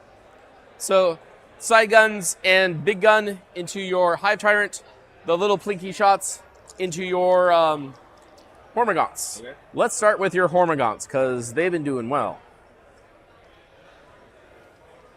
On 4. 1, 2, 3. Yes. So 3 at AP 1 for 2 yes, for 2 damage. Everyone's always scared of the Hormagaunts. How many? 3. AP 1. Ignoring So cover if that 6s. matters. All right. They're 2 damage each. Okay. First one. Nope. Second one. Almost. Yep. And the third one. You don't get doubles. So that killed 3 to get you at 2. These guys have yet to shoot, so you might want to pull. Okay. You want it? Okay. The 2 big shots that could go completely lottery into your Hive Tyrant. Okay. Normally hitting on 4s, but because you have 2 judgment tokens, I +1 to wound and +1 to hit. So on 3s, 6s really rock. Okay. Number of additional shots. That's an additional 2. That's just 1. Okay. So sustain D3. Okay, so this is normally 10. So it would normally wound you on 4s, but because +1 to wound, it's 3s. And I think I have won the lottery. That's 4 at AP2, ignoring cover. Ignoring cover. Okay. So it'll go to a 4. They're normally a 2-up save, so you go up to a 4-up invuln either way. They have 2 up, 4. What? 2 up, 4 up. Well, he has an invul save. Yeah, it goes to 4-up anyway, either way. So 4s. Okay. You turned off my lottery. What are you doing over there? Hey. Okay, so this is a total of 4 damage each. Okay. So feel no pain. 5. Nope. 4 damage. Take all 4. Okay.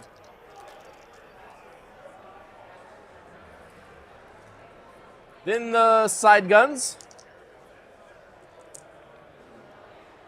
These do have sustain, but it's only 1. So I'll put that 2 back in.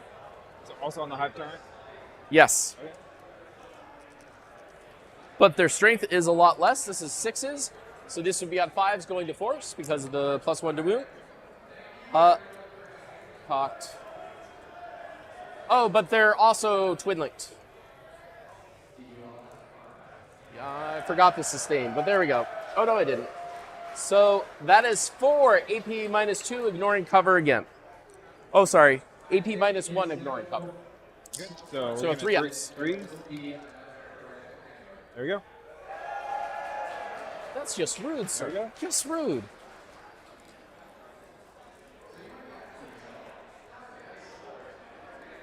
Okay. So I have all the bolter shots into the last Hormagaun over here. As long as you declare him, I'll just pick it up. It's kind of iffy. Are you sure you want to do that? Okay, roll it out. Okay, so that's a total of 10 shots, hitting on 4s.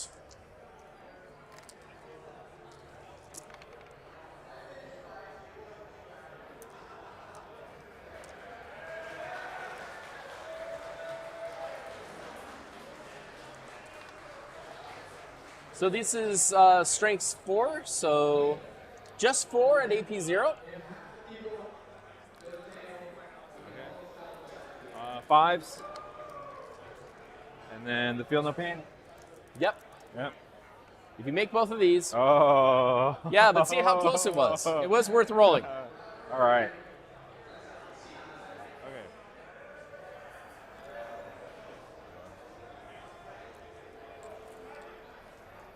Okay.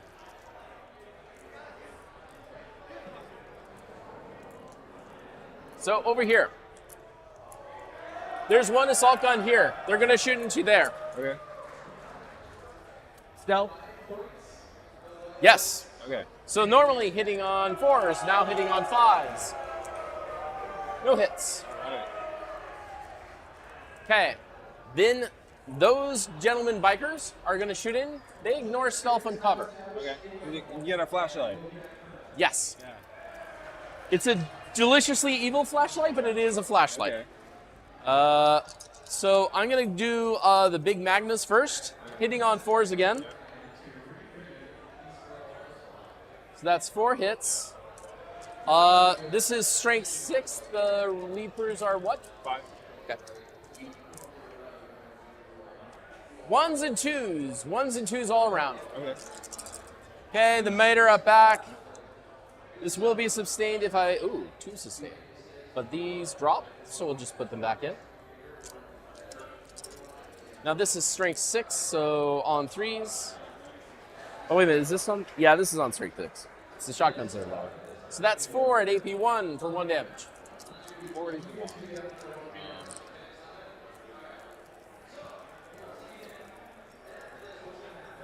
Okay, so we're looking at 5s. Okay. So 2 go through for 1 damage each. Oh, okay. Then the shotguns, which will disappoint me.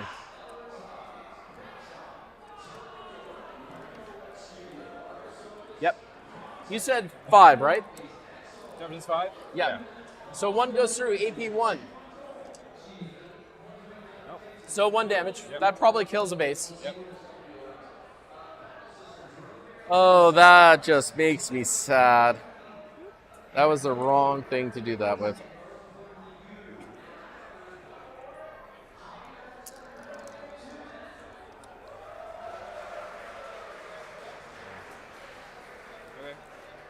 Alrighty, righty.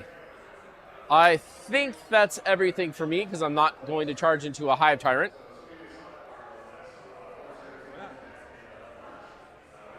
You get a strike first, if you do. Yeah, and I don't want to charge in there. Cool. We're going to end it there.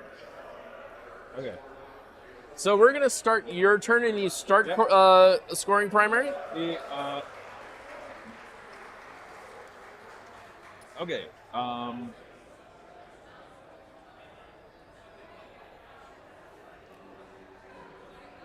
I hold 2, you hold 2. So we just score... So at the end of the battle round... Oh, that's true. Marker, the B markers. Okay.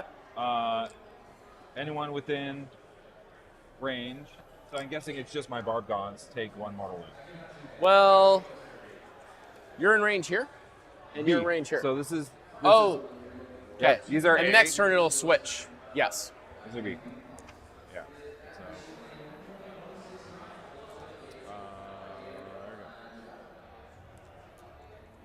So it switches now because it's the new battle round. Okay. So they take any mortals or not?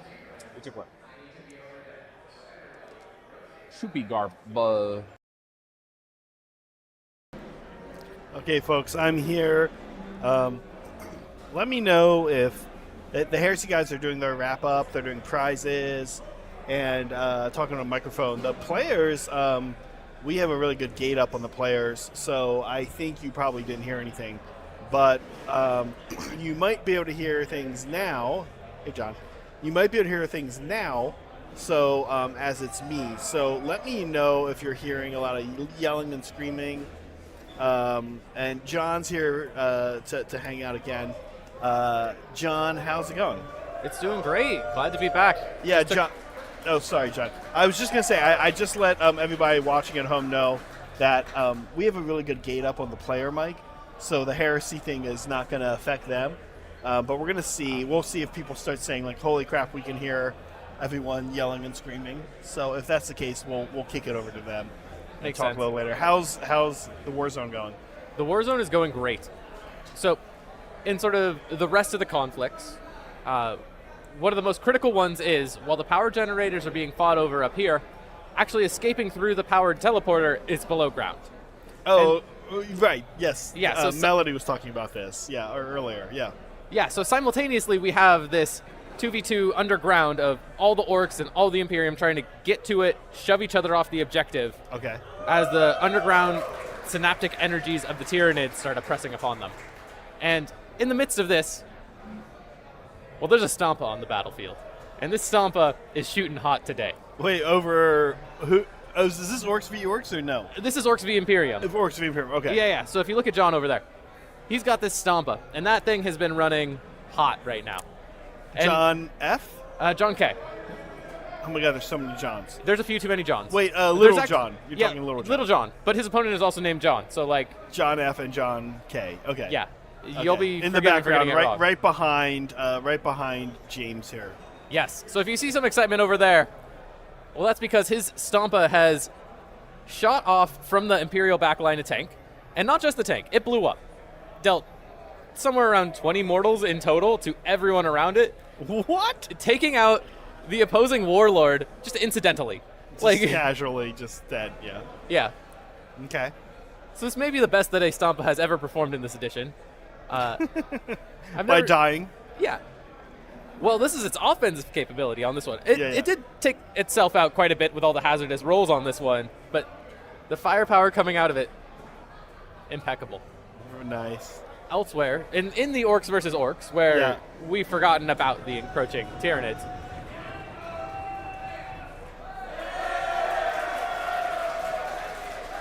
It's fun. I Okay, like it. okay, Yeah, sorry. No, Soups, who's one of our mods, says you can hear him in the background, but it's not drowning us out. I think Okay. it adds to the experience. I think it's sweet. I just Yeah. wanted to make sure that we'd still be audible. So in the Orcs versus Orcs, from a glance, it's a little hard to tell how it's going, because everyone has got green skin in that battlefield. But Yeah, can they even tell each other's models? well, I was per- really confused because when I first started looking over there, you see the measuring for a charge, and you're like, great, this is Orcs versus Orcs. I know what's going on here. And then the little gits, the Gretchens start moving towards the boys. We're fighting uphill on this one, Yeah. and I'm shocked to say one of them survived it. One of the They Gretchen. made it. The idea was we're going to hold these boys down, and the Gretchen actually did it. Wow. So That Gretchen now becomes one of the Gretchens that's like on a buggy with a gun. yeah, He gets like promoted. he's on his way up. One of Yeah. these days, he's going to be waving a banner for someone big. right. He's gonna be on like a war boss's back. He gets.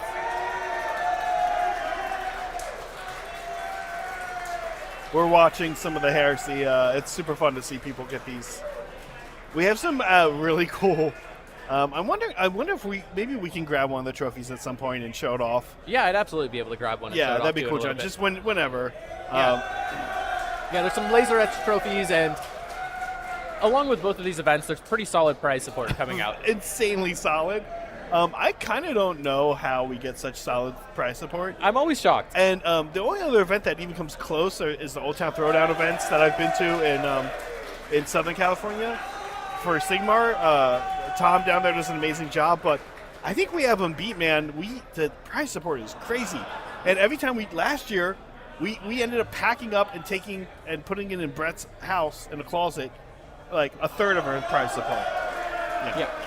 That's actually what I was hearing about a little bit this time as well. Yeah. So on the planning side of There's things, no way this is all good. There's a million things. this over was there. all in Brett's living room. I know. Until I know. like It this looked- morning. It looked like nerd Christmas. Yeah, it's been rad. Amongst them is a Imperial Knight Questoris just sitting there waiting to be taken by whoever. Imperial lucky Knight soul. Questoris, some of the high ticket items. Imperial Knight Questoris, box of Titan's Train. There is a I think Proxen. I believe so. Well, it might be two Proxens actually. Yeah, I think That- two Proxens. There's an Army Painter Fanatic set. Which is a big deal. There's a Monument Hobby set.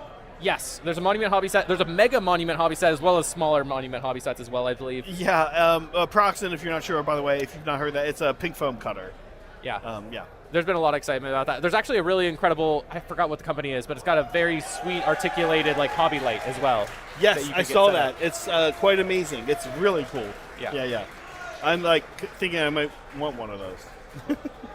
No, that was actually one of the things I was shocked about when we were in the planning phase. There's like, this is the prize support ambition, and it delivered. Yeah. So Yeah, you know what? And it's kind of funny. I almost don't want to give our secret away, but it's pretty basic. We just ask.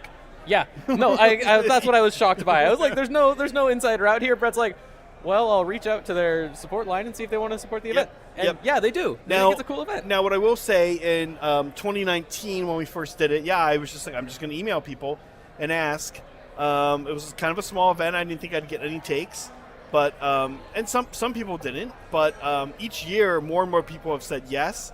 More and more people have sent more. The Proxen guy last year sent 1. This year, I think he sent 3 and hats. There was a bunch of Proxen. Oh yeah, there's some hats as There's well. some Yeah, Proxen hats over there. I think the hats might have all been claimed already. Okay, but- okay. Yeah, just like imagine rolling up to the club in a Proxen hat. You're like, what? Hey, John. Are we talking about the hobby club or are we talking about the club? Club, I think would be, the hobby club would be real cool. Listen, I was telling Chad here, I've known James for about as long as I've known you, and I've not gotten a game in with either of you guys yet because I've been in Sigmar land, which I really need. Being here, seeing like a Fault Line event makes me so sad I'm not playing 40K. I need to get stuff together. But I was watching James. He's kind of a goofball.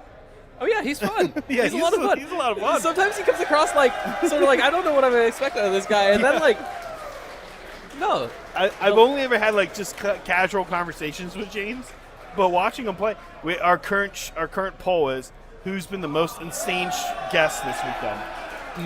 So Ollie, Luther, who was on earlier today, and James is winning currently.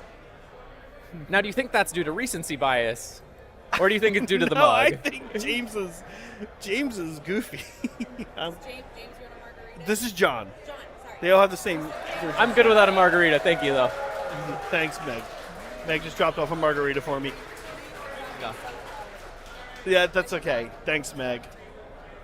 Yeah. So where are we looking at in this one? I haven't been able to follow it as closely as I'd like. So it is Tyranids turn 2. I think they're wrapping up. Bryce just got like right into it right away. Of course, that's what he wants to do. That's what he wants to do, I guess. We've got. I'm going to point to the screen, but you guys can see over on the right side. We've got these leapers into this. This is the smaller Sagittarius. It's called, right? Oh yeah. Yeah. I believe so. The Sagittar. Sagittar. That thing has been battle shocked all game. Sure. Okay. Over Termagant's charged pioneers. What are they called? Yeah. The riders, the bikes. Yes. It is some sort of pioneer. I always forget the naming combinations on these. It's Hearth something Pioneer, I believe. Okay. Termagants, they're gone now. I think he's wait. How did the Termagants die out of this one? The Pioneers are like... No. So they charged, they killed a Pioneer in melee. Yeah, they should have destroyed them. Pioneers are not... No, actually he only killed one. Really? And then something else killed the Pioneers. Or killed the Termagants. I can't remember shooting. It looks like they're like... We've had 2 types of games. We've had kind of slow, and then we've had kind of fast. Earlier the game earlier today was pretty fast, and their turn 1 was very fast. They didn't do much, and then we've had this where people are just getting into it right away. Oh yeah. The way I would expect this one to play out is where Bryce is going to be looking to get really into James's face, just like right off the bat, pressure him on objectives. He's going to win when it's close. You know, I have to say, I'm looking at a 40K game after not having watched a 40K battle report probably in a couple of years. Since I was producing them at Titans, and not having played, and I'm like watching a melee army versus a shooting army, and I'm looking at it and I'm like, oh my god, this is giving me horror flashbacks to playing Tau. I'm like, if you're a shooting army in 40K, I forget how fast people get into you. Oh yeah. And the good melee armies are designed to get in extra fast. Oh yeah, on the Orc versus Imperium table, you get that walk off. You're getting that advance and charge turn 1.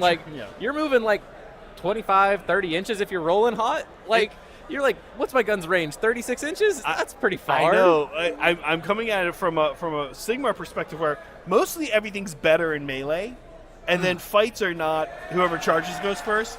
It alternates with the active player going first, so you get one fight first, right, and then you alternate. So you mostly have armies running towards each other, and it's not as stressful. But like seeing like James trying to stay away from Tyranids, this like 2 Tyranid monsters in a pack of something over here on the ruin, yeah, and then behind them are more Screamer Killer and the Psychophage, both on those. Right, and then what are these? This is more like packed in behind it. I don't know. Honestly, I can't quite identify it, but it does have a blue brain.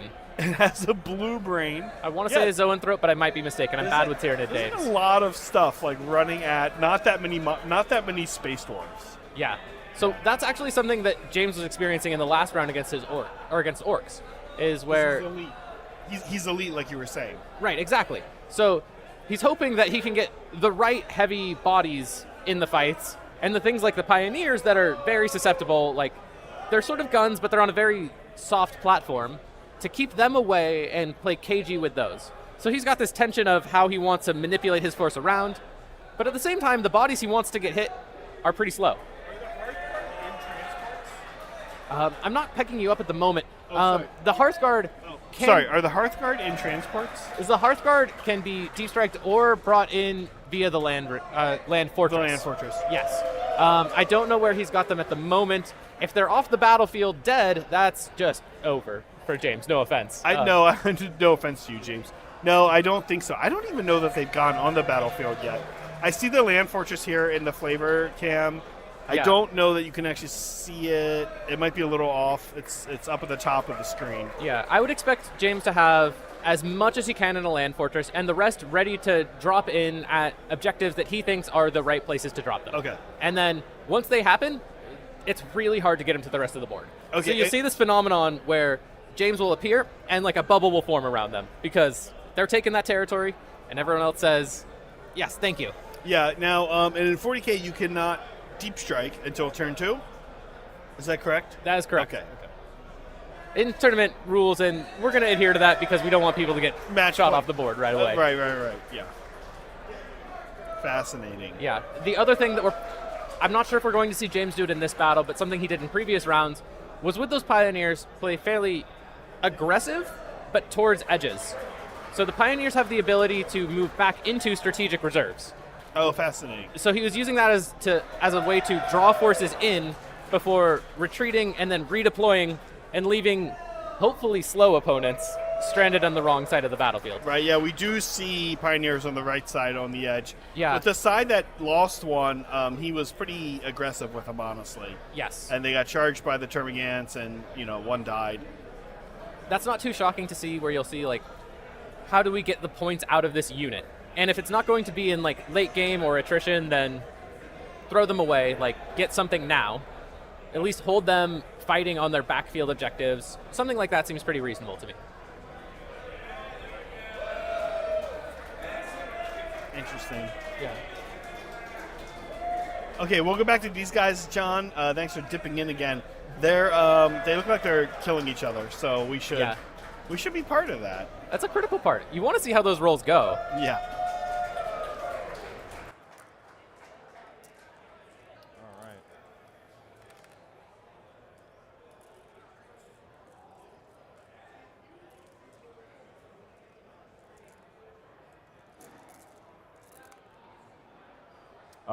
Strength 5, toughness 1. Oh, okay. So 8 saves. 8. AP 0. Oh, I forgot. It should have been +1 because they're battle shocked. +1 to wound. Oh well. We'll skip it for this one. It's all right. I'm almost certain that it's going to kill the unit, but let's see. I have a yes. Okay. So I'm going to take these starting 4 at a time. Since 8, correct? Yep. So 4 at a time because I feel they'll wait until the 5th one's dead, which is kind of an odd thing to say. So those two go through. Feel no pains. No feel no pains. So that's 2 dead so far. So that means that I have 3 more. 2 go through. 1 feel no pain. Yes, I've done that. So another one goes through for 3 dead, and then the last dice fails. Do I get a 6? I do. So 3 die. Okay. So I'm gonna take this. I still have OC2 on the point, but that's about it.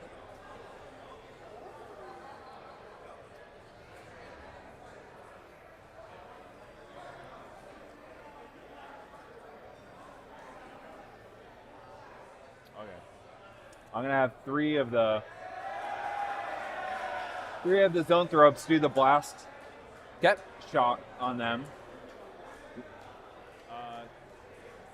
I never remember the range of that. What is it different than the 24? I thought it was the same.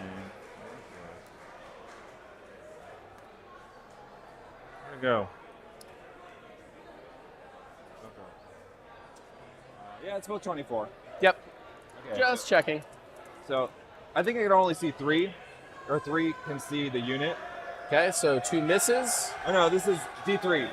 Number of shots. Yeah. So add 2.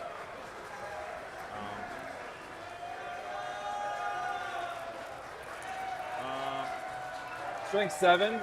Oh, sorry, first I got a hitting. hit. So on 3s. So 1 just hit. 1 it. All right, and strength 7. Nope. Good So shot. 1 doesn't. That's the only thing that prevented that. Termagants. Okay, Termagants have a true line of these ones have a true line of sight issue because the hill's Yeah. blocking it, but I was those just- 3, I was yes. just gonna roll through. All right, Termagants. 1 hit. 1 wound.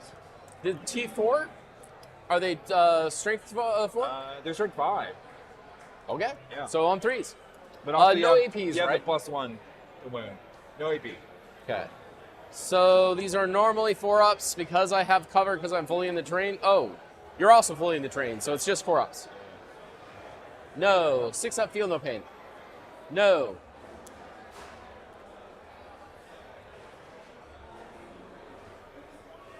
I have a feeling you're going to charge in and say murder, murder, murder, but that's for in the future. I'm gonna have the Psycho Phase try to do his shooting attack on the last fellow up there. Psychophage. Okay.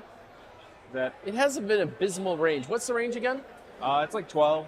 Okay, that's within 12, easy. Yeah, it's D6 shots. 1. 1 shot. It's on a 4. I think. 4 is good enough.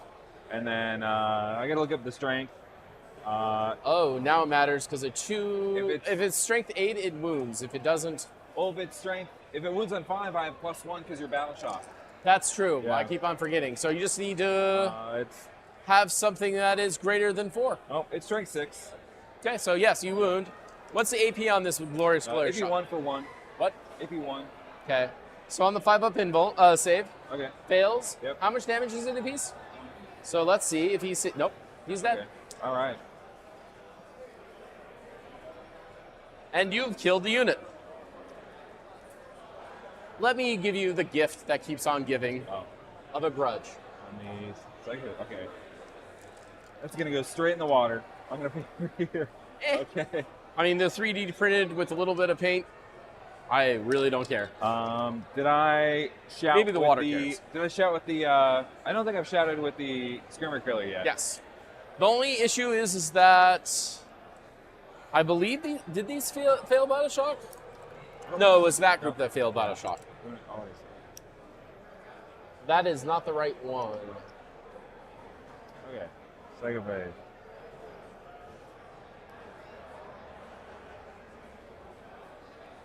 Okay, the Tyrant. Or Screamer Killers. D6 plus 3. 7 again. Ooh.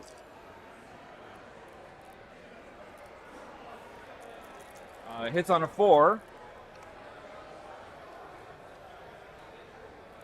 Okay. Hits. 4. It's like strength 6 or strength 5. It's strength 8. You wound on 2s no matter what. Spicy. There we go. 4. I'll take that battle shot. AP2. That was 4, right? Just to make sure? Yeah. Yeah, 4. AP2. So it goes to... first, let's take it on the Sergeant, which has a 5-up invuln. Passes. Fails. And then the rest are on 6s. Oh. Fails. I have a backpack, so... Do I get a 6? No. So rolling for the next one. You said yes, so it fails. Does he get the 6-up field of pain? Nope. He fails. 6, just 2. Zach's abandoned his post. The stream is live. It's run amok. The bonds are asleep. God damn it, guys. Stay there. Take a battle shock test, please. At -1. At -1, right? Yep. Yoink, yoink. Hello, dice. We are the shocked of the battles. Okay. Oh, you are battle shock? Now I am. All right. There you go. All right, let's boom, boom, boom. Shot. They've shot. Okay, let's do our charges. Okay, charge, Mr. Sir. Let's charge with the Carnifex Screamer Okay. Killer into your infantry. 6. Looks like it'll do it. That's easily in. Yeah. Oh yeah. I think I'm going to say, hi, that objective. I'm not going to be using you ever. Let's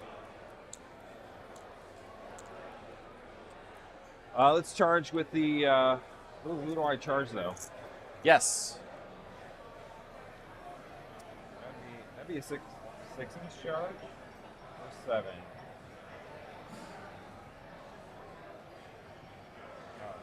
That'd be a 6-inch, right? Easily. Yeah. Okay.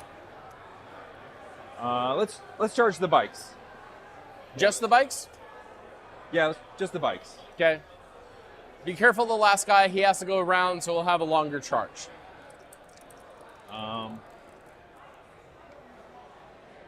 Fails. Oh no.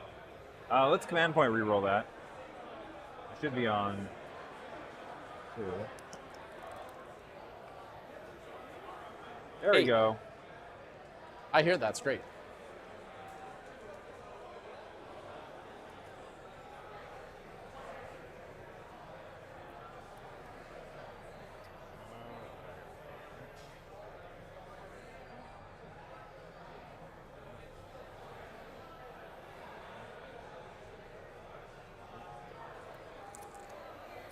And then I'm gonna. Okay, as they are getting ready to get into a little bit of melee, I just want to point out that I missed a super chat from our dear friend Soups. A little something for Zach's Crippling Moss Addiction Fund. Stay strong, buddy. You can kick this. Listen, Saray and I have been inspired by Michael's board, and we are gearing up to make our own board coming up here shortly.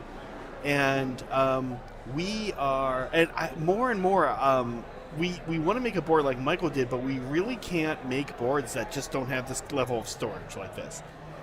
So, moss is it's so good for blending a terrain piece in with the board.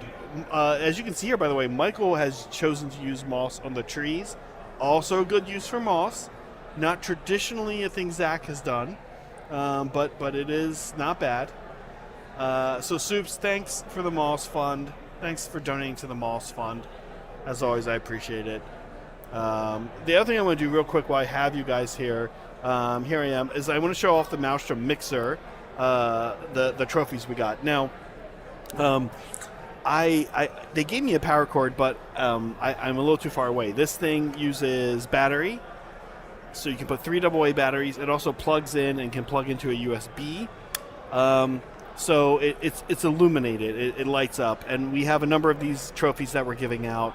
You can see that it's got the Fault Line 40K logo. By the way, just so we're clear, designed by the one and only Megan back in, oh wow. There we go, a little bigger. Back in, that logo comes from maybe 2016, 2017 she designed that. Very old logo. It's been our logo forever. And you can also see it has the Maelstrom Mixer logo. So this is the Fault Line logo, Maelstrom Mixer logo. Maelstrom Mixer logo also designed by Megan back in like 2019 during the first Maelstrom Mixer. So cool, it lights up, super fun. This thing comes out in case you win another award and want to slot it in there, I guess. Kind of cool. I don't know about you guys, but prize support's great. But if I can like win a trophy and put that in my hobby area, as opposed to like a box of Space Marines, I'm kind of into it. Even if it's a box of something I want to use, like I could always like over time I can save up and buy any model, but I can't get a trophy that says Maelstrom Mixer 2024. So I don't know. That's kind of my preference. Okay, I've been gabbing. I'm gonna go back to these guys. They're in the thick of it. It's like 3, 4. It's like 4. So let's do 4 saves on 4-ups. So 3 go through. I'm going to take it on the Mater autocannon base, so he'll be at 1 wound.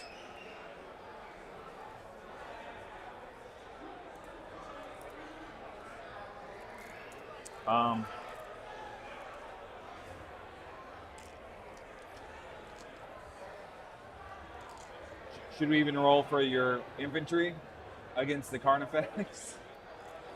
I need to see the Carnifex's hits. That's all. Okay. All right. Because they're still hitting on 3s. 10 attacks, that's on 3s. The answer... Oh, yeah, that's like a 50-50. 4. So 4, so now, yeah, we have to roll it. Strength 10. So any 1s? No 1s. I have nothing left with an invuln. So that's enough.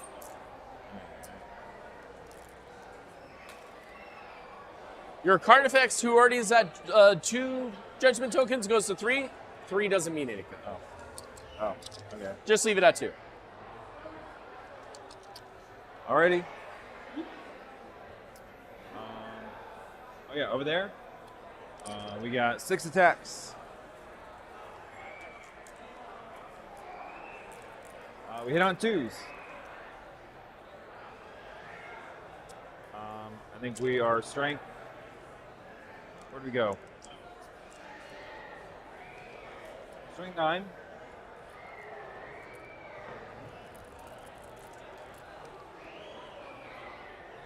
Your toughness. 5. Those are toughness 5. Okay. So on So 3s. 4. 4 AP what? AP 2. Okay, these are 4-ups, so I have 6-ups. All right. No 6-ups, 3 damage each if I remember correctly. So that kills the unit. Oh no, biker boy, you've fallen off. All right.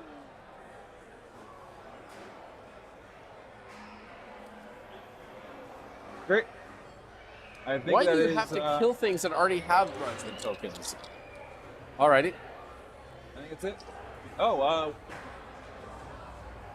what was the scoring? What? So you had, at the beginning of your turn, you controlled this, and you controlled this. At the beginning of the turn, I controlled that, or more likely, you didn't control that, so you didn't have more. It's at the end of your command phase, I believe. Oh, good too. Okay. So I'll start my turn. This was stickied, so I will get this 1 point.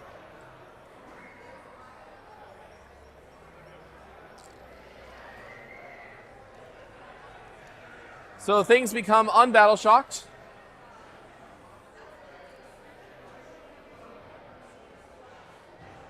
I'll glean a glorious CP. Yep.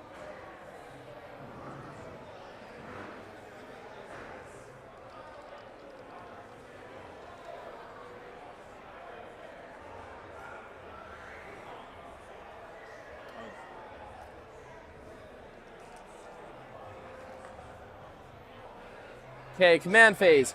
He can see things. He will give the Neurotyrant over there a Grudgment.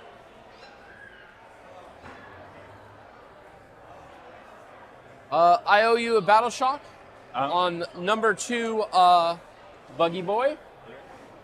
Passes. Anywhere else I owe you Battle Shocks? No.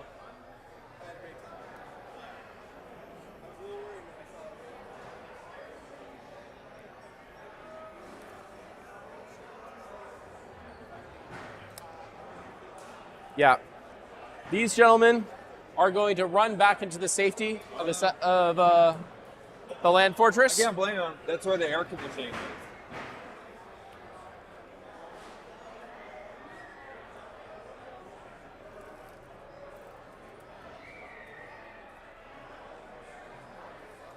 This is now that we've switched turn, this is providing light cover, and now it's doing mortal wounds. Ruins light cover.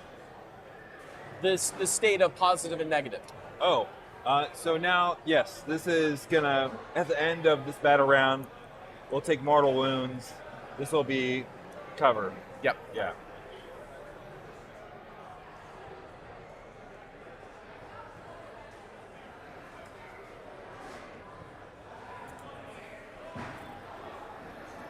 And if I recall correctly, you have nothing that prevents me from falling back, correct? Okay, so these gentlemen will just fall back. He's in his own way, so I'll move this one first.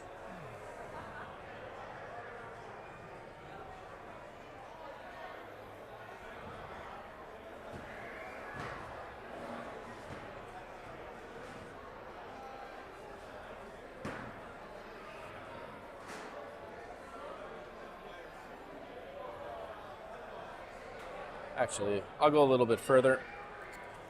I know, I'm just trying to get it up there. It's a bit wobbly.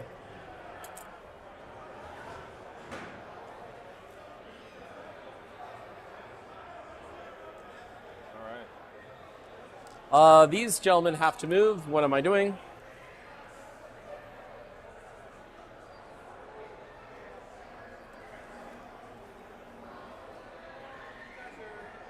And from the deepest of strikes, Yeah.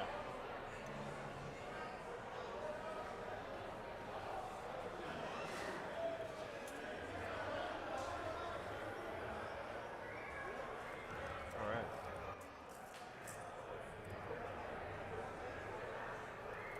Are they disembarking? these are the ones that were in deep strike. Oh, gotcha.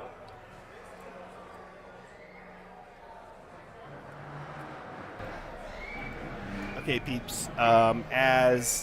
So the Heresy event is ended. They had an amazing time, it looks like, and they're all doing that really cute, adorable, fully grown man thing where they're all pitching everyone helps. pitching in Isn't to that help nice? clean up.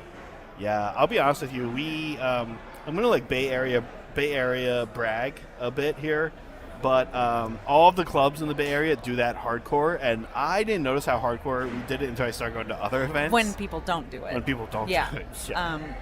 But they do that. Having people pitch in is apparently very special. They do this hardcore at Old Town. Old too. Town, The yeah. Town guys do it. And Tom, I hope you're watching. Well, he's an AOS guy, but Tom I could will see- sit and yell at you because he's British. He's like an angry. He's like oh, Umi. He's I'm like, this must be Umi. he's Welsh. Oh, Remember, don't let him hear you say that. They get really mad. They hate each other over there. I didn't say That's that. why they joined the country. That's right. What's happening is, never mind. I don't want to get into it. I didn't say that, guys. No, Tom. I know the difference. Tom yells You're at not them all the all, same. but they all do it. He's UK. He's UK. He's a cranky UK man, is He's what a I cranky, meant. Yeah. Just like Umi is And a cranky. he just UK yells man. at them all to clean up. He'll yell at you and then if they you do don't it. clean up Yeah. or set up. Yeah. It's kind of scary. Meg, Yeah. What's up? Meg, I have to tell you something. I've been resisting playing 40K for a while now. Oh. But oh my god! Here it And comes. You know what's funny is I was telling John I this. think I need one of every army. Well, first of all, I'm not buying any more 40K armies. I have two Okay. really big Soup collections. says I'm okay. My 40K. Oh, British. Yeah. Not English. He's Right. not English. Right. I have 2 very large 40K armies, like a lot of models, and I need some of the new Kroot, and that's kind of it. I have more Tau than I can handle, more Asuryani You than I can handle. have a Tyranid army. You have a Tyranid No, army, and I don't. anyway, what I was gonna say is it's It's actually all yours. There's Luther. It's not actually that I miss. It's not actually that I miss 40K. I miss the Fault Line guys. I miss coming here and playing on Thursdays. That's true. I mean, I've come down. I'm not technically in the club because Yeah. like no girls allowed. Just kidding. That's not true. Not true. Because I don't play 40K. That's not a hold on. That's not a Fault Line rule. That's a 40K rule. Right. So when I do hop into the Fault Line nights, I play AOS. I like sneak in the back. Yeah, I'm gonna play AOS. We're Don't allowed tell to. anybody. We're allowed to. We're allowed to. So, We made the club happen. And I should come down and play. I should come down and preach the gospel of AOS to some of these dudes who. Most of these guys also do have an AOS army. Yeah. But if you really want to play with everybody in the club, and there's so many cool people in the club, you really want to play with everybody in the club, and you want to be able to be fluid with what you do, then you got to play 40K. So I really should. I really should fire up the Tau. I mean, I don't need to paint. Just learn the rules. Right. It's not I don't that need to hard. paint a single model. Yeah, Like, I have, you're good. And I don't know that I have an AOS army that I even have close to the amount of models I have for Tau or That's Asuryani. true. I have You have so many Tau. I have at least 6,000-7,000 points of Tau. We need to install another shelf just for your Tau. 5,000 points of Asuryani. So yeah, I don't really need to worry about that. But No. I would like to. I do need to get the new Kroot stuff because I can run like all Kroot now. You could. Yeah, somebody all here is Kroot. doing that actually. They should. Somebody here is running. There's all enough Kroot. Yeah. Yeah. Do you have? You didn't get any of the new Kroot stuff I though. haven't You yet. need to go get it. I haven't yet. I know. I've been But exercising let's do it next month. economic not this restraint. month. Right. Let's start- That's let's start fine. next month. That's fine. Oh my gosh. I've been hanging out with Angela all day. Yep. She came by for day 2. Angela from Hobby Night. Yes. I need to. I'm like you. You I know, would- Angela. I would say if you don't subscribe to her channel, subscribe to her Go channel. check it But out. she's like 10 times bigger than us, so you probably, Literally. you literally. We're about to hit 5K We because are, of yeah. the stream. You guys telling everybody the good word. Yeah, where are we? 'Cause we're Let's not a see. cult. We just have a good word. And honestly, Angela's fans have really shown some support to Yep, us. which is yeah, super. which is really sweet. So, guys, please go show some support over to Hobby Night, Angela's channel. Please go bombard her with some hobby collab love.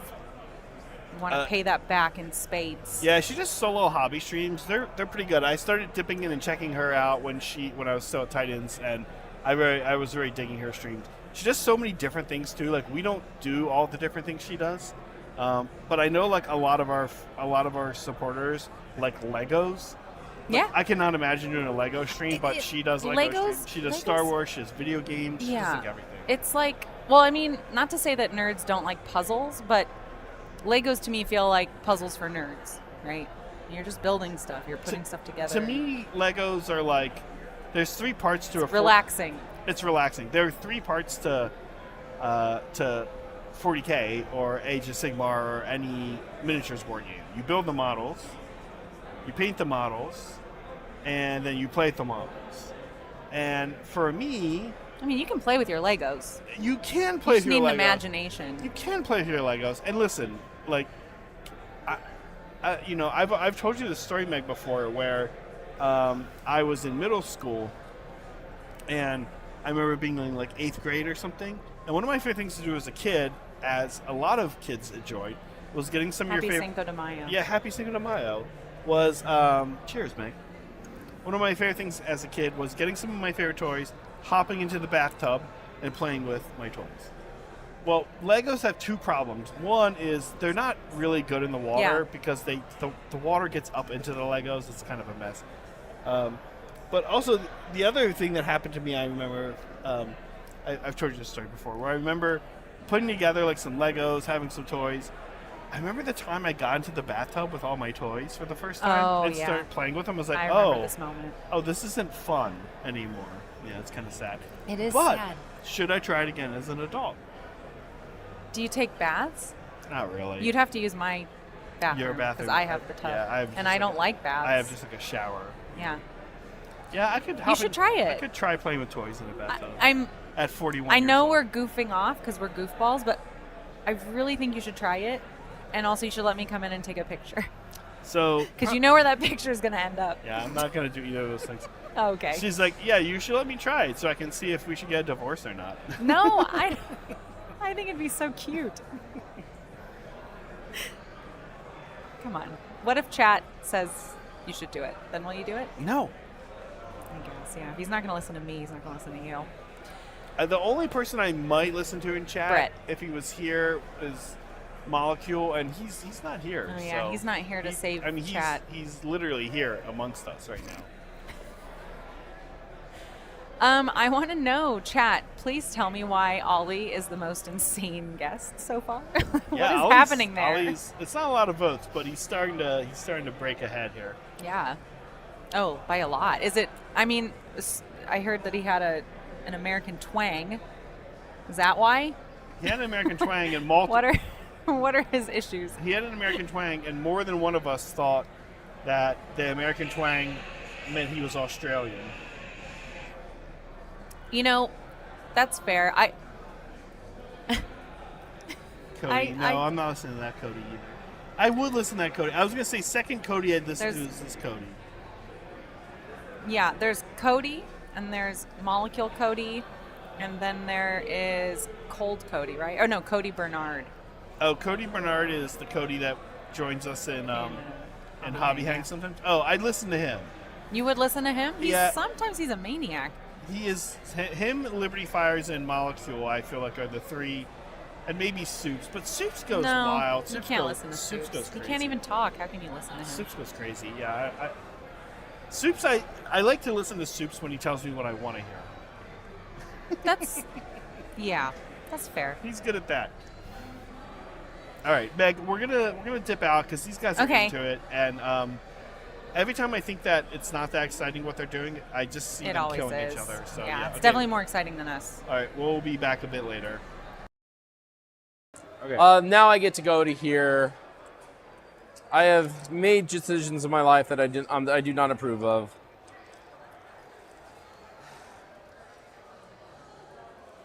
I'm gonna do the mater into here. Okay. The top gun and the side guns into your big old dude. Yep. What do you wish to do anything in response? Adapted by it already has that It already because has- of it has the a better retreat. one. Yeah. Yes, yes. Must remember rules. So these would be normally hitting on 4s, but you have 2 tokens, so on 3s. So that was a 1. No extras. Yes. Yep, that's nothing. The side guns. Ooh. Spicy. So that drops, but I sustain 3 for a total of 8. Yes, 8. But I am wounding on 4s and no, on 4s because of the token, but twin linked. It's straight 10. Strength 6, but plus 1. Oh right. Okay. So that's a total of 5 at AP minus 2. Okay, we're looking at 4s. What's the damage? 2 each. Okay, we're So gonna you're rolling for 10 damage. I'm gonna use its battle round stratagem For a CP for a reroll. Yeah, CP reroll, which is great. So you're rolling for 8. So And you have. failed. Is that 5 wounds? Well, it's 5 wounds either way. Yeah. So you need to make 4 of these 8. all right, 4 plus. 1, 2. Take 2. Yep. Take 2. And the 3. You had to be that gentleman. Yeah.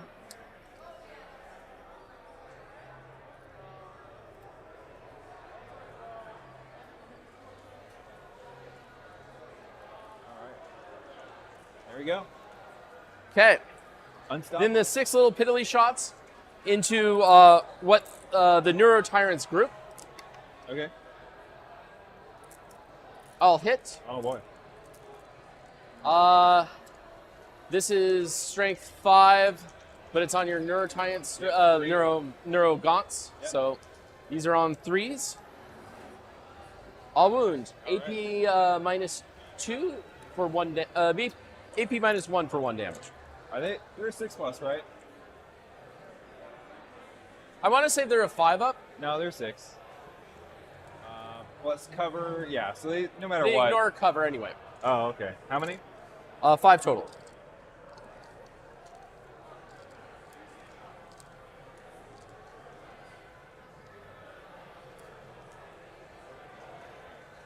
Come here. There we go. Okay. Okay. The E-Champ group Okay. will charge. Give me a second. Thunderhawk to your house for me? Sure. And I'll just bring it over in a couple weeks when we have our game thing or whatever. Or sooner. Or sooner, whatever. Sure. We have Okay. a breaking the action. I noticed one of the missiles they've set on top of the wing like it came off. Just don't Oh. forget the missiles. They're They're magnetized. magnetized. Yeah. Yeah. Which is fine. Don't forget it. Okay. I will. All right. Okay, so the E-Champ group is going to charge into your Von Ryans. Which one? The far one over there. All right. E-Champs have a native reroll. 9 is good enough. Okay. Yep. Then strike burst. Yes, but I have charge mortals. Oh. Okay.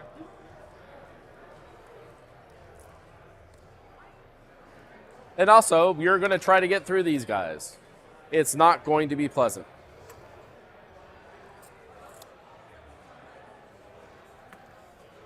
Next up, I'm going to charge my tank into your Neurolictor. Yes, I'm going to spend 1 CP on Tank Shock. Your toughness 5, correct? Yep. So I'm strength 6, so I'll add 2. And you take a mortal on every 5 up, capping at 6, but high.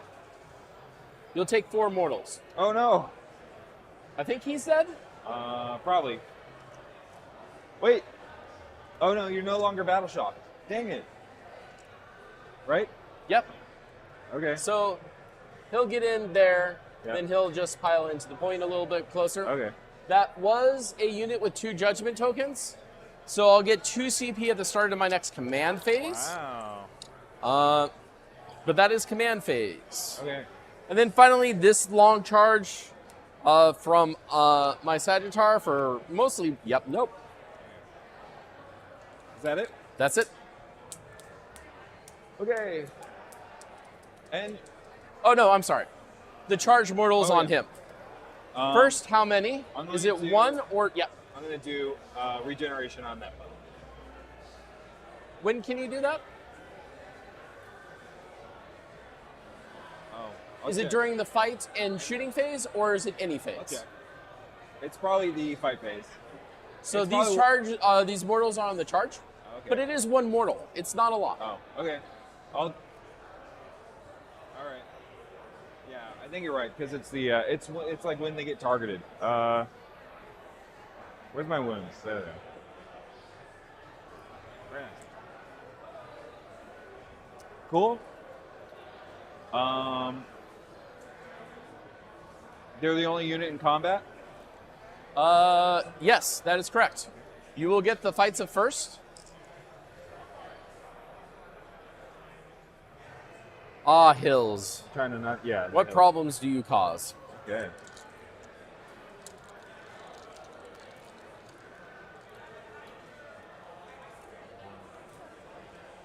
Thank you.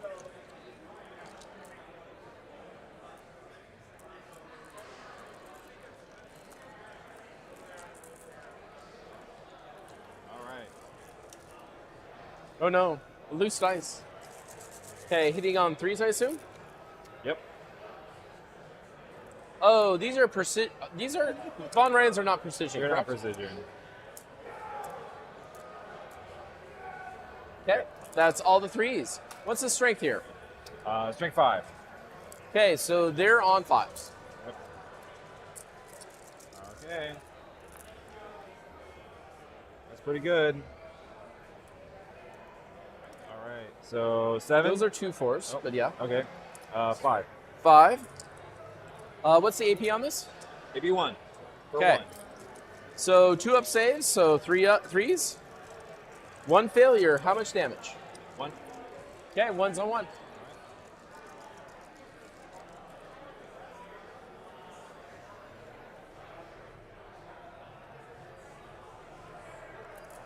I honestly didn't want to pile in much, but here we go.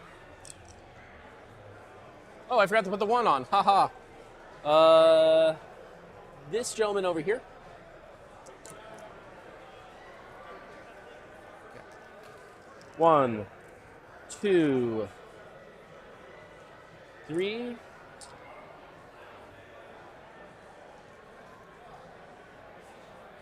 4.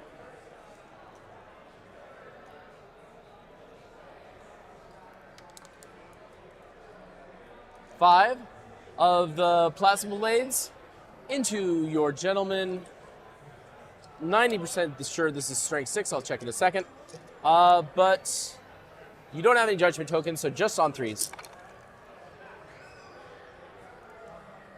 Hello, clumped together mostly nicely.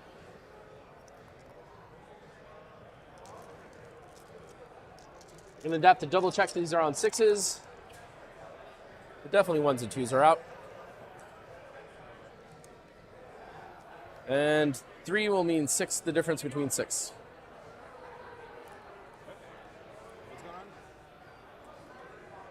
I already hit. Now I'm wounding.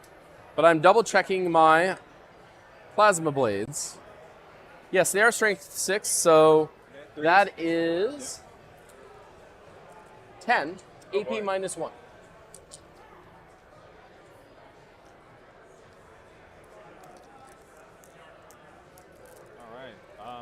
They are a 4+, so we'll go to 5s. Oh, did you want to adapt this? Did you already spend the CP on that? I think I did. Okay. I'm down to 2. Okay. I definitely was going to anyway. So 4 go through, and then you feel no pain those. What's the damage? Damage is 1 each. All right. For this attack. Okay. No, So it doesn't matter. Doesn't matter? Oh, it's on a 5 up. Yeah. So you take 4 for that. Yep. I'm going to roll the damage for the... Oh, it's a champ. Is it 3 or 4 attacks?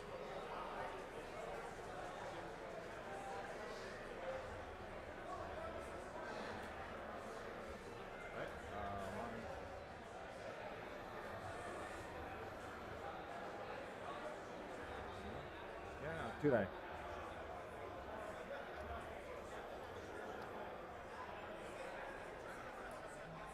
Three attacks. Hitting on 3s. So 1 miss. Okay.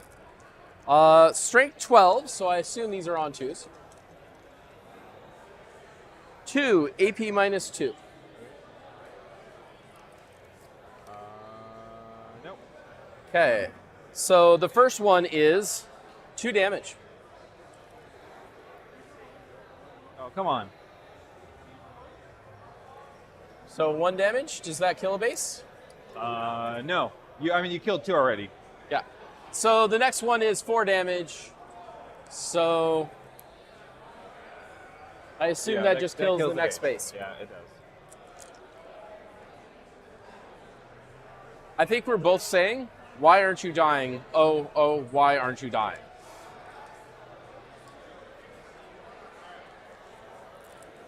All right.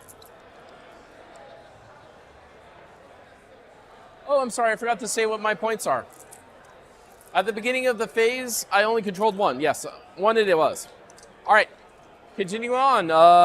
Let's go to your turn.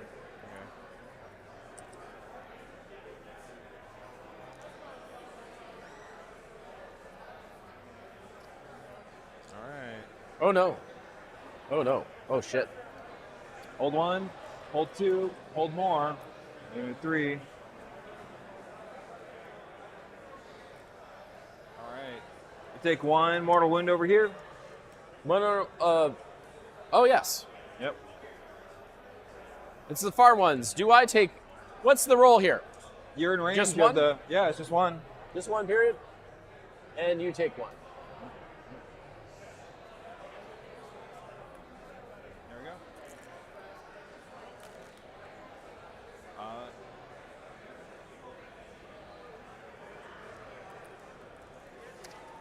I have to do a battle shock test.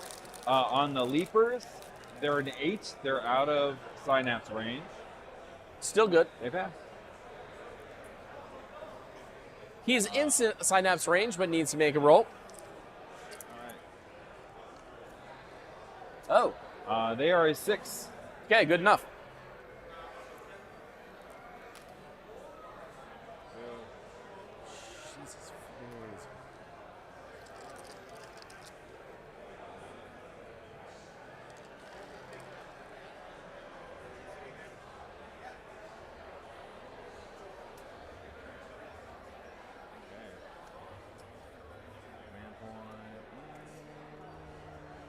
I think that is. That's command phase. I think that's it for command phase, though.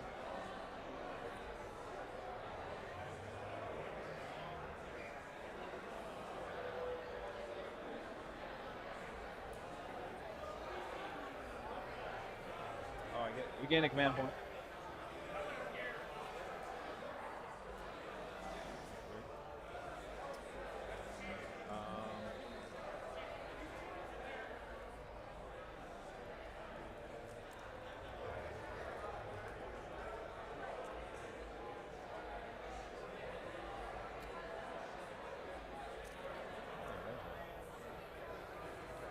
Be careful, I may overwatch.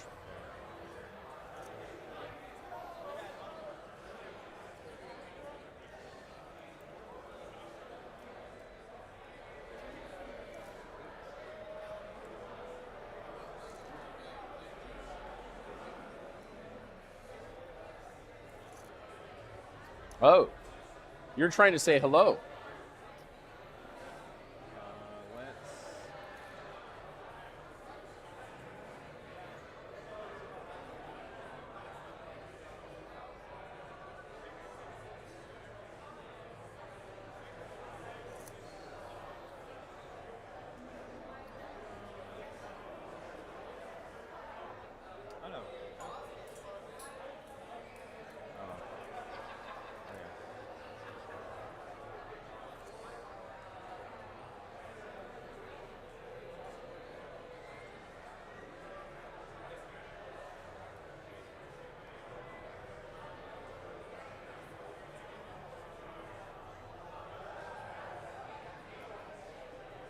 Right, so may I ask you a question? Yep. Can all these Hearthguard see those Termagants? Sure.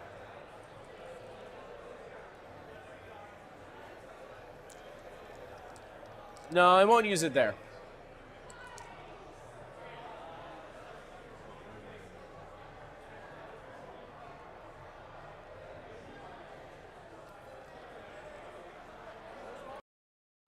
Okay, folks, we're on to Tyranids turn 3. I think some Hearthguard came down, or not too much? A little bit? No, actually, huh? I am watching, I promise. Hey, a quick big thank you to Zonasty, ongoing supporter of the show. Zonasty, thanks for gifting 5 memberships. We super appreciate it, as always. Thank you, Zonasty, yeah. Super appreciative. We still have our poll up. Looks like Ollie's winning.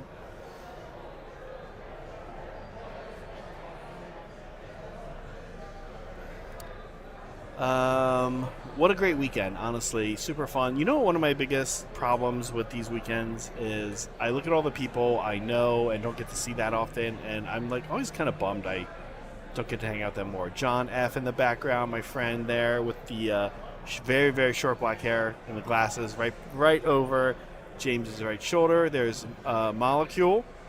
Molecule's playing my friend Colin, looks like back there. Maybe they're doing a 2v2, or no, I think they're doing a 1v1. Both super cool guys. And it's always a little sad. You want to like run around and have your best experience with everybody.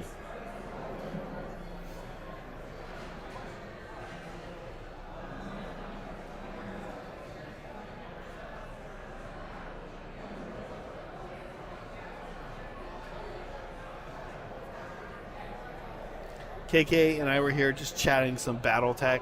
We're probably gonna have him on stream in a few weeks at some point to paint some BattleTech models. I just I just acquired quite a bit. I'm super excited to paint them up and play the most grognardy game of all.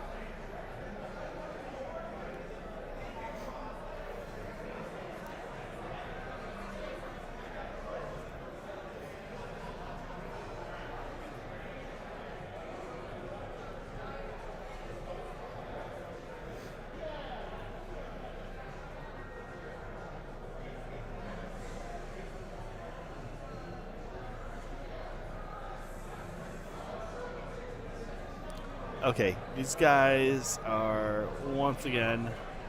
There's James drinking of his giant, whatever that is. All right, these guys are looking like they're getting ready to start fighting each other. So I'm going to turn it over to them. 3 screams at your infantry unit near your objective. Yep. 7. It's the magic number today. They hit on 4s. So the screaming part got off. And strength 8. So normally those would be 3s, but because your weapon is higher strength than mine, you get -1 to wound. So this is on 4s. So 2, go through. What's their toughness? Their toughness is 6. And then if you are higher strength. Over here? Oh, Yeah. I am so sorry. On yeah, the objective? these Yeah. guys are all 5. Okay. I mean, all 4. Yeah. You will do it on 2s. Okay. This is AP 2, correct? Yeah. And it's just 1 damage. Okay, so how many? That was 4, right? That was 4. So I have a 4-up save and no other special things. So I'm just removing back here. The other issue is that they have sticky objectives, so I still control this.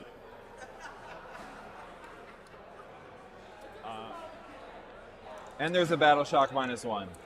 Haha. I don't know if it really matters, but They do make it, but at the same time, haha.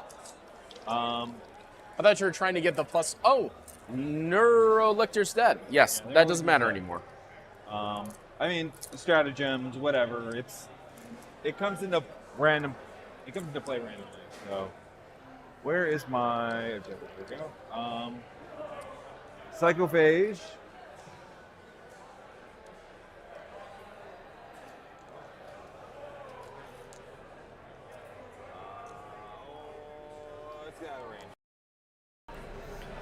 Soups, a big thank you. Monetary bookmark time for me again. I'm afraid off to bed.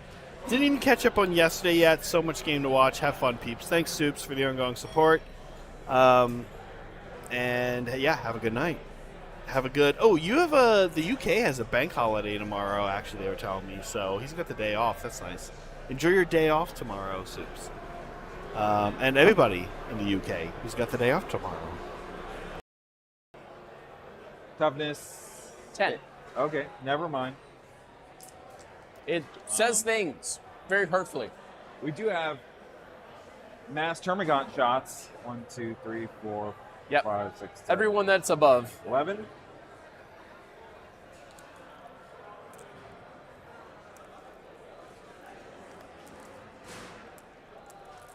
Okay. Not spine fists. Okay. They auto wound on 6s. Yes. 2 auto wounds. You got 3 auto wounds. They hit on 4s. Oh. Okay. So 3 go through. 3. AP 0? Yep. And you're in the thing, so no cover for me. 2 go through. All right, down to 2. 2. Oh, down to 1. Yes. Okay. Not dead yet, though. And maybe he'll take some people with him. All right.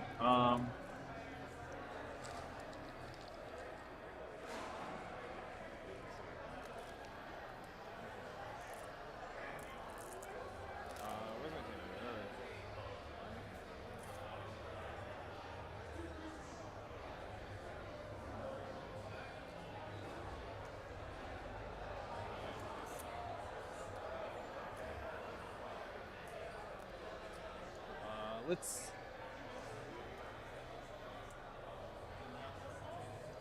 I'm gonna split fire. Okay.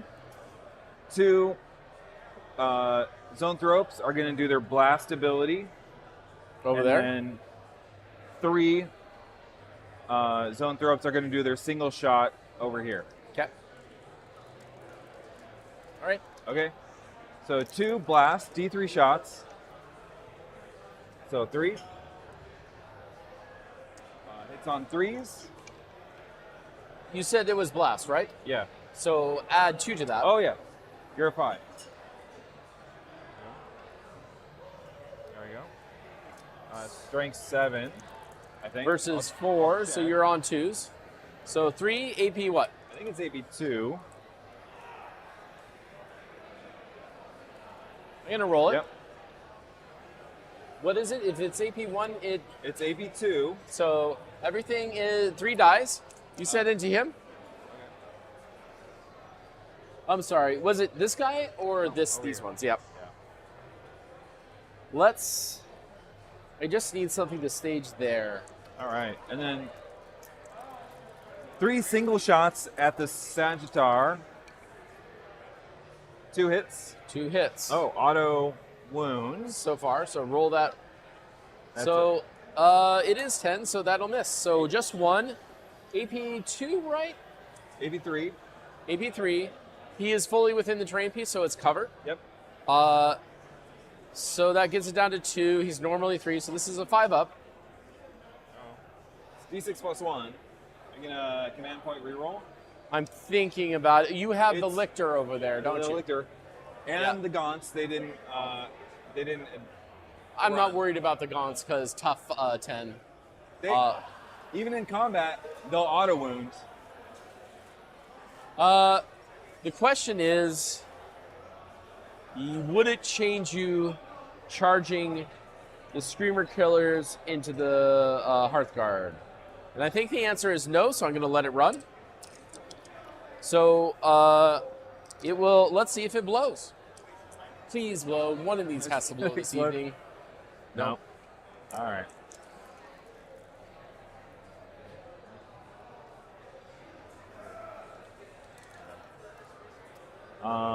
Cool. Good job. There we go. We have shooting. We have the Venom Cannon. We'll shoot your tank. Sure. Yep. D3 shots. 1. Hits on a 2. Hits. Strength 9. So 5s. Yes, 5s is the numbers. Nope. Nope. And then we have the torrent weapon from the Nero Tyrant on the tank. 9 shots. It's pretty good. That is good. It's It strength. doesn't have a statistical possibility of killing it, but it could. But 6s, right? 6s matter, yes. So So we got once, 1. I think it's AP 1 for 2 damage. yes. look. So Go on the ahead. 3-ups. Good enough. It's Okay. saved. Ignoring cover. All right.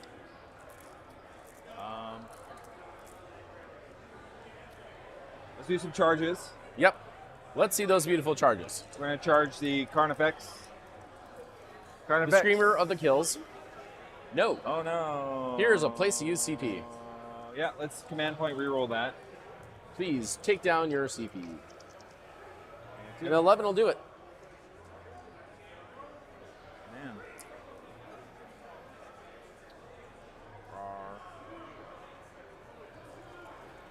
I should have kept 2 CP, but no. Let's charge a Lictor. The Victor of a Lictor? The Lictor.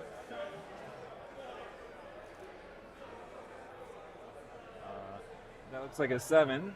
Looks like a 7 over here.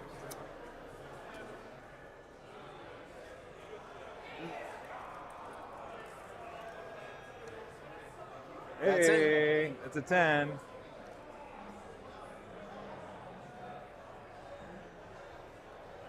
we go. All right.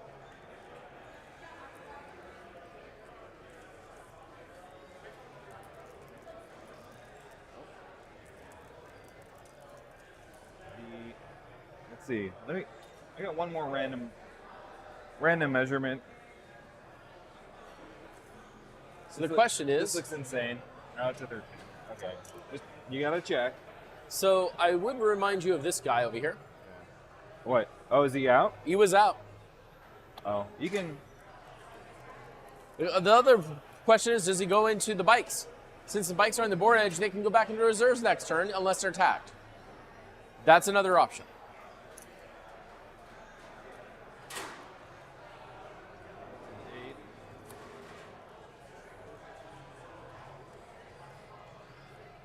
You have one. I can take a bike out. Yeah, sure. Let's see. It's an 8. And you're in. You, sir, have the odds. All right. You have beaten them and called them silly names. Okay. Let's push the odds. Alrighty. All right. You have that one command point.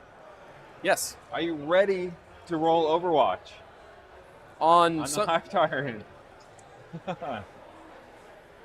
the Hive Tyrant has 3 wounds left, right? Yeah. So the answer is you have 6 attacks with the Hive Tyrant. The strength on those I attacks? have 6 attacks and then 4 extra attacks. I see Venom Cannon and yes. I don't see where your extra attacks are coming from. Right? Oh yeah. No, you're right. Yeah. Yeah. You do have the 6 attacks. I know that for certain. Yes. Yeah. Got it. So tell me about those 6 attacks. There's strength 9. AP 2 for 3 damage. But their strength is what? 9. 9. So they'll be wounding on 5s. Yeah, go ahead. I'm not going to Overwatch. Oh, okay. Why do a good Overwatch when I can do other things? Let's see what we get. Oh, 10. It's 10. in. Well, Let's measure I'm it. 90% sure it's in. Let's measure it. Definitely in. By a large margin. It's in? Yes. All right. Within a half inch, either way. There we go. And maybe I kill it in melee. Maybe. I, sir, have +1 to hit and +1 to wound. That's true. Let's do the Hive Tyrant. I like the Hive Tyrant. You always pick the order I don't want. I wonder why. I know. You don't have 2 command points to interrupt anyways. I know, but it's where I use armor, void armor. Oh. It changes the math. Right. And that's a horror. You've made this a not decision. Oh. Is that a good decision? For me? you, yes. Okay. So 6 attacks. Hit on 2s. 6s auto wound. You got 1. Oh, hits on 2s. A lot of 2s. All right. Strength 9, so I need 5s. Yeah. All right. So 3 is what I'm seeing. And it's AP 2 or 3, I forget which. Maybe 2. Okay. So these are on 4-ups. So 1 goes through. 3 damage. 3 damage. He's down to 9.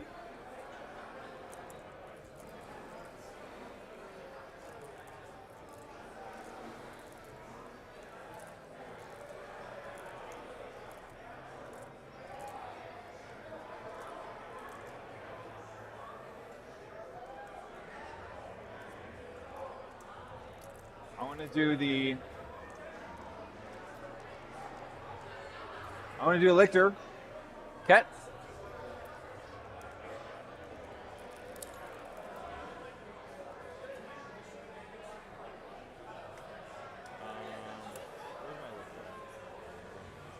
Okay, lictor. Hits on 2s. So here's where I'm using my void armor. Okay. It's armor contempt. Yeah. Right. Okay. Ignoring a pip of AP. It's on 2s. 1 drop. 6s really matter. Strength- No, not vehicles. Haha. Yeah, yeah. Whatever. Strength 7. Strength 7.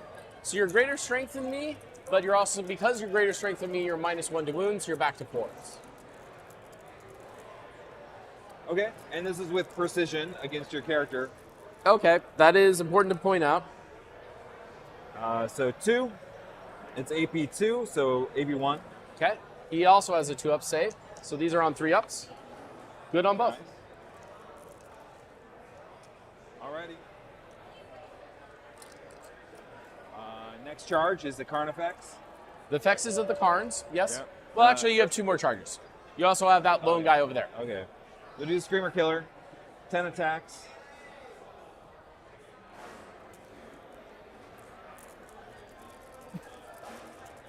We hit on 3s.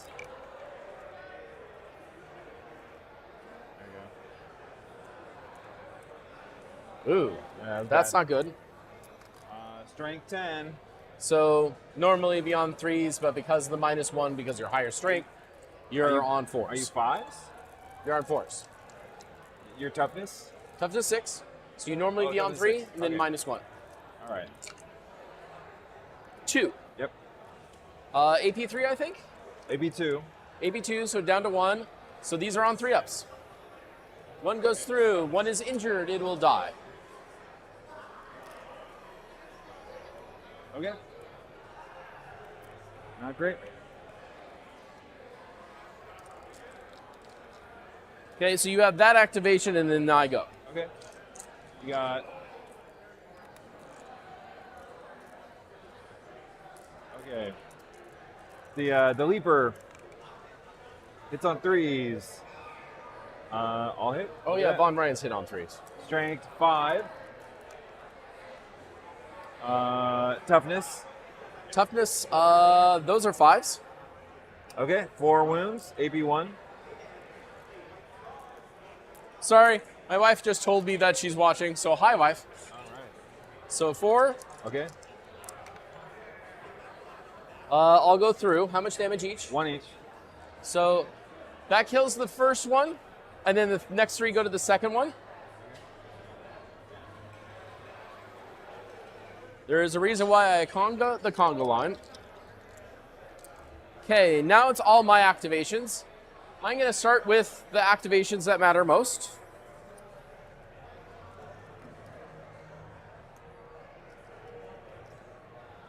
That's good enough. High hill. Okay, so these 3 can only go this way. How many wounds is a leaper? Yeah, that's Lictor. not a leaper. Lictor. 6 wounds. Toughness 6. Okay, everything is going into your gentleman leaper. Everything? Everything. The whole unit? The whole unit. Okay. We're going to do regeneration. Yep. So, 8. So this is everything that is not the character. Okay. Hitting on 3s. Is that... you've been doing it that way. I wish there was a Carl in the group, but there isn't.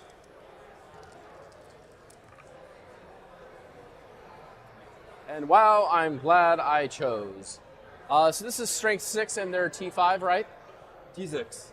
Well, anyway, 3 AP -1. 3. Okay, we're looking at 5s. So right. 1 goes through for 1 damage. 5 plus? Nope. So 1 damage so far. Yep. Then the character's attacks. Okay. 2 hits. So these are strength 12, so hitting on 2s. What have I done? Yep. So wounding on 2s. So 2 at AP 2 for D6 plus 1 damage. So roll me 2 saves. At Leapers have invulns? No. Okay, What was the AP? 2. So, So 6s? nope. So first one is 7 damage. Oh boy. All right. 5 plus. Let's do it. 1, Still dead. 2, 3, 4, 5, 6. Yep. Yeah. So yes, it was good to go everything into him. Yeah. That worked the way that I thought it would.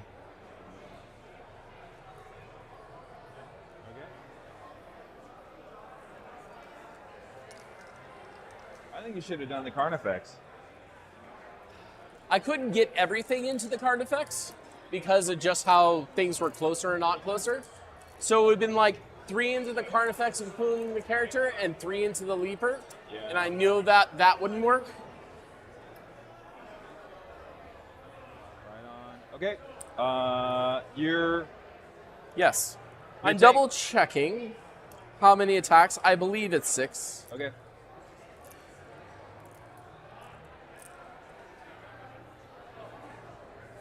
Why am I like this sometimes?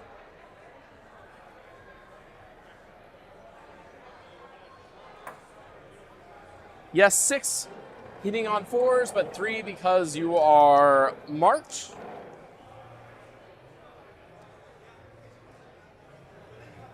So 4 hits, strength 8. I'm always surprised by that. And you're like 10, right? Yes. Oh, the. What do you. Yes, the Hive Tyrant. Yeah. So it looks like 2 go through. Okay. AP. AP 0. 2s. Oh no. So 1 goes through to go get you down to 2. Oh, right. stop doing that, Bryce. They don't like you moving it. The. Oh, he has a feel no Feel pain. no pain. 4+. Oh no. He takes 1 to go down to 2. Okay.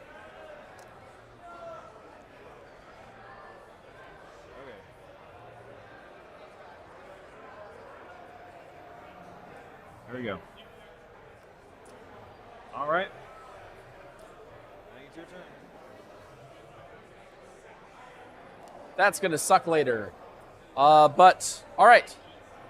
So nothing else for your turn?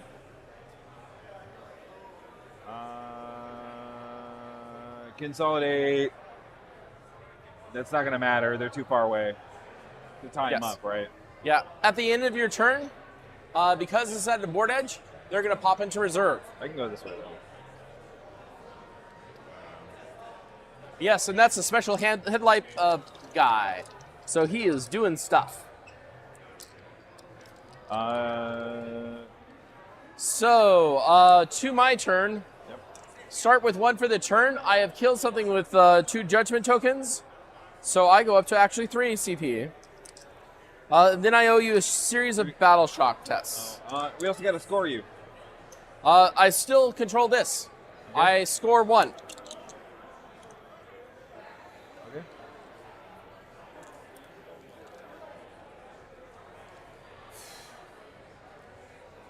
Okay. So I'll start off by doing fallback, shoot, and charge. Okay.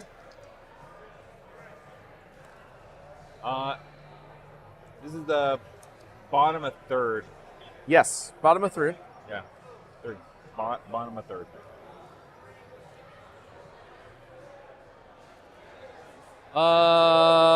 At the end of this phase, which one of these goes up again? So it's the original one. So it's this and this? That's the battle round. Yes. So at the end of this battle round, which one is going to produce mortals? This one and this one is correct? Yes.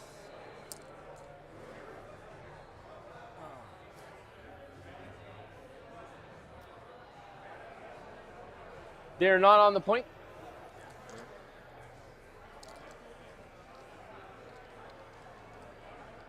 He can't move, but the things in him can move and disembark. Uh-oh.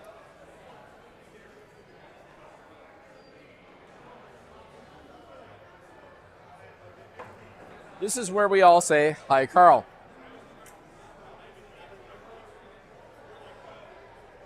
So, yes, 8 from my base, inside.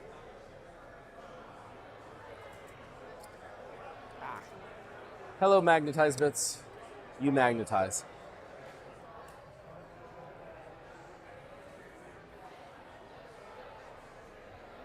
Moved.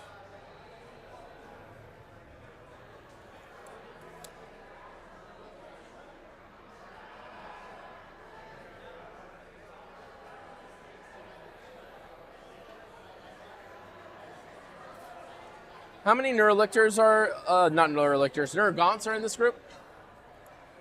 1, 2, 3, 4 left. 5 left.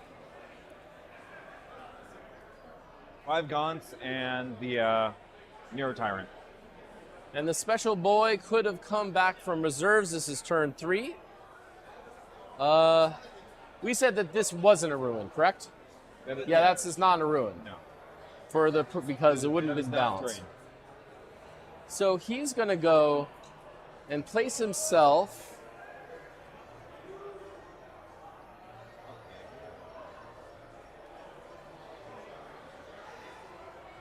Yeah, he's going to place himself here as he comes out of reserve. I owe you Battle Shock on stuff. This Battle Shock Oh. fails. That Battle Shock, the 2 over there, also fails, but it does not matter. If they got out, I can Overwatch over there, can't I? Yes, you can. Let's do that. Go down to 1. Okay. Let's do 2d6. 6. A All little right. bit below average, but not. It's still, I'm proud to see that for mine all the All time. right. I think we're strength 6. Yes. Okay. And you're 5 unless you have the upgrade. So 3. Okay. Looks like 3. You're AB 5 unless you have the upgrade. So they're 6. So you only have 2. Oh, okay. You had a 6, 5, Is and it 4. 5 standard? The 4 does not make it. Okay.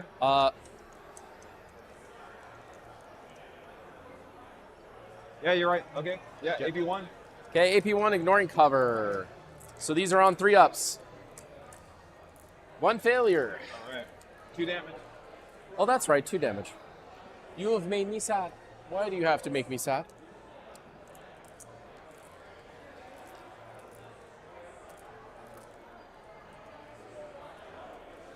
Alrighty. His 2 shots into your lictor, because why not? Yeah. Stealth.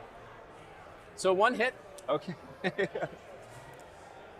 no wounds, All right. because for strength 4. Okay. I was hoping something.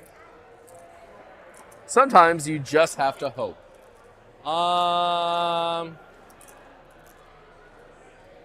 So do they fall back? They use the strat to fall back, shoot, and charge. Okay. So what they're going to do is that all their grenade launchers are going to go into those gentlemen over there, and the rest over here, the Volkite over there, How and many the grenade Combi launchers are Bolter. there? But I always forget to roll the Combi Bolter. Okay, so there's 4 left. Yeah, 4 left with the grenade launchers.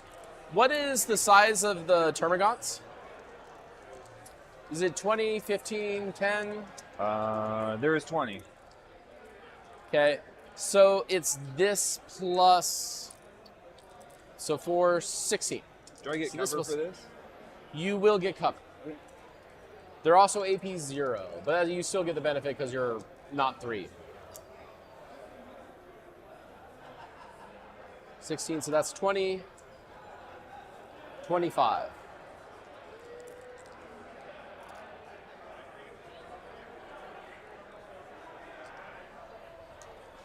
So, just so you know, I'm doing 12 and 13. Okay. They don't have a judgment token.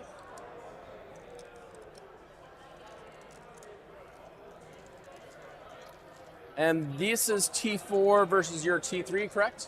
Yeah. So on 3s.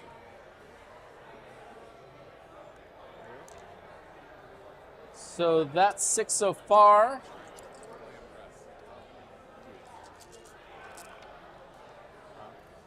Drop, drop, drop, drop. And then 3s. Okay.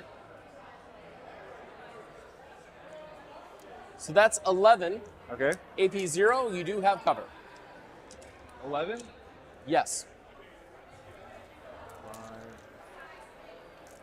You have cover from all of them because they're either wholly in the train or behind the train. So we're 5 plus. We'll go to a 4. Yeah, 4. Okay. I gotta stop kicking this camera. Okay. Just don't kick the bucket. Yeah. All right. 1, 2, 3, 4, 5. 5 die.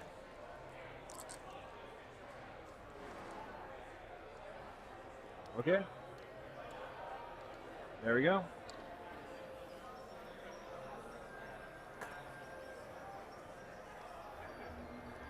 All right. Okay. Then the Volkite into your happy streams of killers, if you don't mind. Okay.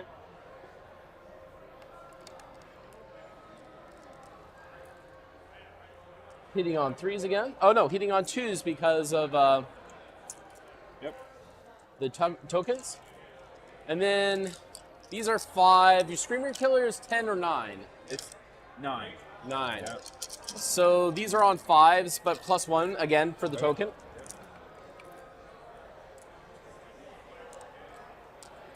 So that's 3 saves and 1 dev wound Okay. at AP? 0 AP, but All you right. don't get covered this time.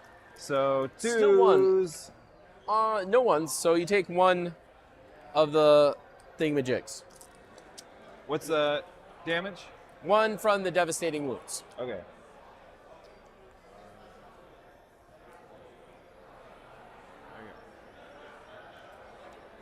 Okay. Dear ear earchorp. Dear earchorp. Very nice. Yeah.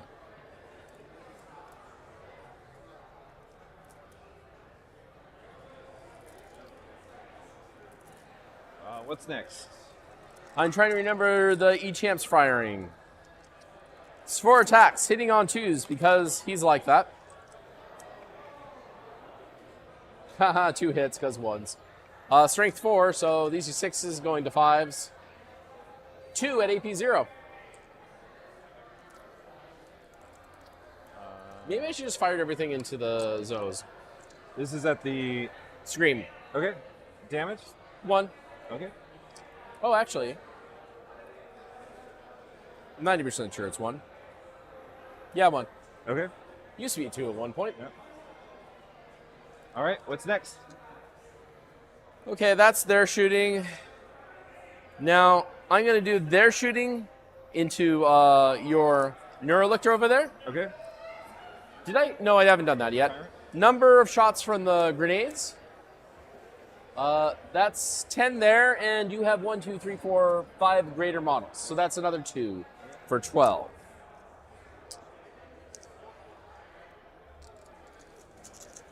You do have the +1 to hit, but not to wound. So these are hitting on 2s. Okay.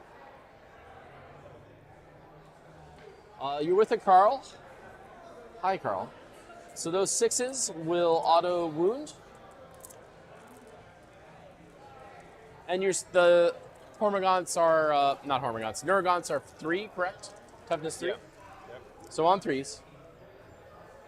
So including these 4, you have 7 0 AP rolls with cover. All right. We're looking at 5s because there are 6+. 1, 2, 3, 4, 5, 6. I can re-roll wounds. I forget. I think there's 6 in there, so that might be all of the gaunts. Let's count. 1, 2, 3, 4, 5. And that looks like a marker, not That's a marker, yeah. So 1 on the gaunt, the Tyrant? Tyrant. Yep. I think. Okay, here's the Volks. That's all Volks.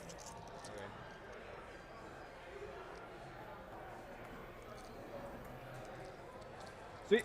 So here's the Volks into him. Okay. Again, with the 6s going straight to morning. He still has that +1, but 1 still miss. So this is the one that could have dev wounds. Toughness 8. So these would 6s. 6s re-rolling. No 6s. Still no 6s. Okay, but that's still 2 wounds, AP 0. Okay, looking at 4s. There we go. Again, with the sadness. Why do you have to give me such sadness? All right. So he's going to shoot into combat.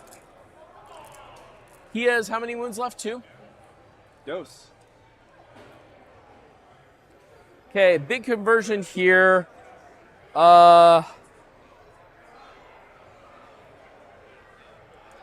all the little guns into here. So let's start with the big conversion cannon into your gentleman. Okay. The newer tyrant. You're a -1 to hit. -1 to hit, but +1 because of the token. So we go back to 4s. What did he? Because Oh, he has 1 judgment token. from your character gave Yeah. it to him. Okay. Nothing hits. Okay. Everything else into your Hive Tyrant. This is the ones with sustained. Again, +1, -1. Yep. So on 4s. 6s are sustained. So that's a 3. But still, that one goes back through. All right.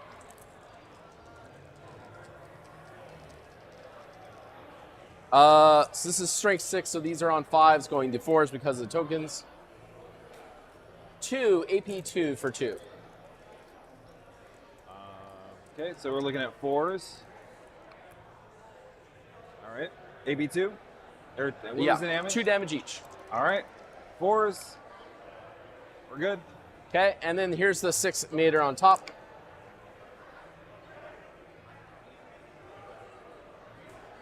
On -1 +1.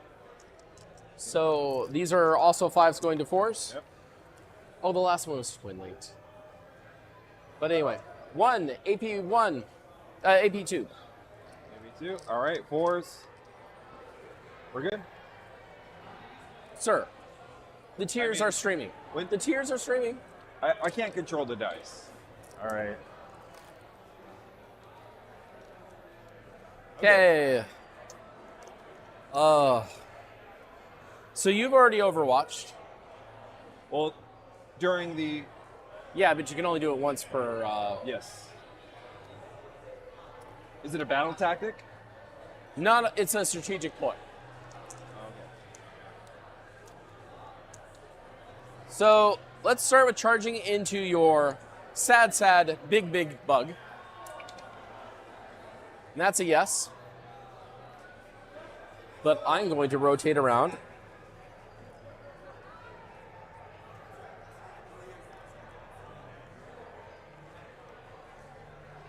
Having to base. So from that guy, I have mortal wounds on the charge. Okay. So that's D3. Take 3 mortal wounds on your big bug. Mortal wounds? 3. So he's at 5. I'm going to charge into your Neurolictor. 5. I'm 90%. Yeah. Okay. No, not Lictor. Haha. Yep.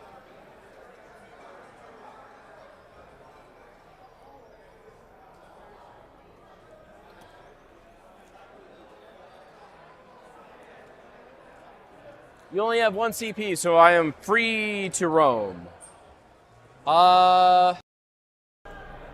Hey everybody. Hey. We just want to give. Oh, Saray's in the house, by the way. Yep. We just wanted to give a big thanks to John McCardle. John, thank you so much for the C note. John says, just want to say this event has been effing awesome to watch. Great narrative, great terrain, armies, players, venue, and the coverage was very good. Congrats all around. Thanks, John. Thanks, John. Wish you were here. Yeah, we do. Next year, hopefully. Yeah. Maelstrom Mixer is super cool. And you know what? Of all the things you're saying that are great, you didn't see the prize support, which is totally Can we say? wild. We can say he's already said. Oh, look at this hand. Yep. Yep. Holly makes her stream debut. Yeah. Up. Bye. Yeah, the price support is wild. So we can say it now because they've revealed it. There is a ticket to the Grand Narrative. Yes. To the GW Grand Narrative up for grabs. Yep, one of the prizes. Yep. Yeah. There's also what have we got? We've got some terrain. There's a Proxon. There's 2. I think there's 2 Proxons. Hey, look, yeah. if you want to get into pink foam cutting, you should have been here. You should have been here. A knight. There's like a giant Monument Hobbies box of paint, like all the Monument Hobbies paints. All sorts of gift cards. Yeah, there's really a knight, right? There's a knight, yeah. A knight in a box, yep. As opposed to a knight outside of a box. well, in the first Maelstrom Mixer, Cat fully painted a knight. Oh, wow. And we gave it away as a prize. Oh, cool. Yeah, some great stuff. It's really good prize support this year. I mean, it was really great last year. There's a bunch of mats too. There's a bunch of bats. There's also an adorable little girl now in this scene, so I'm going to switch to that. Well. All right, everyone say future Votan player right there. Nah, she's definitely more of a Tyranids. You think she's going to be a Tyranids player? Yeah. Oh, look there's at little, this. There's little kids, kids everywhere. It's okay. Come touch it. This is great. Now we have to switch this stream to say that it is for kids. Yeah. There's a kid going in there. But thanks, John. We super appreciate it. And it's been a very good mixer. It's been a great event. Brett did a great job. Yeah, Everybody did a great job. Yeah, the Fault Line team did an awesome job for this event. Yeah. There's Graham done. It's winding down, which is nice. And like I said, turning into a children's birthday, as you can see. I know. Should we should just go to children's birthdays and play Warhammer? And play Warhammer. I bet they'd love it. Yeah, I mean, right? Kind of. Did I ever tell you this story? Sorry, this is not related to narrative. Should we go back, or should I just tell my dumb story? We can go here, but tell okay. your story. Yeah, all right. Hear it. So I was playing some Warhammer once at my apartment with a friend. Okay. He went outside to take a phone call. Okay. And then this little girl, who I've never met, never seen in my entire life, just opens my door, walks right up to my table, because we're like sitting like right in the living room, walks right up to the table, grabs one of my Death Guard units, and it's like, ooh, look at. And I'm like, whose kid is this? What? Like, how recent was that? And like, do they have a camera in your apartment? Because like, I was like, am I getting pranked? Yeah, it's like a little kid just walks in. No adult. Like, what if you were just sitting watching TV? What would have happened? She would have. She wouldn't have grabbed the Death Guard model. She would have walked in and just been like. She'd have been like, I want to watch cartoons. Yeah, I guess so. That's wild. Yeah. Never. I don't know where their parents were. Did you ever find out? Nah, I don't know. She's probably still outside. She just left, and you're like, okay. All right. Well, not my problem. Guess that's the thing now. Yeah. Oh my gosh. That is wild. Yeah. Kids like Death Guard is what I'm trying to say. Kids, I don't know. I would have liked to seen her be presented with all the options of what she could pick up and touch. Well, there was also Space Wolves, so. Oh, they were there. Kids too. don't like Space Wolves. Yeah. Well, so we just know that. Really. Yeah, everyone knows that. Although they are dogs, you know. Kids like dogs, but she's probably more of a cat person. Yeah, she's a little 4-year-old. Oh my god.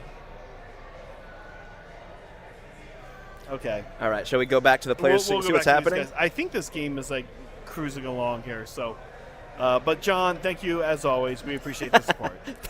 Pat, good point. Hey, I didn't touch their Death Guard models though. Oh, that's right. I didn't know you told it. I didn't know you told anybody. Yeah, I said that on stream. That was. That one could have got shot. Definitely could have got shot. In fact, I'll actually tell you. Here, fun story add-on. Was it directly beneath us? Yes. So they only the couple that lived there before, when we moved in, was a super old boomery couple. Uh-huh. And I complained about them a lot because the dude smoked. Oh. And he would smoke on his patio, which you're not allowed to do. And just so you guys know, not only are you not allowed to do that, as an apartment complex in California, you can't even be in an apartment complex and say we're going to allow smoking. It's simply illegal. And in San Jose, it is punishable by death. By death. No. In San Jose, you can call the police and you can say, "Hey, someone's smoking in my apartment complex, and my apartment complex isn't enforcing it." And so he was smoking all the time, and they eventually moved out, and I complained about him. Well, one time I was walking down steps, and I heard some of the apartment complex people who are total effing numbskulls in my apartment. They're incapable of anything. Yes. I've seen your washing. Yeah, you've seen the laundry situation. They went in, and I heard him yelling at them that he's got guns and that he's a good shot. And that is the apartment you walked into. Now they've since moved to Indiana, and this poor I'm gonna curse on stream. This poor dumb old motherfucker. He was like, I'm so excited. We were talking to him, and he didn't know. He never knew I was the one who complained. We were talking to him like the weekend they were moving, and he's this old freaking dude, and he's like, I'm so excited to go play golf. He's like, where I live, I'm going to be surrounded by 3 golf courses. And I was like, listen, I didn't say this, but Megan and I went upstairs. I was like, that dumbass California, like, old cranky dude. It's like, that guy has never been to Indiana, because I'm going to tell you how many months out of the year you can comfortably golf in Indiana, and it's like May and maybe late September. Otherwise, it's either raining, freezing cold, or Hot as brutally hot. Yeah, thank you. Yeah. good. Yeah. Thank you so much.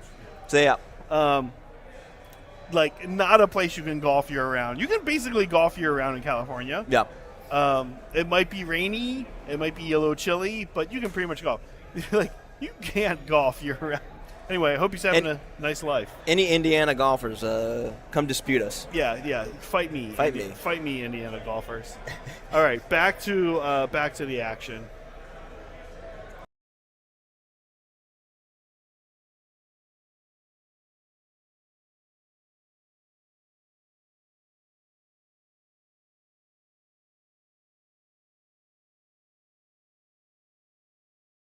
Subjective.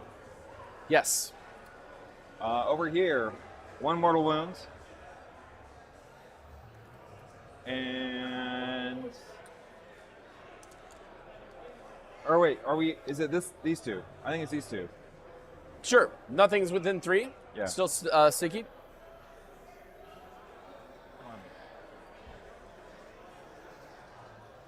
There we go. Where's it go? Okay. And then another on here, and that's a base. Okay.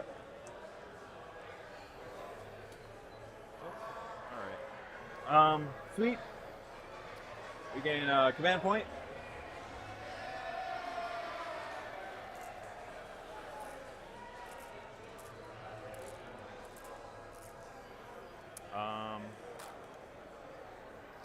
We do scoring.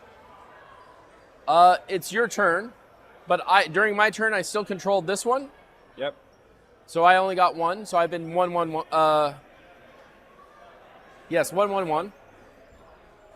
Oh, that's on. You score on your turn, right? Yeah. Okay. But I've only scored once. Yeah. Hold 1, hold 2, hold more. No, nope. I hold 1, and you hold 2, and that's more. Yeah. Never mind. Okay. You're right. All It's right. just not 3. I was trying to get there, but did not.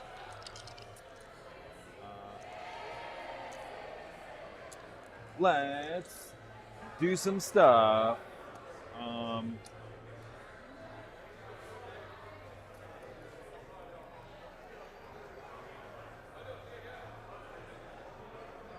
gonna do Battle Shock. Carnifex is not within Synapse range. He's below half. He fails. Okay. He's Battle Shock. Hive Tyrant. He gets 3 though, but he passes anyway. He passes. I don't think. Yeah, that's 6. 7. Nope. I think it's all the Battle Shocks. Oh yeah, over there. They're good. Drat. Okay. Movement. Any other command things to do? I don't have a Neurolictor anymore. Let's.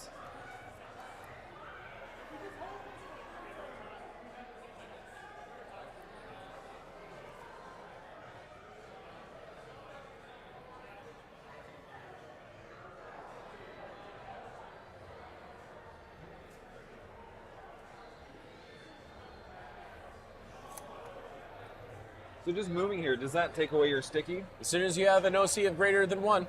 Okay. 1 or greater. All right. And then...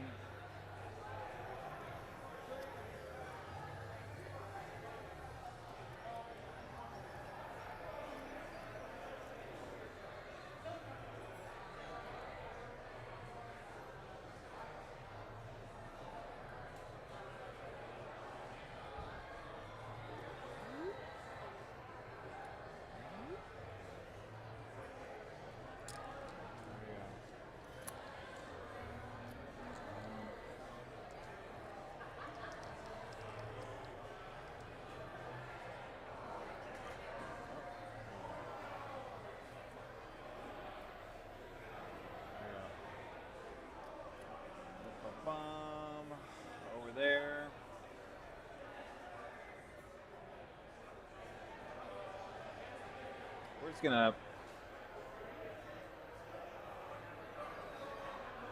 No, we'll stay there because we can do our brain flames in melee. Because you're a monster, yes. Yeah. Because it's not blast. And The real question is, do you wish to move him? should I what? Do you wish to move him? No. I nearly have killed him twice, I'm just saying. Almost. We will reposition here.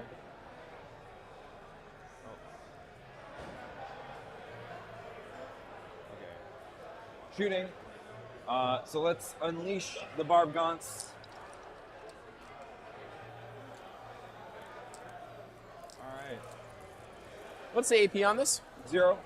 Go ahead. Okay. D6 shots. 6, 8. 12. 6, 8, 10, 12. All right, they moved, so they hit on 4s. Not horrible. Strength 5. So against 5, so on 4s. All right. 3. Good. Looks like 3. So on their 4-ups. Fail 1 damage each. Yep. Is that 2? Oh, and you're slowed.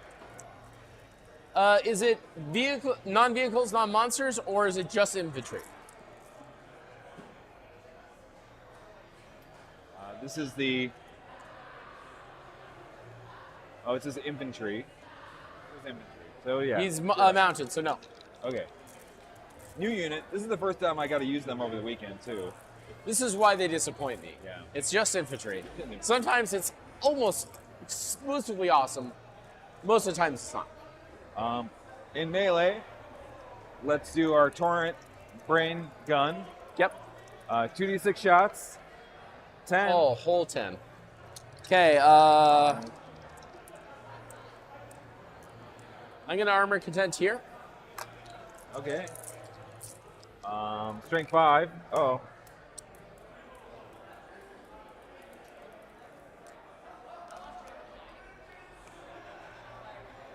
Okay, so they're T6, so these are on 4s. 1? On 4s. Oh, 4. Looks like 4. Okay. So these are normally AP1, correct? Yeah. Okay, so these are on 2-ups. Is there any 1s? There's no 1s. Continue on. Yeah, it's AB 1 for 2 damage. Yes. Yeah. Okay. But I had void armor, so yeah, it's AP 0. It's the weird gun. All right. That's why I like it in Synaptics Nexus upgraded a little bit more. But that's just me. So the Hive Tyrant, because it's a monster, it could shoot. It can shoot out of combat. Yes. Right. But it can't shoot infantry that are in a combat. But you have a bike over here. But a bike over there is good. Okay. But this is at -1, so you're hitting on 3s instead of 2s. Okay. D3 shots. 1. 1 shot. It's on a 3. It does? Okay. Strength 9. Uh-oh. No, that's a fail. Okay. We tried. Okay, so what are these gentlemen trying to shoot at? These guys? I mean, these guys and these guys, perfectly fine.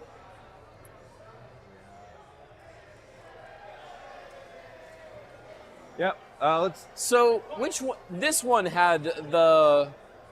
Has it killed something? Shit. This is why I hate them being left behind. Is it this one that had it? What? This Two. single one? You gave him one somehow. Yeah. He killed a unit at some point. One of the Scribbly Warrior units. Okay. So we'll do the blast over here, I suppose. I can't shoot your vehicle. Probably Yes, you can, but the range is the issue. Okay, let's see, 24. Oh yeah, that's over. 1, 2. Oh, not all of those guys can shoot. Can they shoot him over here? The guys in the back that can't, they don't have the range for these guys. Yes. Okay. Oh, only the forward ones? I don't know.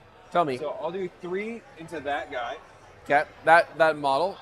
And then the other ones, What? Where are the other ones going? Just the 3? It's just the 3 are in range. Yeah. Yeah, just the 3 in Okay. range. So roll me some dice. I think you murdered them. We're gonna do the D3 You murdered blast. my poor little boys. 6, 7. All right. We hit on 3s. And this is why we roll it. 4 go through. Okay. Strength 7. So on 3s. Oh no. 1. 1. It's AP2. So this is a 6 up. Nope. You kill 1. We will scream. Over there. The psychotastic Into here? Okay. into the guy. Yeah. Psychophage. 6 screams, or whatever it does. Psycholastic, tastic, something. T4. Yep, you're on 3. So I believe that's 2s. Strength 6. So those are on 3s. So 3 go through. AP. At least 1. I'm going to roll it. So let's not bother because at least one of these is a 2. Okay. Oh, there it is. Oh yeah, it's AP 1 for 1. Yeah. Anyway, you got barely kill it. Okay. By 1. All right. So these, he managed to kill a unit, so he goes up to 2. Haha, you've fallen for my trap card. And I can't shoot your infantry. Not while they're in combat. Oh, I never moved that guy. Oh well. Yeah, there was a guy here, so you would have had to walk around. So at the very least, you couldn't have gotten on the point, but that's about it. We did that. We did the barb gaunts. We have these barb gaunts back here. I don't know if they're in range over there. 24. I think they're in range. All right. I think it's it for shooting. That's it. Screamer killer. He can scream. It's a blast. Oh, he can't scream here. He can scream. Nothing else is in range, is it? Yeah. Okay, never mind. Yeah. It's so strange. I don't know why. I don't think it should be blast. They should scream in the combat. Blast, I agree. Not being blast is I agree about. Yeah. Okay. Well, let's. So charges. Who do you want to charge where? Honestly, I don't. You're not a psyker. Yep. We could charge over here. I agree that it's just at least it's more mass.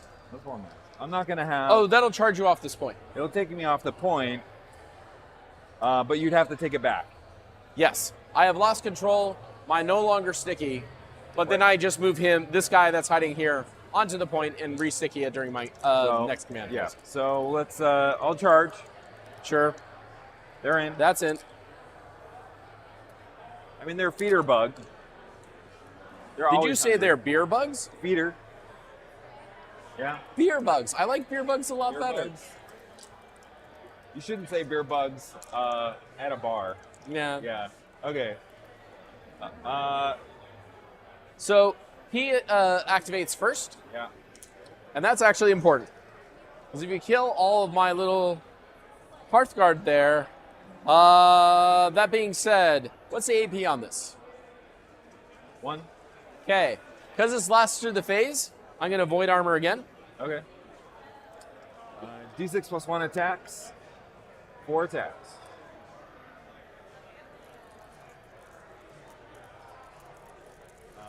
Hit on 3s. Okay. And strength 6.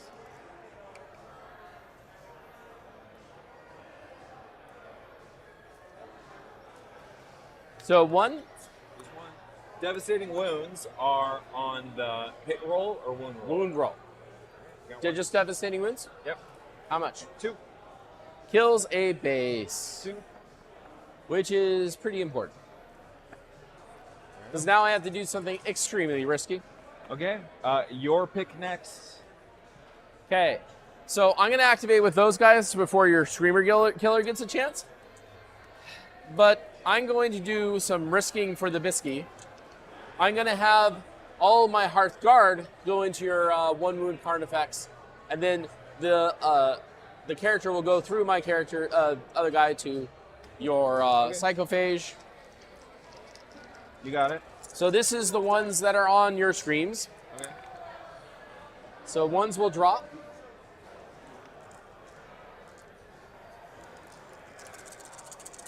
Okay. 6s. So these are 5s going to 4s. Okay, and here's where I could fail. So 5 at AP -1. I have attacked you with dice. So 5. On the Screamer Killer? Yep. Okay, we're looking at 3s. Got him. Yep. All right. Does he blow? There is a 6+ aura of Feel No Pain from the Psychophage. That's right. Yeah. Oh, some of them don't affect monsters. Is that true with the Psychophage? Check. We'll check.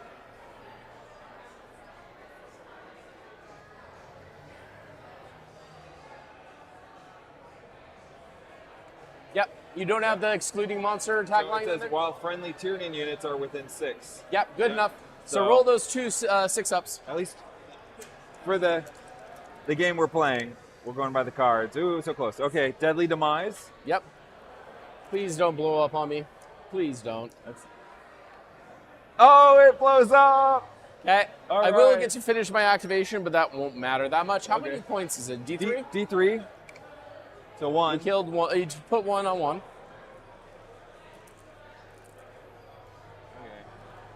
Okay. These didn't take out a guy. So he's gone. He's gone. And then my character will go into your Psychophage with its 5-up happy, Feel No Pain. Hitting on 2s because of that. Because he has 2 tokens now. This is strength 12. Assuming that's 3s, but with the second token, it goes up to 2s. So, Toughness 9. yep, same deal. So that's 3 AP -2.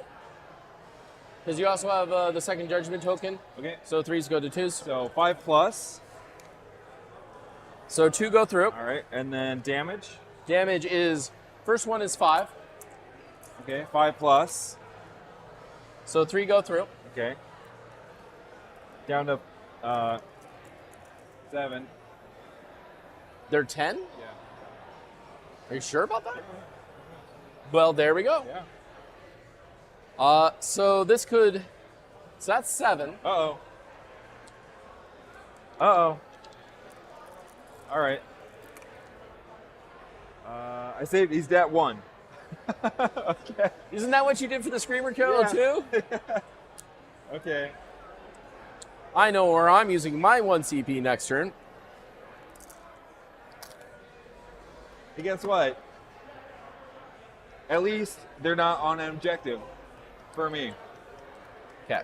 They're getting stuck there, so. Okay. So here, wait a minute. Is it my pick?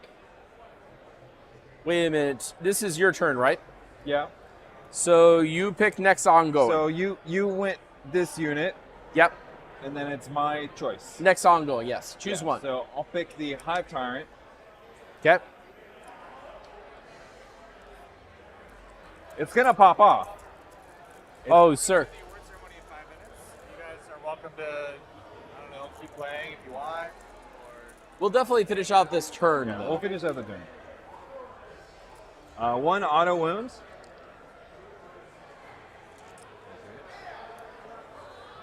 Strength 9, so 5s. So 2 at AP 2. On the 4-ups. 1 goes through. 3 damage, right? Yep. He's at 6. Okay. Okay, guys. So in a few minutes here, James and Bryce are going to be wrapping up their game with this last turn here. That's right. Fall Line's going to be doing the award ceremony. So we'll be kind of wrapping up here shortly, just so you guys know.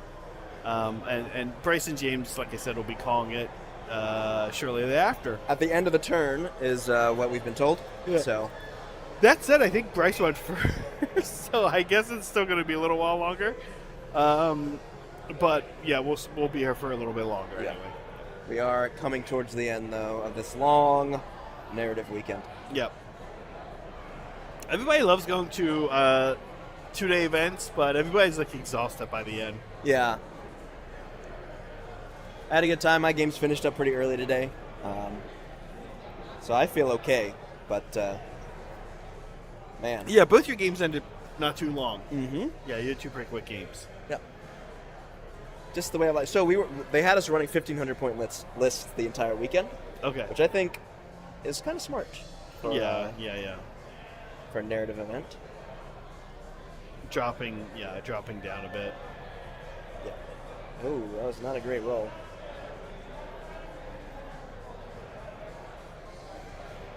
We should change up the size in some of the games we play too. Be fun. AOS, yeah. Yeah. Do smaller, maybe do larger on a Saturday. We got to figure out a way to do a 2v2.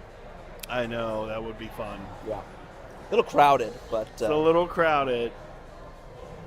Although, we film sidelong. long, so it actually kind of works. Yeah.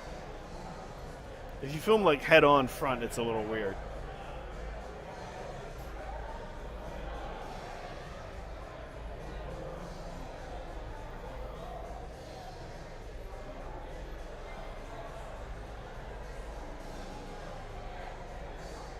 Right. Wow. All right, should we go back to these guys? Yeah, and maybe if anyone's in chat still actively participating, let us know what was your game of the weekend? Favorite streamed game of the weekend? Yeah. All right. Yeah, let's switch back to the players now. Where is my dice? Here we go. Quickly. 2d6 attacks. 8. You're doing really well on that. 8. All right. Strength 5. Oh, it's not great. 1. It looks like 1, yes. Okay. Oh, Fail. 2 damage. Failed damage. So 1 gentleman dies. I still have 2 on the point, so haha. I'll prevent you from having it. Okay.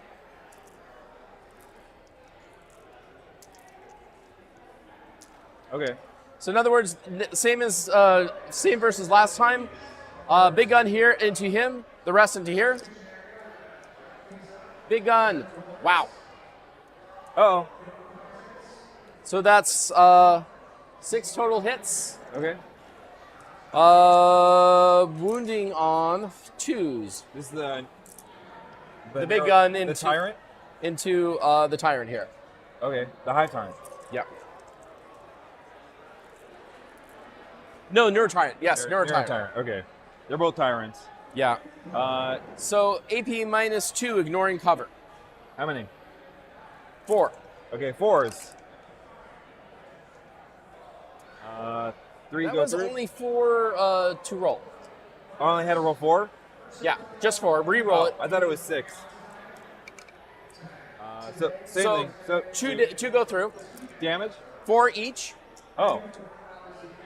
He's dead. Yep. Does he blow? Deadly demise if he has one. No. No. Okay.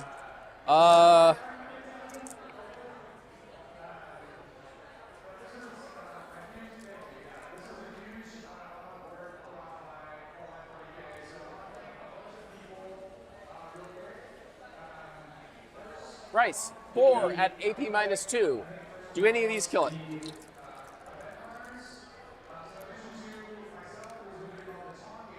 Oh, sorry. Is over here? Yep. Damage. Damage is 2 each. Okay.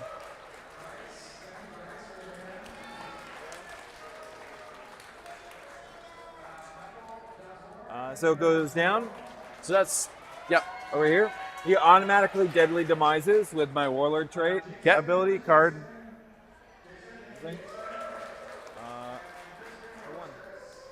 So I take 1 to be at 5. I am now degraded.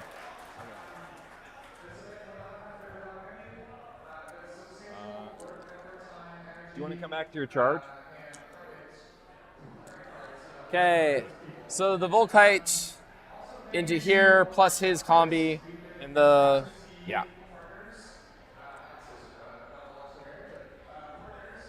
So 11 total.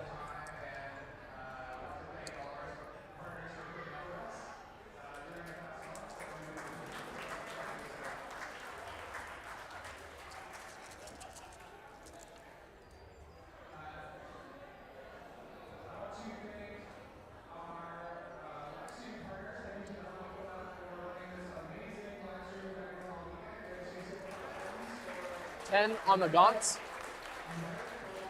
Oh, and the gaunts. Was that? I'm sorry. That was hits. So only 7 on the gaunts. Do I get covered? What? Covered? Yes, they will. 4. 3 die? 3 die. Okay.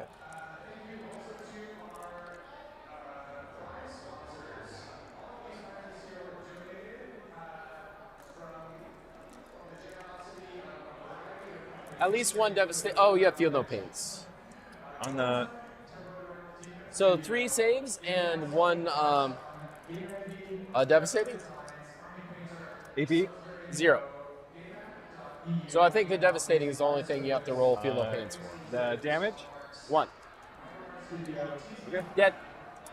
Deadly demise. Nope. Okay. I want to hear what else he says.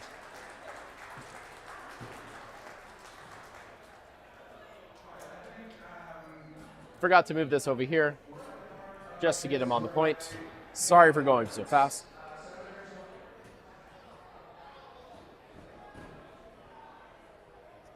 Okay, I guess dice down, everyone. Dice down. Yeah, we can get back to your charge phase. Yeah, I think that they want tile dice.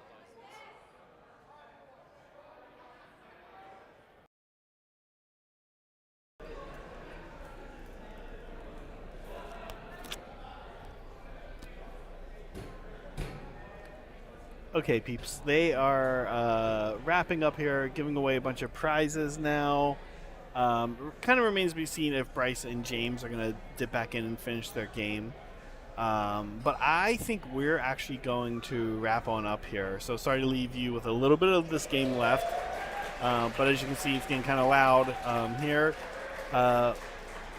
Maelstrom Mixer is kind of, it is actually purposefully set up so that everyone gets a prize. So, and that's just because we've had amazing prize support. So we do give a bunch of cool awards away, and the way it sort of works is there's cool awards like Best Painted, and that was judged by Devin.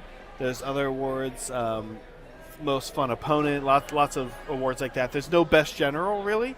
And what happens is there's a huge table of prize support with things from just all over the place.